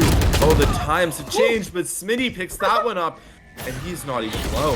Nothing to worry about from him. It looks like the headshot did come out, but it's not going to be enough, as he only had a Spectre, and both players from V3 are low. Caesar at full health. So 1v1 now. It's half health versus full health. Who hits the shot first? They're picking away at each other now as the spike's been picked up by Smitty. Looks like the knocking them. No, and the concuss does not work so far, as well as the gravity well miss. So he's completely unaware of Smitty's current position. The fake plant comes out with the audio cue. He knows he kind of has to get this one down, but he checks the wrong spot. No! But, goodness, Smitty, look the wrong way. And that's a thrifty that can turn the tides. Does not look like there's going to be a full buy available in the last round of the half for Act. But again, it is the last round, so they're going to scramble to buy whatever they can. Yeah, and like I said, V3, they do have a nice cushion of 7 rounds. So even if, let's say, by some fluke they were able to lose this, it's all good. But they definitely are aiming to get the next round here, bring it to the 8-4 half, and make it a lot more difficult for Act to continue to get any momentum in bringing it to that tie. So as the round starts, we will see the money for Act. While they did win that round, it's still not the best. Null command is going to be popped for V3, and this is a very interesting wall, actually. And that's going to be hiding here. What is this cause I don't know, but I don't know. I really don't know. But they are in Heaven. If he does get that kill onto Snitty from all the way over there, actually, and they do have free reign to go up into the vents, because Philosophical made this lurk. I don't think they notice she's all the way deep in here just yet, but she does hear some footsteps. Gonna call for a team. Maybe B is the better option right now. Xavi will grab that orb and get closer and closer to her ultimate. Philosophical, everyone is in a standstill right now. This is a complete standstill now as Sloth makes her way up, and the spike is actually in Heaven. If Muggsy is able to pick this one up, it's going to make planting the bomb significantly more difficult for the attackers. No, the knives miss, but the Bulldog comes out on top.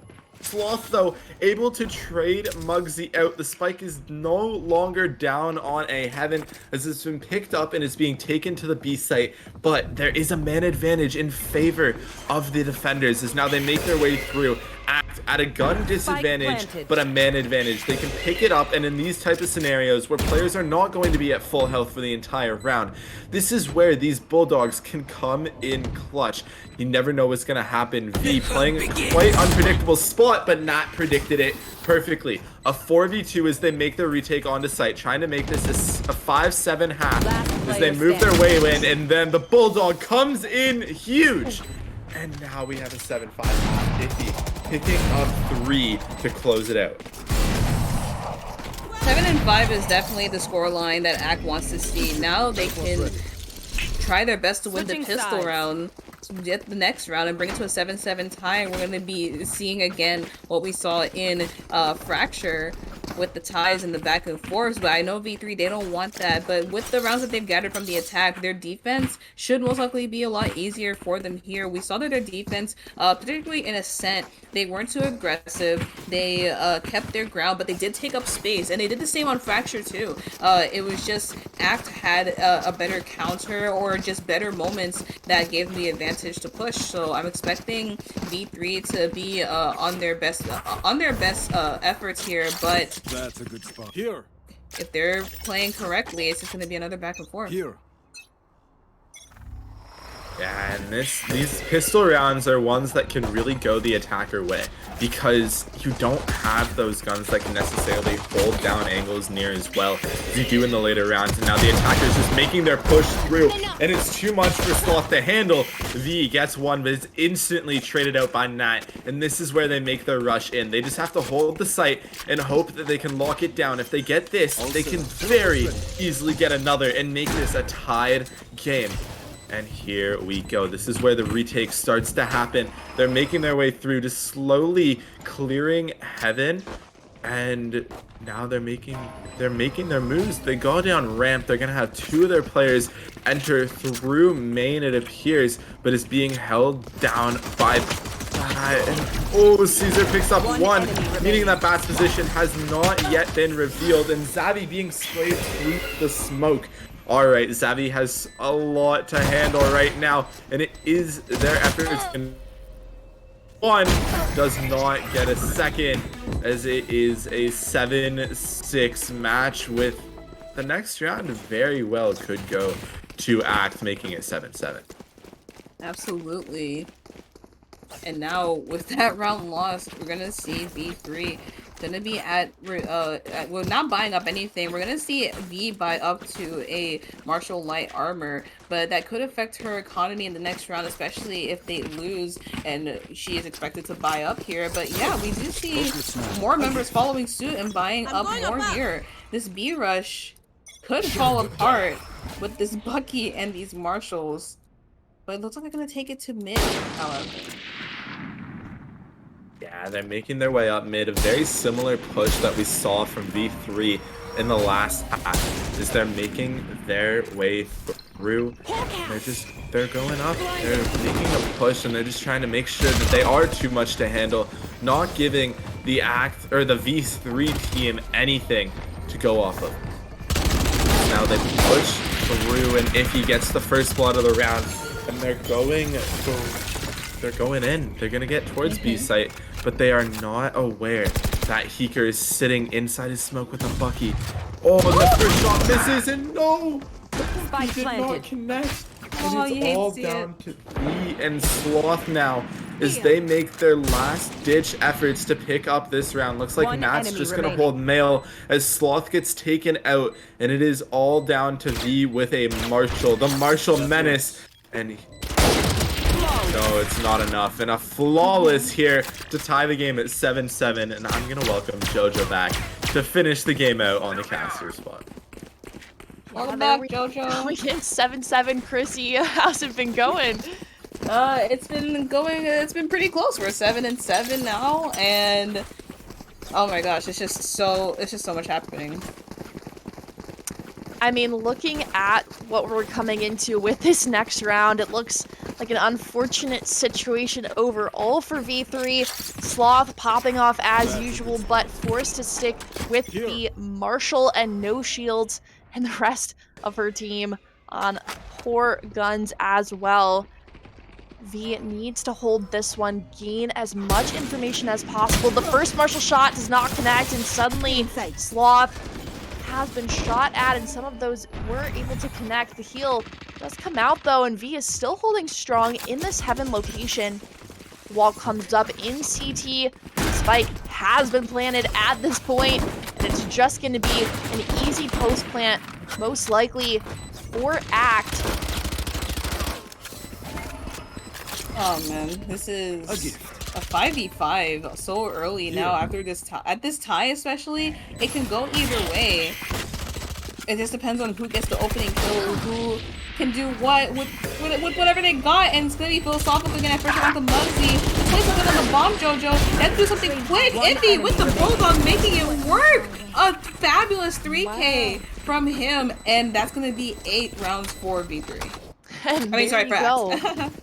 Is this maybe the first time that we have seen advantage go to Act? No, okay, so they were able to get 1 round advantage in the previous half and make it 3-2, but they were not able to make it more than just 1. So if they can secure this next round, that is really where they're gonna gain a lot of confidence coming in. Again, it's a full buy looking like from both sides, other than the bonusing from Act with the 3 Spectres, so anything is possible in this round. Yeah, and I lied. I'm back. We're giving Chrissy a break here. She's been casting 4.5 insane maps. So I'm just gonna hop in here and give her a bit of a break, as now you can see the attackers just making their way up mid. They've got the last 3. They are still bonusing off this, and they're looking like they're in solid form. They're playing smart. They're rushing up together, and Jojo, this round can go either way. Oh, and there we go. Unfortunate gravity well. Heeker attempting to get the spray done through it, but there were just a few more members of Act ready to trade that one up, and it is man advantage again in favor of Act. The spike has now been planted, and Xavi has tried to flank this from backside so many times and just gotten spotted out. Sloth being held hostage by that trademark, and the tour de force actually does come out from that. Here. Tour de force does not connect, as Sloth and Xavi both pick up 1. And it's now a 3 versus 2, a 3. Oh, and it's a 1v1 as Muggsy's coming up for another clutch, as everybody was taken out there. The defuse comes out, but it's just a tap, and Muggsy! Peek did not work, but does V have time? I don't know. I don't think so. Oh my gosh, just the perfect timing from Muggsy, even though the jump peak was a little bit off. Secured that one, and this is 2-round advantage. V3 on yet another eco. Yeah, exactly. And in all honesty, I thought that was gonna go to the defender's side, right? They've been like, they had the man advantage, and then all hell broke loose. So it's just absolute pandemonium right now. And you can look at the scoreboard. Defenders have no buy, as the attackers can buy whatever they want. Their economy is amazing at this point, and they're farming. They're gaining a lead. They're starting to run away with it. That's 6 rounds in a row for them. And now making their way through mid, just pushing up the defenders. MLV gets 1, and the Bucky does not connect, but V gets a second before he's traded out. And this is, again, everything's just going crazy. Are they going to be able to get the res? They are not. It does not appear so. They are stabilizing. The core going to pick him up, but instantly taken out yet again. Is now Heeker's just getting bombarded with flashes and util. But no, the attackers are going to make the smart choice and secure the round as they head towards B site to plant the bomb. They are the 4th seed, remember, and Muggsy picks that one up. We got that free cam just to see the POV of Heeker as he got taken out there. This is where the timeout is coming out for V3.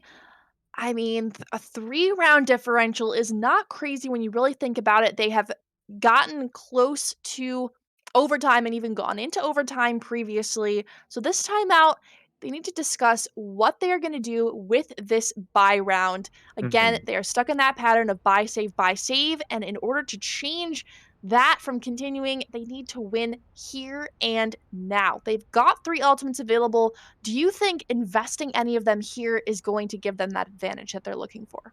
I think you definitely want to invest that Resurrection as well as the Seekers. But the Reina Ultimate Empress, I don't think you use that yet. I think your economy is not looking good. If you want to use the Empress and you want to steal a round out of nowhere, you wait for a round where Sloth is stuck with a Spectre, and the ultimate becomes scary good when you put a Spectre in its hands. So that can be the difference maker in a round, especially that, again, if they win this round, their economy isn't looking good. They have to pretty much keep 4 to 5 of their players still alive in order to have their guns in the next round. None of them have money. Their econ is completely trashed at this point because of the win streak that we've seen from Act. Act, though, making their push towards B site. It looks like Xavi's gonna get a nice angle. Why is Xavi picking up the ult orb, although he already had his ultimate? Interesting choice. Maybe just grabbing it so the other team could not. No one really close to their ult on the side of Act, but there we go. The Resurrection's down. V waiting for that one, and the spray down comes through, but Trailblazer tags him out. 6 shots. Gets the second. And survives to make it out alive. This could be the difference maker in the round. That second kill, and V gets a third, and it's now a 2v1, and these are 2 players you can definitely trust to win you a round. Sloth having a monstrous game, 18 and 10, doesn't even need to use the Empress. And then if you're Heeker, you're hoping you can pick this one up, or at least the Alt Orb. Doesn't look like they're going to be going for that, as it's all the way on A site to get that Cosmic Divide available for the next round, but they'll have 4 ultimates ready for use. You can see now they're 30 seconds left. building towards their spawn. They're thinking it's a rotate towards A. This is a very winnable round here, right? Bat does have the Vandal, able to get the 1-taps on both from any range, and they're going to make their rotate back. Looks like a Gravity Well going to be pulling Bat in, but not hit enough to where he is going to be vulnerable. The 2 defenders playing together, very smart play by them, just making sure they don't give Bat any 1v1s, but Bat has already made the rotate through to heaven. They're going to need to get on this bomb quick because they're in a horrible position, and one comes out, and this is a 1v1. Again, Bat, very winnable round for him, and you can't fake this one. You have to stick it all the way, and that is exactly what Heeker is going to do. Gets taken out by Bat, but we have a 10-8 game. That is such a risky move coming out from EcoBat. The spike was absolutely not planted for heaven, and so going for that play where you can't spray the diffuser from your chosen position, most of the time it's not going to work out for you unless you have lineups. I mean, Seeker, even with the stun connecting, does not pull the diffuser off of the spike. So a little bit of a misplay there. Maybe if EcoBat was a little bit faster on that one, he would have been able to stop the defuse. But great stick from Heeker. They definitely have the potential to bring this one back, but again, their economy is not ready to lose all of these players. And already, Sloth on 26 HP. Not the start you want, but this is where the regrowth is massively clutch. He's going to pick it up, but Smitty now taking down the 30 HP, hoping that there is, yes, the regrowth is going to help, as the Empress is also pulled out by Sloth. As the spike is planted, a 5v5 retake. That Cosmic Divide came in huge. The Seeker is now coming out from the defender side, B3, and we got another Cosmic Divide being used, and this is just the round of ultimates. Xavi picks up 1 and gets another. It's now a 5 versus 3 on the retake. They're all playing behind the Cosmic Divide. Not going to have any audio cues if the spike is tapped. And Heeker gets 1, but then gets another. What's going to happen here? It's a 1 versus 4. Peeks in, but no, it's not going to be enough. And it's 10-9, and this is getting nail-bitingly close. Absolutely astonishing how much V3 is not letting this match get away from them. I thought for sure they were going to be down and out, blown completely out of the water, but Act just cannot secure this map once and for all. They still have that 1-round lead, but Xavi holding on to that resurrection, and now they are on a full buy as well. Both teams not looking good so far in the economy department after losing two. You want to play? Act's Let's play. bank that they had built up for so many rounds has now been depleted. This is a must-win for them. Nat investing Tour de Force very intelligently as well, holding, waiting for that Heaven Peak, and Iffy as well with the Resurrection online. So potential for a 6v6 here if both Sages use their ultimate. Yeah, and the Tour de Force is coming out from Nat. Picks up the first one on Sloth, and the top frag is down. Your duty is not over. But there you go, the Resurrection comes out, and oh, the blind. There we go. An odd smoke, but it's instantly pulled back, and there you can see the star being placed, and oh, that knife is going to pick up nothing, actually giving the defender side a ton of intel towards where the attackers are. If he was able to get one, as Smitty just merely missed the timing. Okay, we have a 4 versus 4. The Resurrection has been used for the defenders, but Nat's going to get a second with the Tour de Force. 3 enemies remaining, 3 shots left in the Tour de Force. 30 seconds and now left. they're making the rotate over to B. Both teams doing so. A bit slower from the V3 side, but that's because you cannot be too careful, especially when you're down a man and the Tour de Force is online. The flash does coming out as the entry into B site has been made. The plant's going to be going down with 12 seconds to spare. They make their way in. Nat gets a third on the round, coming in clutch for his team time and time again. Heeker, unfortunately, not able to pick that one up, and there we go. Nat has 4, could be chasing the ace, not able to get the 6k, but that's not important. What's important is that your team wins the round. Xavi picks that one up. Is he gonna go for it, or is he gonna intend to save? Looks like he's clearing Heaven. The headshots just didn't line up apparently, and oh, but it's gonna line up there. Caesar does not collect the headshot, but collects the round, and it's now an 11-9 lead in favor of Act. Are we about to see an unexpected and massive upset?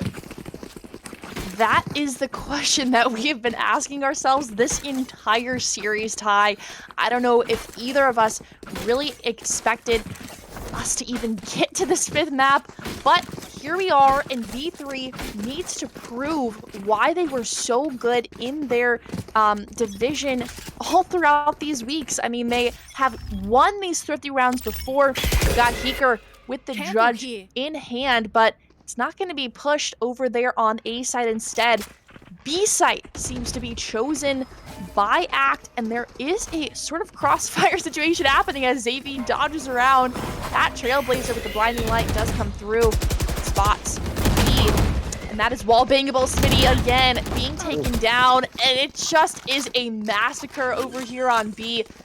The only 2 players not playing on B side are the only ones alive, and still, if he has the Resurrection online, so this round should absolutely belong to Act. Absolutely, and if V3 is just being pushed to the edge here, right? Their buys next round are going to be a full buy. They did save for this last round, and Sloth is just going to go down, and this is scary, right? This is a game that if you are V3, you thought you'd be able to take. Maybe not easily, but definitely had confidence. And we've seen that Act really is just not willing to give up. As we move into match and series point in the 5th map of our best of 5. And it's just been absolutely crazy the whole way through. That's a good spot. It has been crazy the entire way through, but here we are, Ty. Match point. Both teams able to basically full buy. I mean, we've got V on that judge and the light shield. So even if they do win this and they lose a few of their players, I mean, staying flawless for 3 in a row to force into overtime and then still having the potential to lose that overtime rounds. It's just so dangerous for V3. They needed to make something happen a long time ago. Here we are, 12-9. Everything is going so slow, Ty. Finally, a wall happening mid and some space being gathered in B Heaven. Yeah, and it's been crazy to see, and Sloth goes down, and this is not looking good, as if he picked up a kill on V. Smitty, though, trying to come in clutch. Xavi as well, but Muggsy picks that one up. It's a 2 versus 3. We're going to need an astronomical clutch here for the defenders to close this, to even bring it back. No pun intended, okay? Yes, pun intended. No pun intended there, but we do have both Astras still alive as they're gonna make their push 30 seconds towards A left. site, and Eco's in such a good spot to just close this one out all on his own. And now what's gonna happen? They go into heaven, at least one of them do, and the timing, but here's the astronomical clutch. Astra v Astra. Should Heeker Get out of my way! out? No, we're not going to see the Astra v Astra now. As Xavi gets one. It's a 2 versus 2 with Muggsy being down to just 30 HP.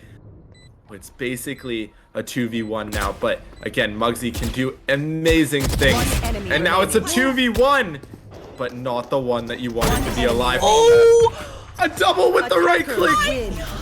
What No. was that? No. Too easy. Not like this time. No. Not like this. My right clicks don't even hit one of them, and now I'm seeing 2 go down to the same one. Wow. It is a cold day in hell when you see a Jet Wow. using knives, not as a sniper, not as an At operator, 30 HP as well. as a shotgun. Like, what is this? We just saw a double with the knives, the Blade Storm coming in clutch and absolutely finishing this series. I said an astronomical clutch. It didn't come out of an Astra, but wow. And we're going to see to move on. The 4 seed, a team that barely qualified for playoffs, having to win their week 5 matchup to just make it here. Just stunned the 1 seed in Group A. That was a thriller of a series, Jojo. And Chrissy, I think, yes, Chrissy is here. We gave her a break to finish that one off. This was a great series all around.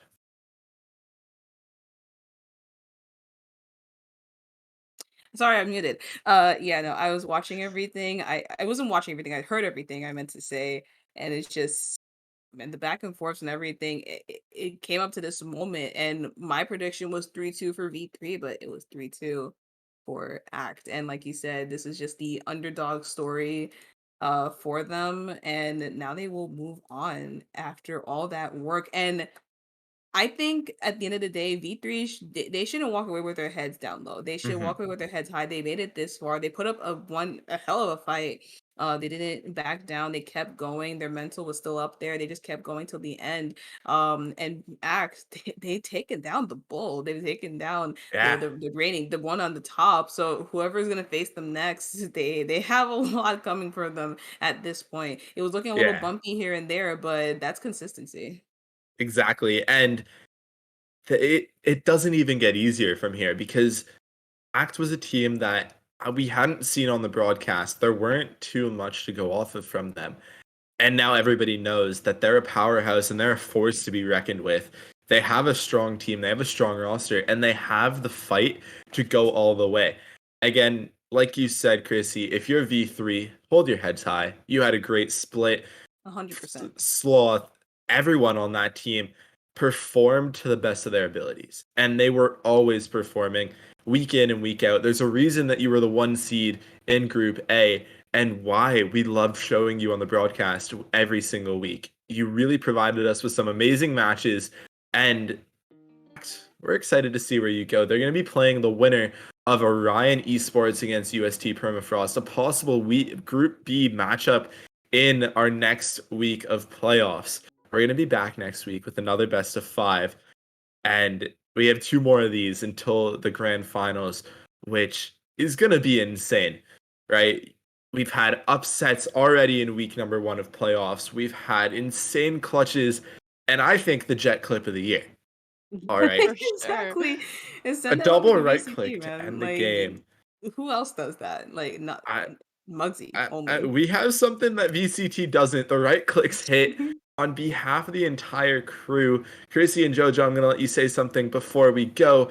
But a big thank you to Banta. Unfortunately, Sofa was not able to join us for the playoffs, and Banta is here, and Banta did a great job on the broadcast today. So thank you to him.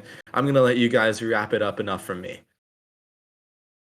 Yeah, so like Ty said, we will be back for a few more weeks here, Wednesday nights. That is our section.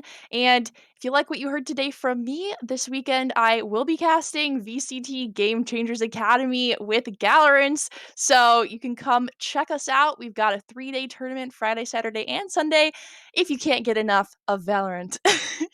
Yeah. Absolutely. So I sadly won't be casting this weekend, but if you'd like to follow me on my socials, I am KPSYPH. I know it's a lot of letters, but that's where you find me. Joji, you want to give yourself a shameless plug? Everyone know where you Yes, find it you? is underneath both of our pictures.